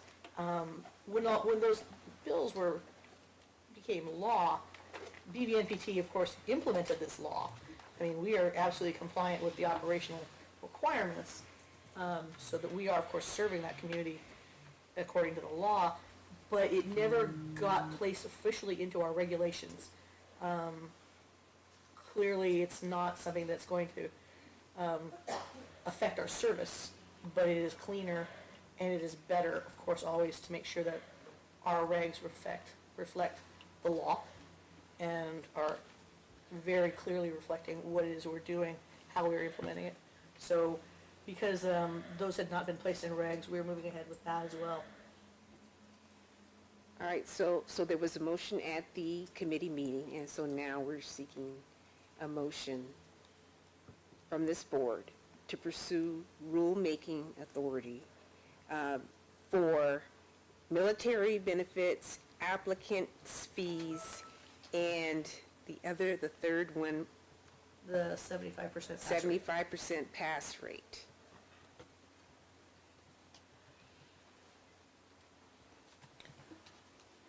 So That's a motion out of committee. that's a motion out of committee. So the motion came from the committee to pursue rulemaking language on the 75% pass rate, the military Military benefits. military Sums it up benefits, and the fees, nicely. Fees. and the fees. And the 75% pass rate recommendation was based on the fact that this board voted for that at the last meeting. Yes. Okay. So it came out of the committee, so it does not require a second. Any discussion by board members? Seeing none, any public comment? In that 75% pass rate, is there anything that includes consideration about a 2-year window for first-time NCLEX pass rate impact on a program? Or release of graduate NCLEX test outcome consent? Sorry, I didn't mean to rush up here. No, that's good. I'm like feeling a sense of urgency because there was a couple of meetings I missed in between here because I had a medical condition. So I feel like there's a little bit of a interruption here in understanding of where we got to between times. So No, the language we're moving forward with is very simply just the change in the percentage, and it has no other qualifications or conditions. So The rest, I think, is policy that we'd be delighted to discuss through the education committee. So I guess then before, the one thing that I would like to ask, if that 75% is going forward, that a caution that I would have as a educator and administrator, and the introduction of the fee regulation, all of those things, for everything that I've seen come forward as a quality educator and administrator, but with the understanding that we should consider too, that it makes prudent sense to consider that we should put time limits around, given graduates, to put time limits around 2 years before we consider that impact on that NCLEX first-time pass rate, because that impacts our first-time pass rate on a program, number one. And number two, we should start releasing graduates' test names, because if a program falls below 75%, you want to know what happened. And so you need that information, and it makes sense. So I get it, but you need to be able to detail that information back. So a program needs to be able to respond accordingly to the board in that endeavor. So it works both ways, and that's all that I think that the expectation is here.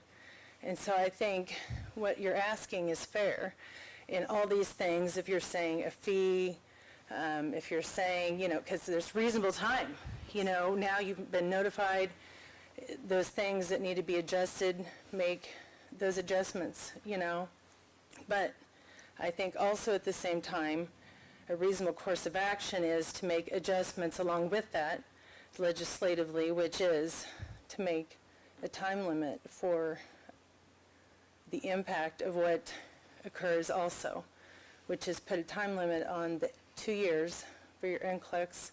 Because right now, somebody's just going to come from anywhere. And California has more VN and professional nursing graduates than any other state in the whole United States. Speaking of, you want California NCLEX people to come here, well, let's start behaving in a way that is professional. And we want to attribute, and get that right kind of behavior here. So if we want to continue to increase the bar as we have been, then we need to start getting ourselves in line with the way the other states have been. And it is the standard that they're putting limits. And that is what you've surveyed recently, and your outcome was to put 2-year limit. So, just a thought. Excuse me, two-year limit on... Is that The first time test, between graduation and taking? right, so because when a student graduates, we know within 90 days if you don't take it. So 2 years is a very fair time for a student, to test. I just wanted to make sure I understood it correctly. Thank Right. you. And actually, let me follow up. First off, and I think most of you know that in terms of providing test taker information, we run up against a lot of privacy law, and we have the ongoing discussion with the test administrators with that. But of course, we're not willing to say no and let that matter drop just yet. But the second point, of course, the time limit on the test, I wonder, council, do you think that would require a statute, or could be done in regs, or could a school ostensibly do that as their own policy? For it to be a criteria for approval of schools, it'd have to be in the regulation. The 2-year restriction is something that could be included in a regulation without legislative action. The rulemaking process by which regulations are developed include public hearings, so you have an opportunity to come back and express any opinions you have or reservations you have about the proposed rule when it goes forward in the rulemaking process. And then with respect to the test scores that's come up frequently, the Information Practices Act prevents the board from releasing educational records and exam information without an express release by the student. Each student would have to do a release, and without such a release that's compliant with the Information Practices Act, the board could not release that information. Well, I think it's a fair thing. Could we work with the board to create such of a release? There are boards that actually do that in a variety of capacities. Like I said, we're certainly interested in looking into that, and I know that the NECs have talked about this a number of times, so Subject's not over, I promise. Okay. But it is a really perplexing problem. All right, any other comments about the pass rate from anyone? Thank you. So we have a motion on the floor that came out of the Legislative Committee to pursue rulemaking language for a 75% pass rate, military benefits and fees. Donna? Yes. Paul? Yes. John? Yes. Bernice? Yes. I'm a yes. Ken? Yes. Alita? Yes. Cheryl? Yes. Motion carries. All right. Thank you.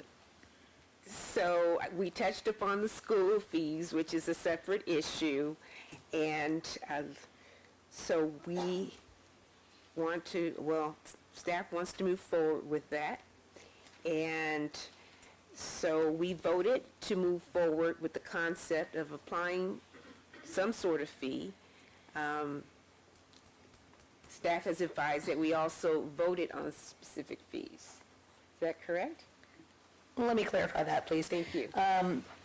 As the board will recall, we discussed this back in April of last year, where the board authorized staff to pursue the legislation. At that point, we wanted to pursue a single bill to address both the school fees and the licensee applicant fees.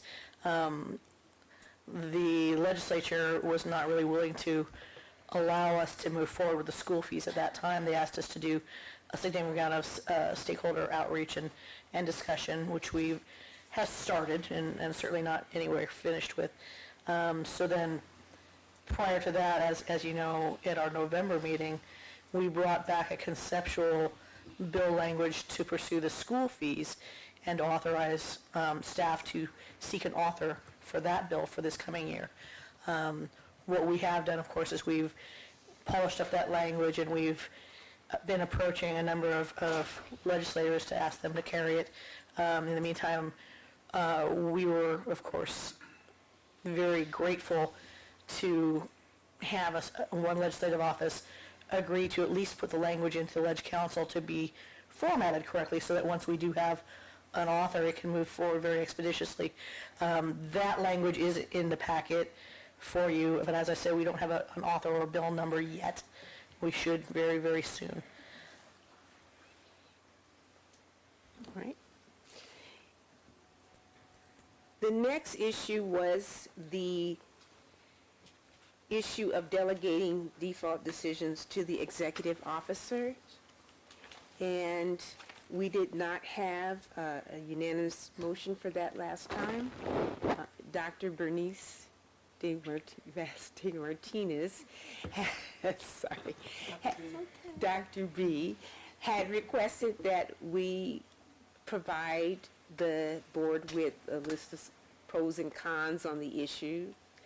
The committee did meet, and I did draft some pros and cons, and the staff also incorporated in their response some of the points that I made, plus added some statistics to it.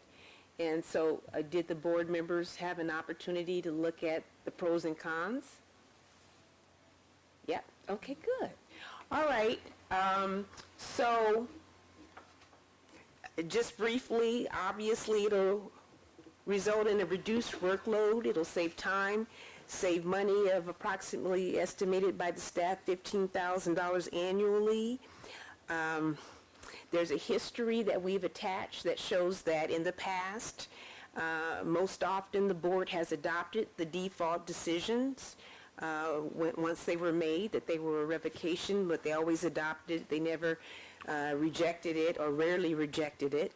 And other boards actually have delegated that decision-making authority to their executive officers, others like the medical board, for example, and I think the nursing board, and that was one of the monitor's recommendations. The other con is potentially does impact due process. Some will argue that because there is a default, then that's it. There's nothing to argue about, so no due process really is necessary. The only point that I did kind of notice is that is it fair for the executive office position, the executive officer position, who's seeking to enforce prosecution towards a licensee, then also being the same person who is the one that has a right to declare a default. That kind of doesn't seem really fair. Could you restate that one more time? Okay. Let me see if I can come up with an example. I'm not sure I can. Same person who issues the accusation will then determine the ultimate issue on default.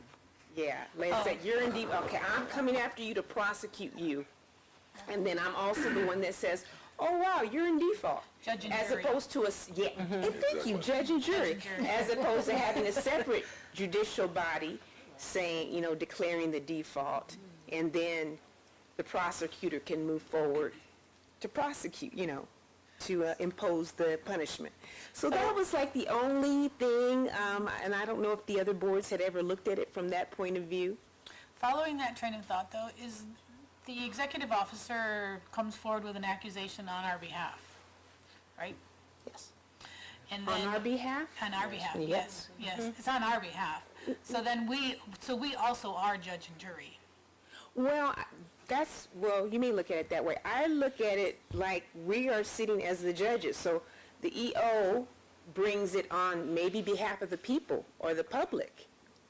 And then, against that licensee. And then we're above as judges looking on it and saying, okay, is there a default? Attorney General, did you prove your case? This is the punishment. So I kind of look at it differently. It's not on it's on behalf of the board, but maybe the whole system has a flaw. May I respond? First of all, you have to remember that the board actually is the people of California. The board is charged with, protecting, of course, the consumers of California.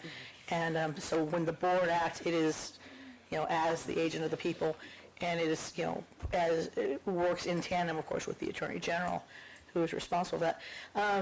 The idea of being judge and jury is not exactly the case. And the idea that this is curtailing due process is not exactly the case. Generally speaking, first off, these are usually very significant matters that the respondent has been provided with a very clear accusation and a very clear timeline with which to respond and provided information on his or her options. If that person either fails to respond within the time limit or chooses not to, that's a default decision, which means that we then can move ahead with the final movement, which is to revoke that license, which, by the way, is a very important distinction in consumer protection. The sooner that the board is able to act to make sure that people are no longer licensed when it is proved that they are not appropriate for the profession, the sooner we have these people out of the practice and no longer able to be in a position that they could harm a patient.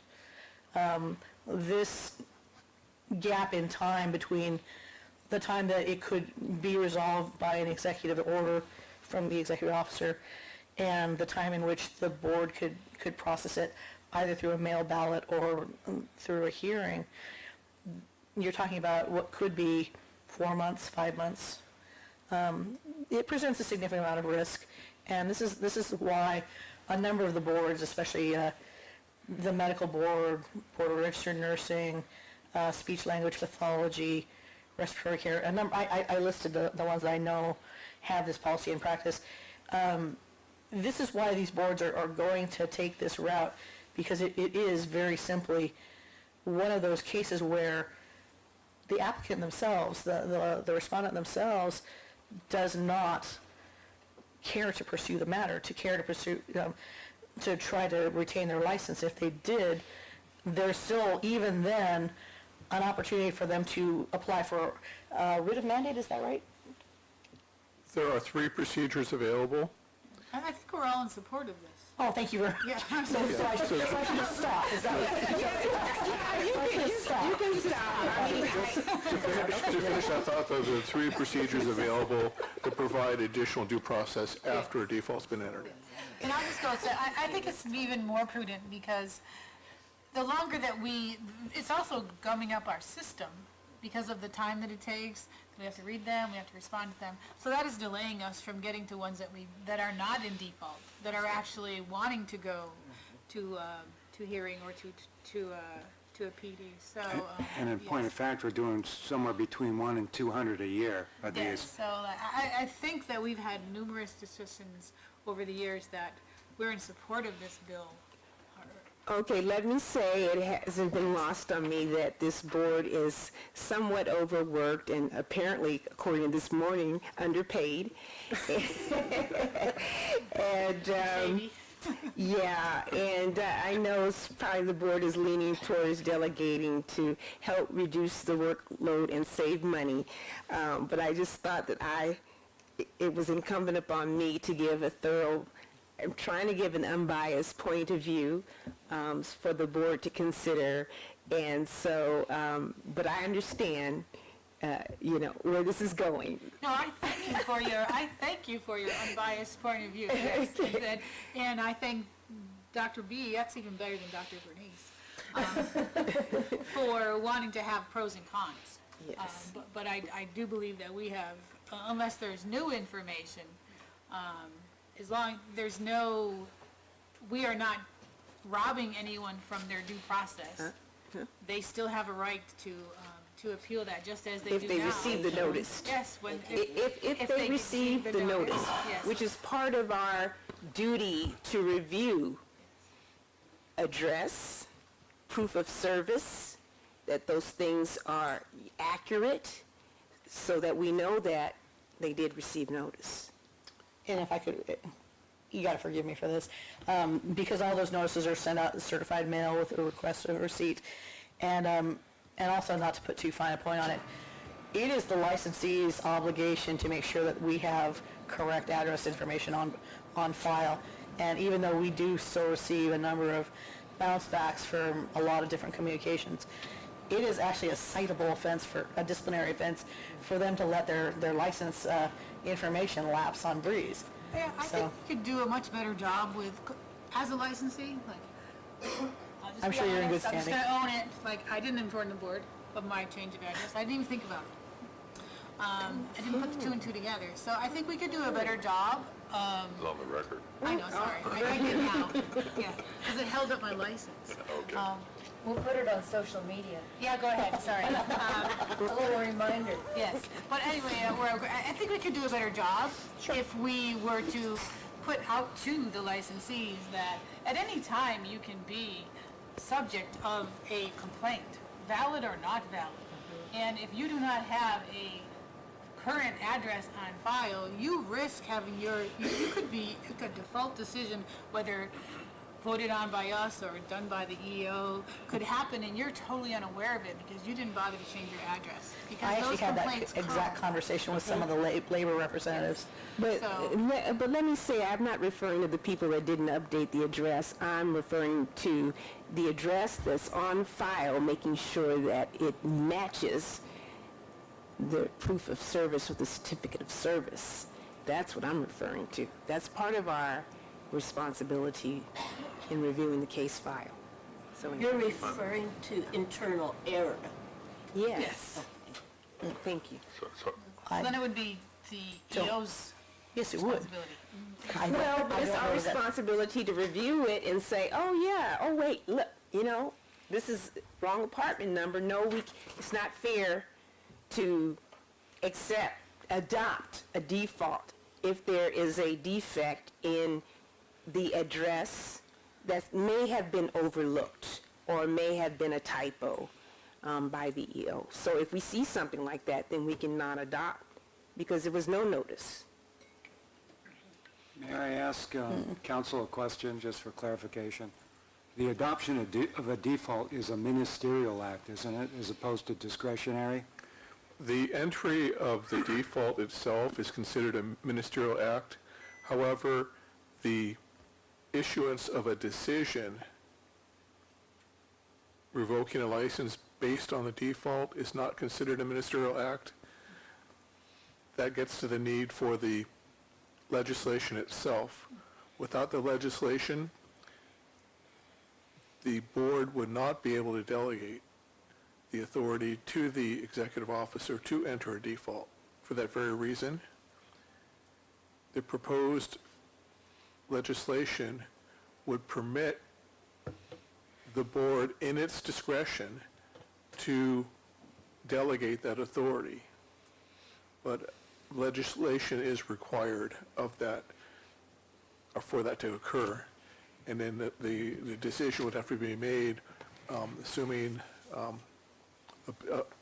bill passes and is enrolled, becomes law. The board at that point would decide whether it actually wanted to delegate. That would be a separate decision. And then the delegation itself would not be binding in perpetuity. The board could withdraw the delegation at any point. But the legislation that's been proposed would simply permit the board to delegate the authority to issue a decision based on a default. The entry of the default is ministerial, but the issuance of the decision is not. So for purposes of our discussion, we would be moving to seek a sponsor of a bill that would delegate authority to the EO. Yes. And that delegation would be permissive. In other words, it could be withdrawn.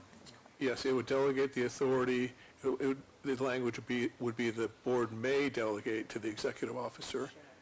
And if you recall, there had been a bill, I believe it was SB 888. Right. AB 888, that contained an unusual provision for a mandatory delegation. And that died, I think, in committee. But this proposal will be for authorization for the board to delegate if it wishes. So it would be may, not shall. And we can control that. So, I mean, once we go find a sponsor, we can say to them, will you author legislation that says we may? And they'll keep it at may, or can they just say you shall? It's been my experience with the legislature, which you know is pretty extensive, that they would rather go with may than shall. Shall is binding. Even though they had shall before, but it died? My assumption, of course, is that we would be submitting language, and it would reflect what the board would like to see. Okay. So I have a question based on this. It looks like the previous document that your recommendations came out of, and it talked about at the end about potentially the slippery slope of turning over authority of the board to the executive office. Leave it at that, and that this could, can you just talk a little bit about what the potential there? Are we giving up powers that we... Okay, so you did receive it, okay, and read it, okay, right, so, okay, so that's good to know. All right, so this board faced sunset. I'm going to go back to that again, where we face the possibility of losing all of our powers, being completely dismantled. And, a year and a half later, we're seeking now, requesting legislation to take away one of our powers. One of our powers is the right to decide default decisions. And so now we're running around the halls asking for legislation to take away at least one of our powers. And so, I understand reduction of work. So I just thought I would point that out. Something I thought about.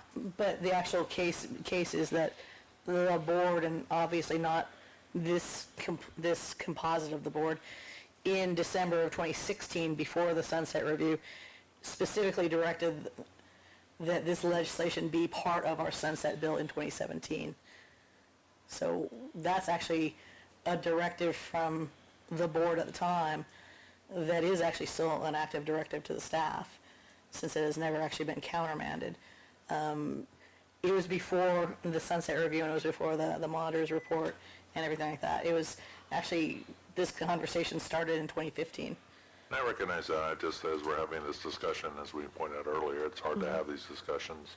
So since we're all here, it's an opportunity to hear your side and to hear your input on it. Again, I just want to make sure we don't do something imprudent just because it makes the process easier.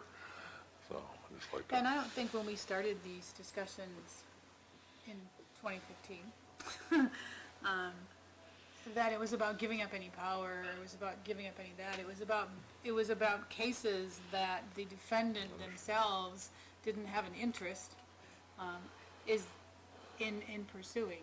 Now, you bring up an interesting point that I hadn't thought of, and that is the collateral damage to anything that happens is if we inadvertently sent the default to the wrong address because we had the right address and it got addressed wrong. But I think that there would be the exception rather than the rule, and that there would be and I'll ask Mr. Swenson, I guess that they would have recourse there if they could come before the board and prove and say, like, look, I never received this because you had my correct address on file, but you sent it to the wrong address. I think they would have recourse to have that overturned, so they would still have their due process. If they knew about So, personally, I don't look at it as giving up power or anything like that. I see it as a way to use our time efficiently for those cases where the actual licensee has not expressed an interest in their own defense. And the majority of the defaults that I read are usually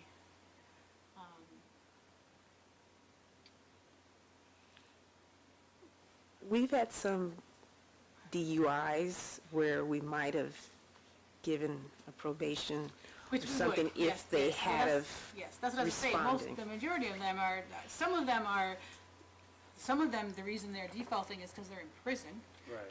So I've seen a number of them.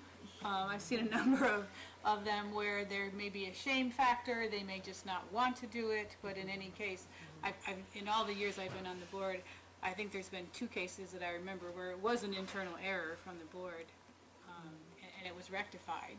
So I just want to state for the record, I don't think of it as giving up power, although it does at face value seem like a little odd thing, but we're very specific in these are defaults.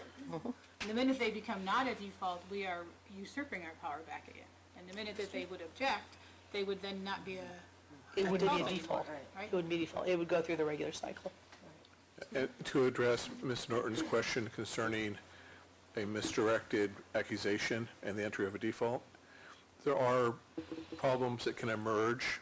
For instance, if an accusation is duly and legally served at an address of record, and then the address of record changes during the period of time before a default's entered, that kind of a scenario could generate a default decision being entered and sent to a former address if the change of address isn't picked up during that short interval of time. Those kinds of things could conceivably happen and may have happened in the past. However, if a default decision issues and the notice has not gone to the correct address of record for whatever reason, clerical error or some other reason, then that would be a jurisdictional defect in the decision, which could be addressed at any time once it is discovered. So it's unlike other types of decisions of the board that once they become effective, the board is without jurisdiction to reconsider or modify the decision. If there's a failure to serve at the address of record, then that's a jurisdictional defect that goes to the ability of the default decision to be issued, and it could be undone at any time in the future once the error was discovered. There's no time limitation. And that's exactly why we send it certified with a request. We want them to, they must acknowledge the receipt of it. But you know, the U.S. Postal Service, Okay, so we voted On this last time, are we calling for another vote on it this time? Or There's not a motion on the floor, but, okay. but however, there is the existing directive from 2016. Okay.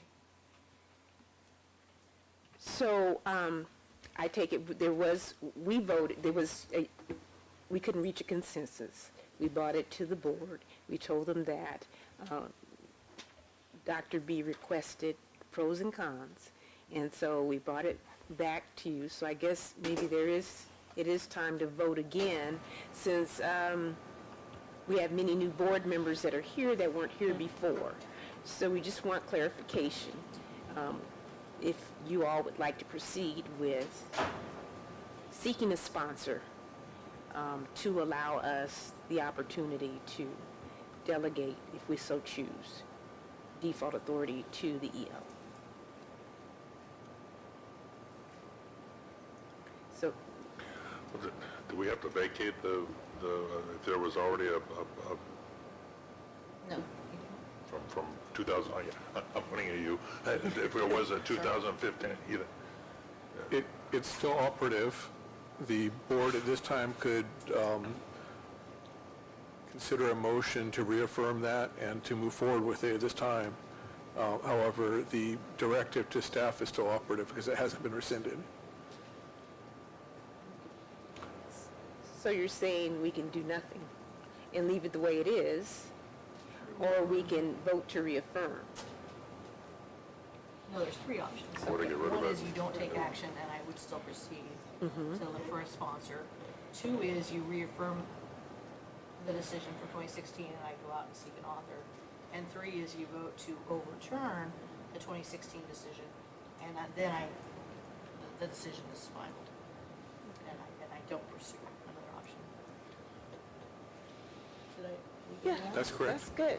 Very good. I'll remind my colleagues, this is why the pros and cons. Yes. We went on it with a discussion that kind of came to this point. Mhm.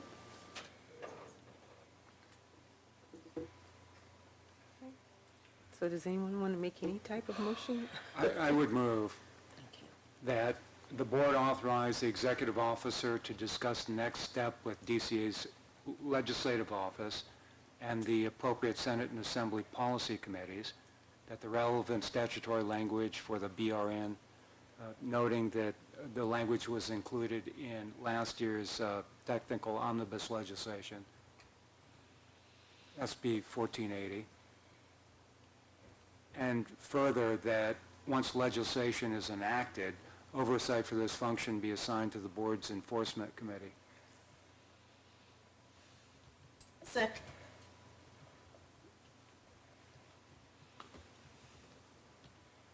Any further am I supposed to run the motion, or Tim? President runs that, huh? Any further discussion? Yourself. Are we at discussion part? Yes. Okay. So, I think as a way to bridge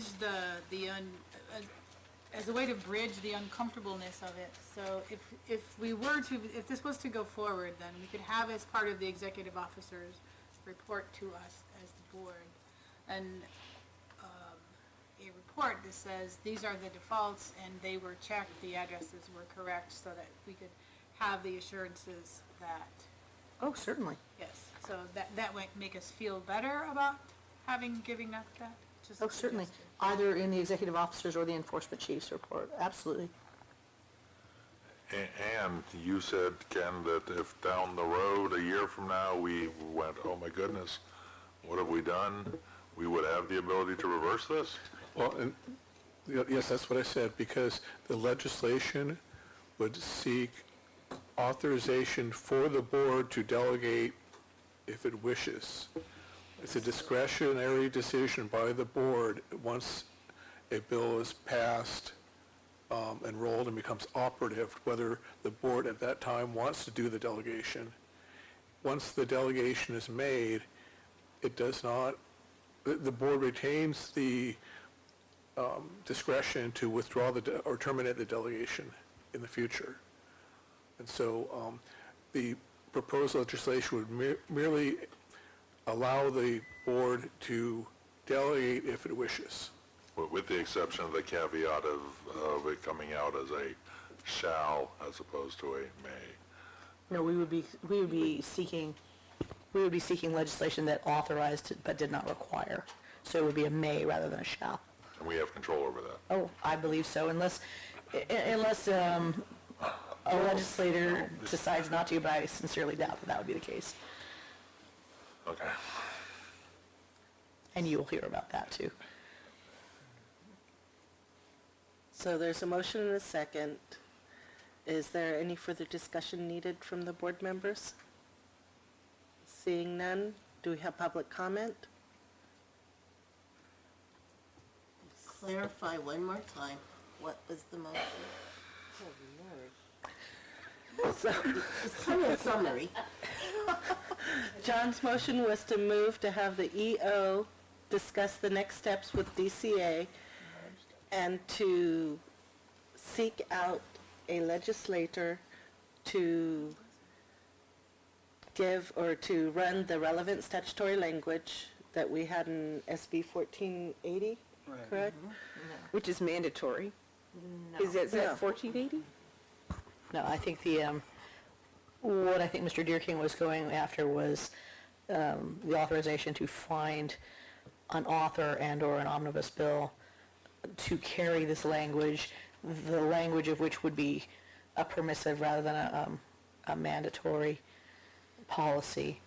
The language in SB 1480 was BRN's authorization for their board. That's interesting, actually. As a side note, it actually specifically put that delegation into their executive officers' requirements and at purview, and it set a sunset for it, but it made it a mandatory policy. So we're not suggesting that route. They have a sunset for it? Yes, they authorized the Board of Registered Nursing, their executive officer, to have that delegated authority without any further board action until, I believe, 2021. What they sort of said. What? Exactly. I'm trying to get the words out. Like a, Pilot? Fail-safe? pilot project. Pilot project, there you go. That's what I'm trying to That think works. of. Yeah, Something akin to that, I believe. Yeah, But, see how it works, and if it, yeah. But the other boards who sought statutory authority, they went through the process that we were talking about, the construction that we were talking about, which would be the board may delegate. and that just provides options. Yes. And then assign it to the enforcement committee Yes. to review. So let me repeat it. Hopefully I get it right. So the motion that John made with second with Bernice is to move the EO to discuss next steps with DCA to get the relevant statutory language, to seek out an author to run the language, and then assign it to the enforcement committee. Right. So Donna, Yes. Paul, No. John, Yes. Bernice, Yes. yes, Ken, Yes. Alita, Yes. Cheryl, No. motion carries. Thank you. Thank you. So, All right, let's see if there's anything else. Sure. I got so caught up in everything, kind of lost my place a little bit. All right. So those were the main things we discussed, coming up with future items. And one of the things we were supposed to come back with ideas about how we could possibly raise the profile of the BVNPT with the capital. And we're looking forward to an update on the rulemaking process going forward. And our next meeting will be in March. Thank you. Any questions from board members to Cheryl? No, not to Cheryl, could we have, I'm concerned with the AB 2138 when all of that comes out. We've had such a culture of the way we have done things, and this will be different because, that we may, when it does come into effect, that we could have like a discussion about, hey, things have changed now, because we're so used to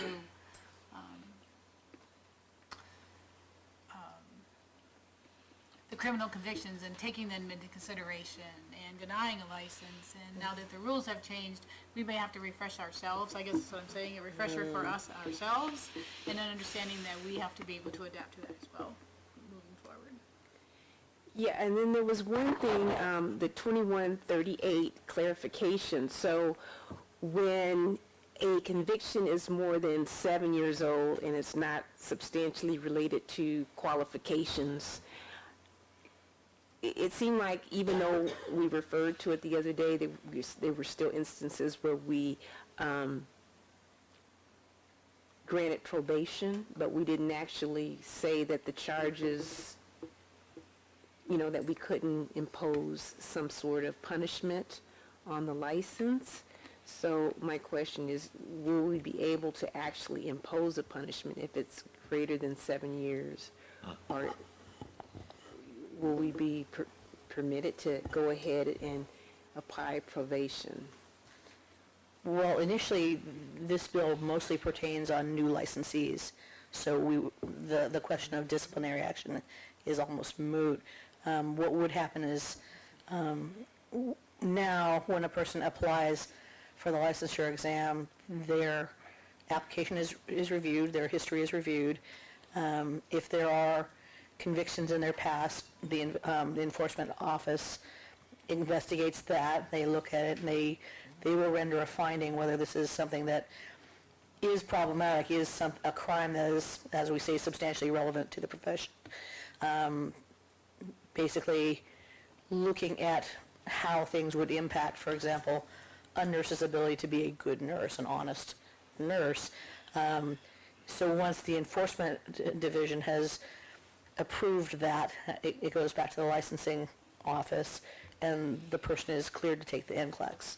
Now, whether or not they pass the NCLEX is another story. So once they have passed the NCLEX and they're looking for jobs, it's completely out of our hands. But then, if they have been licensed under what we'll just refer to as the 2138 process, and if they commit another offense that is either similar to or even completely different from the one that was on their record that was initially changed because of our implementation of 2138, then of course it would come back through the disciplinary channels, the enforcement channels. It would get reviewed again. It would be held, examined in the context of the spirit of the law, and in the regulations that this board adopts.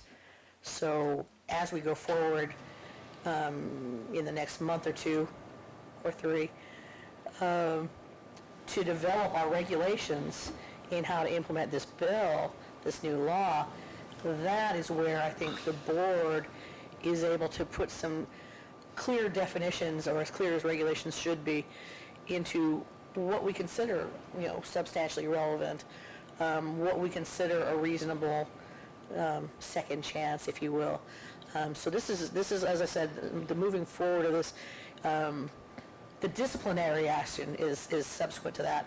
And truthfully, if somebody is licensed through any channel and is convicted of a crime that is substantially related to their ability to be a good nurse, they're going to be subject to the same disciplinary proceedings that anybody would be. Okay, so you said it applied to new licensees. Yes. Okay, I thought it applied to everyone, including licensees. If the issue comes up while they're licensed, a criminal conviction, and it comes before our board, It was my understanding, I believe it's my understanding as well that it's everybody. yeah, everybody. Yeah, if they had a DUI in the past and then they were licensed and admonished and then the 7-year period went over, would we be able to look back on that original conviction? Then what happens? Okay. The provision that we're referring to relates to applicants. Applicants? Applicants. And the specific code section that's necessitating the development of the regulations does not become operative until 2020. So that's why there's some time to get the regulations in place. Then we gotta figure it out. There are some provisions of the bill that are effective immediately, and others that are then they sunset, and then others become effective later. Okay, so hopefully we'll come back with more specific details after our committee has had a chance to review it again in detail and provide an update at that time. I'm confused now, because on this paper it says denial of application, revocation, or suspension of licensure and for criminal conviction, so now I'm confused. Okay, that's the title? That's, Okay, That's the title of the legislation. Let's read it. If I'm not mistaken. that's just what's on my report here. I'm not But sure. what I can say is, when it comes back before the board will have specific regulatory language to look at, to implement it. So, And that, there'll be a much more concrete discussion at that point. The Legal Affairs Division has developed some templates and recommended language that are being reviewed. And I think by May, we should have proposed language for the board to review during that meeting. And there'll be a much more concrete analysis. so will we no longer see, because we sometimes see now cases where an applicant has applied, their application was denied, they appealed, they went before, and then they were issued a license and placed on probation, so it was like that whole full circle. With this language, would that no longer happen? Because if it was something that was not substantial to licensure, or it was over 5 or 7 years old, that we would no longer be denying that license? Potentially. And that's So that's exactly what we- how we construct the regulations.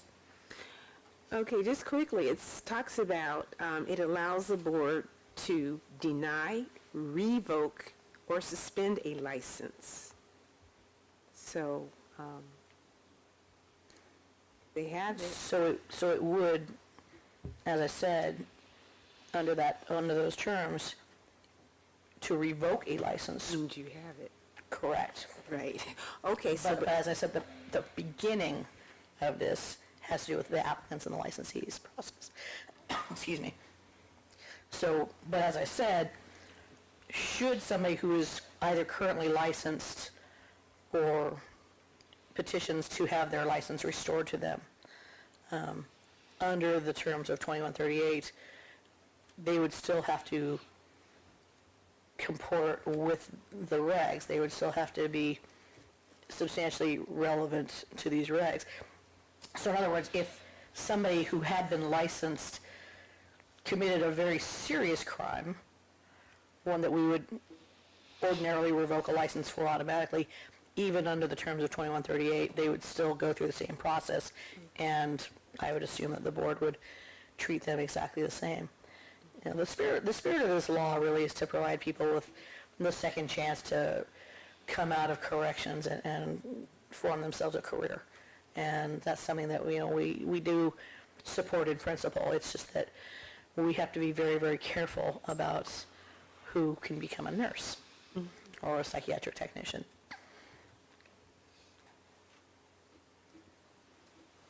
Any further comments or discussion? Thank So you.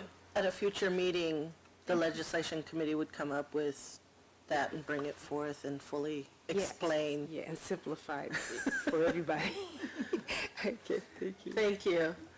So that brings us to practice committee report.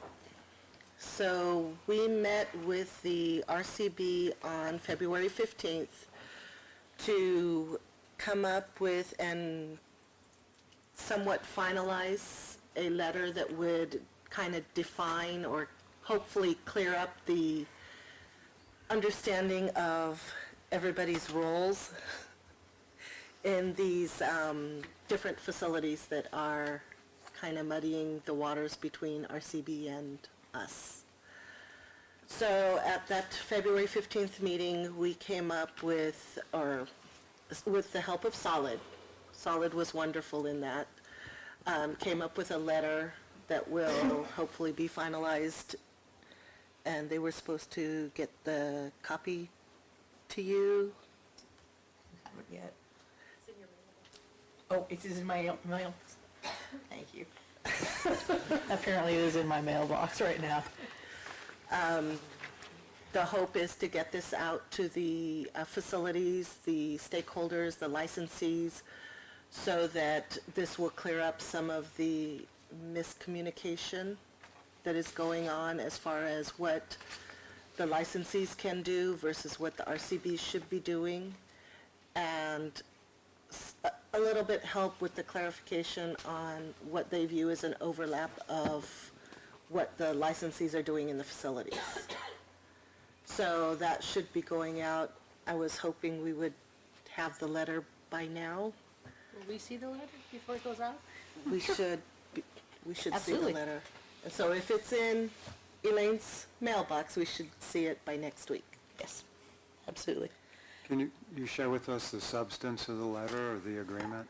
Certainly. The whole process has been a very interesting one. We've had 4 different meetings with Tammy and with Samantha representing BVNPT, and with some of the board's leadership of RCB and staff.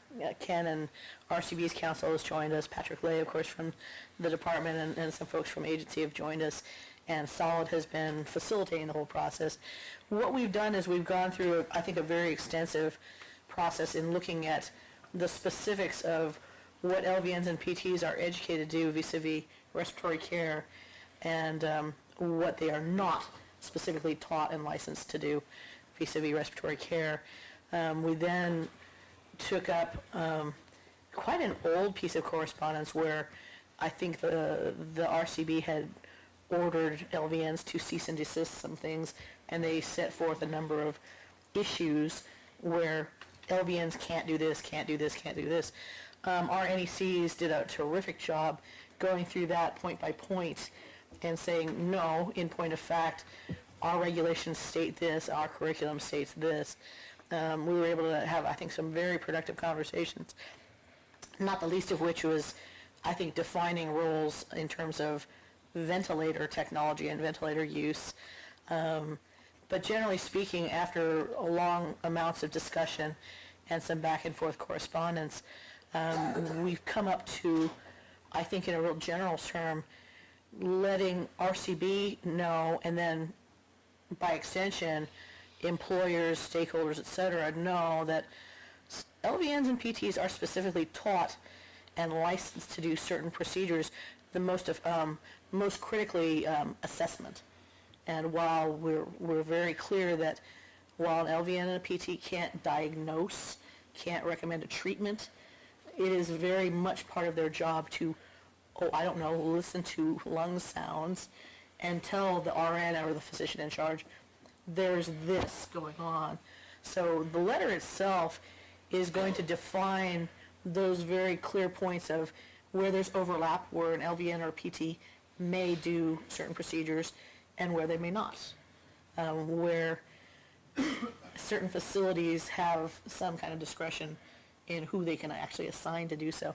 Like I said, it was a very interesting series of meetings. I think we did a lot of very good fence building between us and RCB.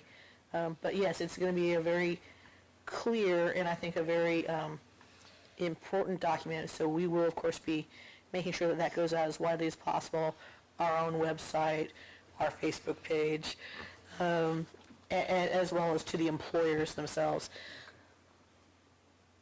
So the primary directive of the correspondence really is to healthcare facilities. Yes. Okay, and that helps me because I'm taking RCB at their word when, this legislation came up. They said, no, we just intend to clarify scope of practice for our licensees with respect to basic, intermediate, and advanced respiratory skills. Yeah, thank you, that's very helpful. So our NECs did a wonderful job clarifying and really gave the knowledge base of what the VNs and PTs can do to RCB in that meeting. So I want to thank the NECs for that. So that brings us to Administrative Committee. Cheryl? Yes. The Administrative Committee met on January 11th this year.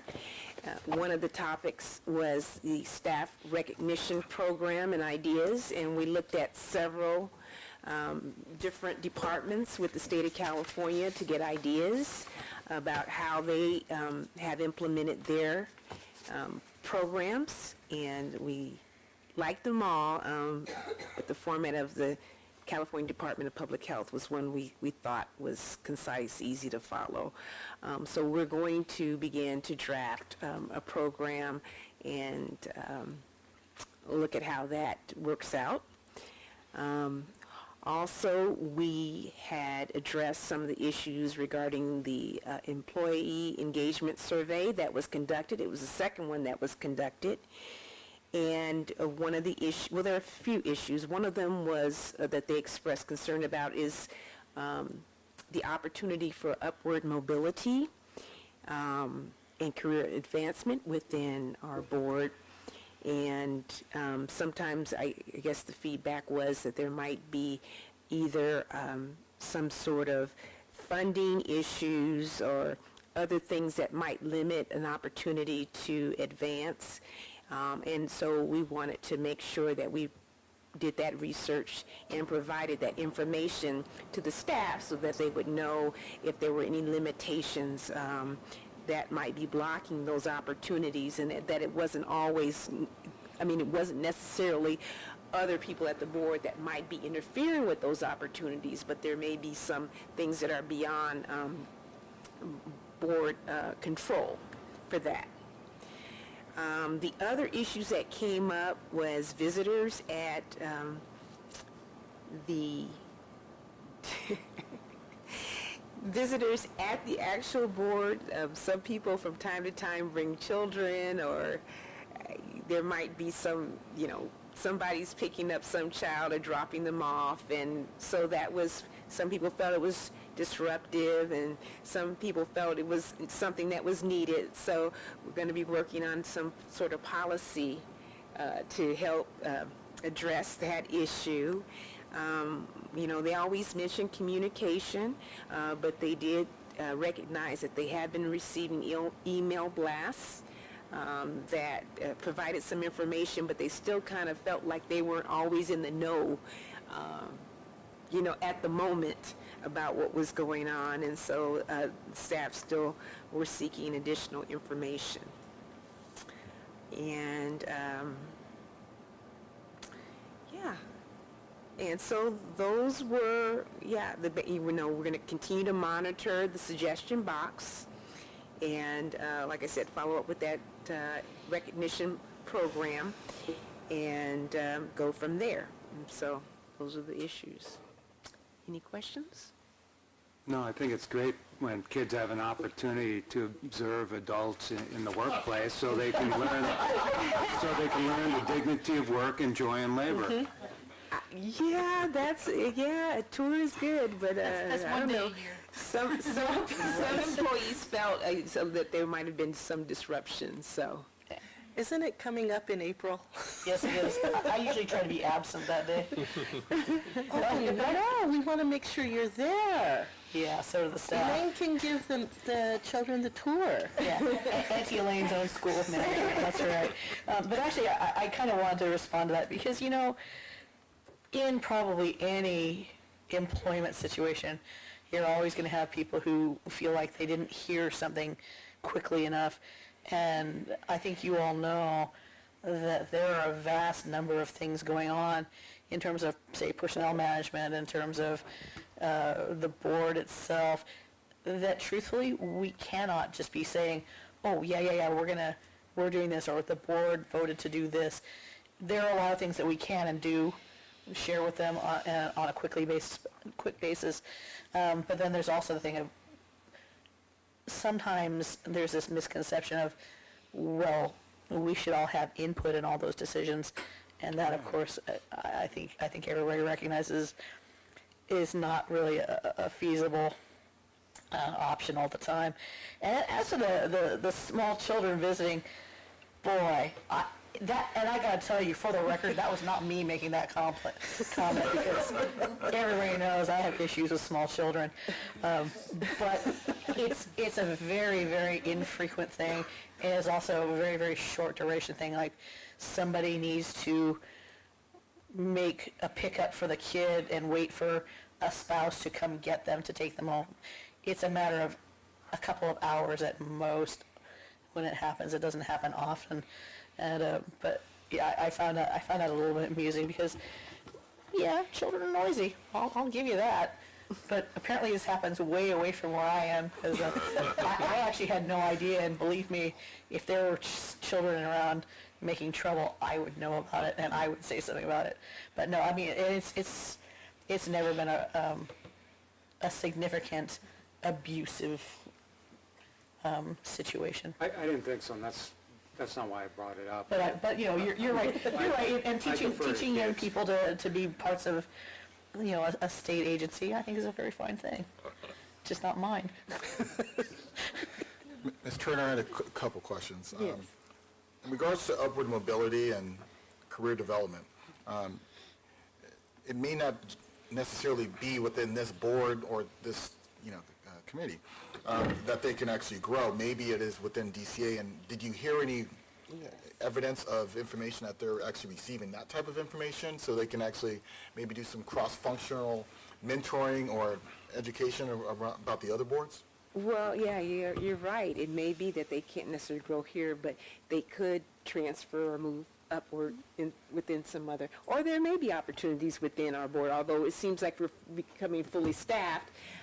So, yeah, we do want to make sure that we provide that information to them about opportunities, or explain what limitations, some of the limitations that we may be facing that are public information. So we're going to work on that. Would you mind if I said something very, very briefly about that, because I know you're looking at your watch. You know more about it. You're absolutely right, and actually the last several people who've moved on from BVNPT have been offered promotional opportunities, most of which at another DCA agency, but some at other state agencies.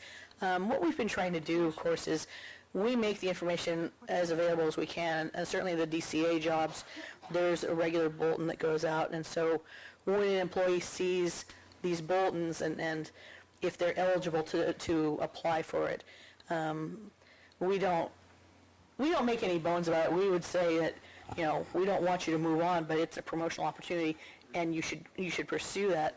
I know that Vicki and a number of the other managers work very hard with their own team members to say, let me read your statement of qualifications, let me look at your resume or your application, or if you're getting ready for your interview, why don't you come talk to me a little bit, and we'll see if I can't help you with some of the questions or some good interviewing techniques. So we've really tried, I think, to and we've always, I think, had a good open door policy.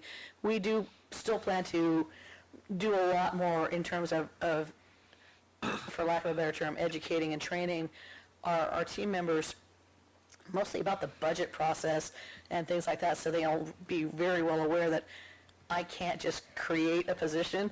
I can't just say, yeah, you know what, that should be an AGPA, and you should just move into that. And we, of course, do have to follow the very, very strict hiring guidelines that the State Personnel Board and CalHR are very, very strict with. So we are doing what we can, and as I said, it annoys me to lose people to other opportunities, but of course, if they're getting something that is closer to their home, it's a promotion, it's a really good opportunity, it's something that they've always kind of wanted to do that's different, we will absolutely always encourage them. And as I said, the people we've lost in the past couple of months have all been, with one exception who retired, they've all been for promotional opportunities. And we've had several, and I can't really think of the exact number of internal promotions that we've managed to have somebody from one of the other units move into a higher position within BVNPT. So, okay, no. I was just going to say, being a state worker, there's probably nothing more complicated than trying to understand how the state employment system works. So some general education on how the system works, what it requires to be hireable, promotable, on a list, things like that would probably go a long ways too. Just in, again, educating people on how the system works is probably go a long ways. Yes, exactly. So because we, remember the administrative committee was designed to address the concerns of the staff. Exactly. So if they feel that they are unfairly being denied opportunities for promotion when it is a state issue, Exactly. then educating them would be very helpful. Yeah, I agree. That's my point too. Maybe some of the bargaining units can help participate in that. I know many of them already do by providing different workshops and opportunities, test-taking strategies, that sort of thing. What a good idea. One thing I could say is that the department itself has a robust program for upward mobility and training. So Solid offers classes that would be of assistance to employees who are seeking upward mobility. And I can say as a general rule, since I do teach in the Enforcement Academy, that this board is very well represented with employees taking classes within those programs. So I think that there are people seeking those opportunities, and to avoid redundancy, it might be helpful to just make clear what the resources are at the department, because they are considerable. Just to remind the employees that those resources are available. Thank you. Well, isn't it kind of incumbent upon them also to check with the state personnel board? I mean, don't they post regular testing? It's CaliJar, but yes. CaliJar, is that what it is? They changed the rules. But yes, and so yes, CaliJar has a very, very robust job search and information center, but DCA is actually, because it's so focused on those kind of board bureau jobs that you would see a natural progression. They do a super job, I think, in sending around the hey, there's this opportunity, and of course our own management. When we receive the bulletins, we'll send that out to the whole staff and say, Board of Cannabis is looking for an analyst to do this. But don't forget that their concern is that upward mobility within the BVNPT. That's correct. Is why can't they move up within that organization? And so I think we need to address. Right, and that, of course, is you're right, is more of a matter of information sharing and education. So, happy to show them the org chart. Any other comments or questions for admin committee? Thank you for the report, Cheryl. So we are on enforcement committee. And Kim, is Jay going to be giving the report? He will be because we didn't have a meeting last time. Okay. Thank you, Madam President, members of the board. I know you all have the Enforcement Committee, the Enforcement Division report, and have a chance to review it. A couple things I wanted to highlight in the staffing department. Kevin Noreen left the discipline unit recently for a promotional opportunity, actually in the discipline unit of the Board of Registered Nursing. I very much enjoyed working with Kevin over the years, so I want to publicly wish him well in the future. I also want to take the opportunity to publicly welcome Melissa Doss to the BVNPT management team, and specifically to the Enforcement Division management team. I think her multiple years of experience working with the Department's Division Investigation will well serve us now and in the future. And at this time, I can take any questions, if anyone has any, about the division report. No? Any board members have questions for Jay? All right. Seeing none, thank you, Jay. Thank you very much. That will bring us to public comment. Individuals may appear before the board at this time to discuss items not on the agenda. The board may not discuss or take any action on any item raised during the public comment section except to decide whether to place it on the agenda of a future meeting. We will now entertain comments from the public. If we could have you state your name and the organization you represent. My name is Melissa Rubacava. I'm not from an organization. I'm just an LPT. Okay. Not just. Exactly. Please, please. Well, yeah, not just, right. So, thank you for allowing me to, thank you for allowing me to speak today.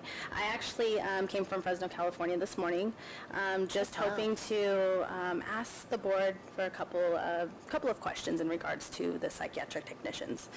So there has been rumors through the psych tech community that there would be a name change involved. And I am very much in support of it, and I just wanted to express how much kind of discrimination we get out there in the community with our license. I have been shot down from jobs time after time because they don't see me as a licensed nurse. And that's just something I just wanted to bring to the board's attention. Could you, I'm sorry, if I may, I'd like a little background on what you may be referring to as far as the name change. Okay, well, adding nurse to our title would give us some validation and accreditation in our education that we have received.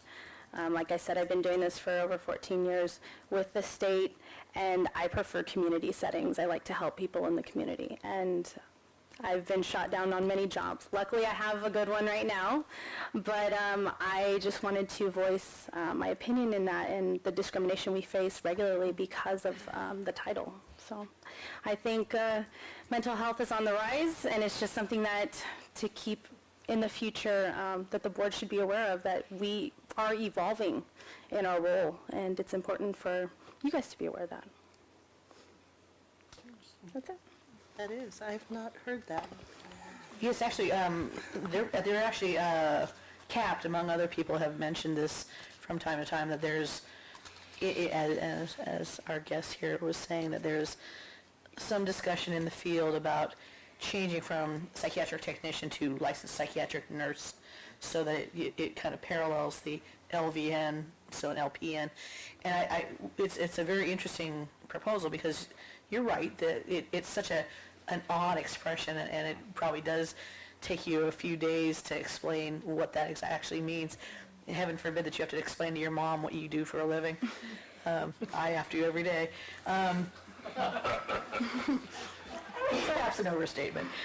But interestingly enough, though, that's I've heard a number of conversations from some of our colleagues in other states as well, because every state does that sort of job, defines that sort of licensee very differently. In a lot of states, it's you become a nurse and then you have that subspecialty. There are only a few states that have a licensed psychiatric technician like a nurse, like we have, and most people it's just really kind of a clinical technical position. So it's really something that's very interesting to pursue, and if the board is interested in, I think this is probably a really good place for the practice committee to maybe introduce some research and analysis if you wanted to move forward with that. I will, of course, add as a footnote, it would take a vast amount of money to change that and statutory authority. Yes. So just say it's not going to be a really easy thing, but I definitely understand what it is you're saying. I've had some conversations with CAPT about it. I mean, it's something we could put on the social media. Is there a website? Is there a website of information around this, and is there a group that has already started this? So I have helped with a petition that is on change.org for the name change, and a couple of other validating things. Recently we got the equalization of the license to actually be the same as an LVN, right? We were paying $300, now we're only paying $240, I believe, right? So there was that.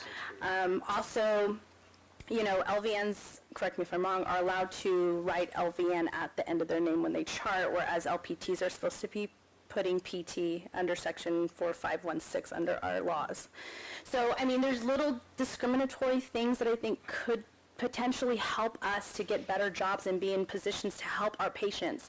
Because really what it boils down to is I'm looked down upon, you know, almost like I'm not as educated as an LVN, when in reality I receive over 1,500 hours just to get my license in mental health, and that's, you know, it's just a lot of hours just to be, you know, in psych, generally speaking, because most RNs don't get that. So it's just something that I hope that the board can consider, because we do really have a passion to help people in a crisis, you know, in a humane way. So that's it. Any questions? Thank you. Okay, thank you. Thank you for your advocacy. All right. Well, I would just, Carrie Wybrew, Concord Career College, but actually would like to ask if I could present at a future board meeting on behalf of a national conversation that's occurring, and you had the National Councils of Board of Nursing here, and the conversation that's occurring is about what it is to be a nurse. And there is a professional identity in nursing conversation that's happening. And the reason why that's important is because you probably have heard about a lot of incivility in the classroom and in nursing and in the workplace. And when your employer or your organization more clearly understands your role, in other words, your nursing role, then that better you will impact your practice, your personal satisfaction, your well-being, and your self-concept. And therefore, it's important, your professional identity.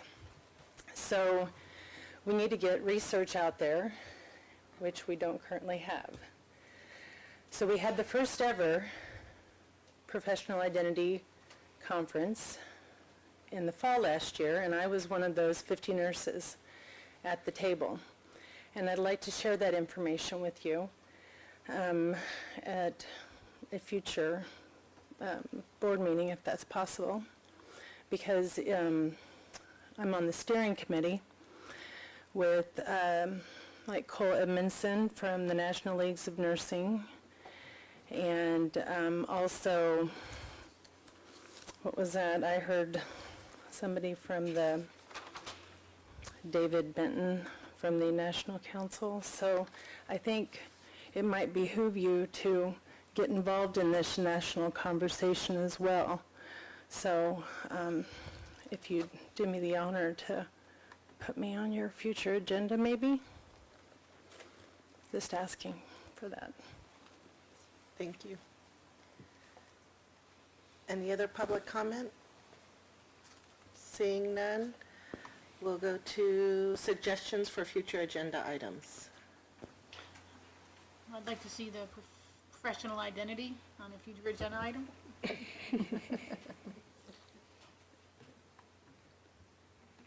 Direct to the board or to practice committee, or what do you think would work best? I would like to see the presentation to the board, and then if there was follow-through to a subcommittee, but I think it warrants the full board. Fair enough. Any other future agenda items? Actually, perhaps I would suggest a presentation to the Dr. B's board. I'm sorry, I'm going to have a subcommittee on trauma-informed care. Have you had any presentations on this topic? Not since you're talking about the education committee? Yeah, yes, thank you. Thank you, it's late. Yes, the education committee. Has anybody come before you with any discussions about including trauma-informed care and not since curriculum? I've been on the committee. Can I propose What is that. it? Trauma-informed care? Trauma-informed care. It's a paradigm of, I don't want to go too far about it, but it's a paradigm of psychology that's kind of sweeping through mental health, and there's some advocates that believe it should be included in some of our curriculum. Permeating other areas too, by the way, like, Absolutely. Politics and law. Yeah. Paul, if you could provide some information to myself and to Marie, and we'll work with Dr. B or possibly the practice committee, or maybe both, Yeah, actually. I'm not sure. That's why I wasn't sure who to. I will. I'll forward you some Because I think information. it's kind of both, yeah. But yeah, we'll chat a bit. Okay. Any other items any board members would like to see on future? Well, it's not a future agenda item, but I want to thank former member Samantha James Perez for her service, not only as a board member, but board president. She brought us through some very challenging times, and she was president the year I came on in 2016, and she welcomed me at a very informal meeting we had in Southern California. So by the time I attended my first board meeting, I was very, very comfortable with the dynamics that were going on. And she was has been a terrific influence on me and how I participated in board meetings. She also served as vice president. She did. So she did a lot of stuff. Is there some way we can give her some recognition for the work that she's done? Yeah, I know that at one of the board meetings, she was able to get like not a plaque, what is that Resolution. called? A resolution done for a couple of board members that had Sure, I could look into that. left. John and Todd's. Yes. Madam Chair, I would like to Ken? adjourn in her honor, in Samantha's honor. Oh, sure. That would be even nicer. Yes. So The legislature too much. I believe that brings us to our last item, adjournment. I agree with Ken and John. Samantha did a wonderful job when she was on the board, and she is missed. But I am very proud that she's moving on and going forth with her education. I'm sure we haven't seen the last of her. No, before she was on the board, she had done other things with the board. I believe she was a line item writer. Yes. She was an expert witness. Yes. Yep. Yes. And so it's really Prior only a matter to. of time before we ask her to. Yes, so with that being said, I'd like to adjourn the meeting at 3:57. And thank everybody for attending the board meeting. Excellent.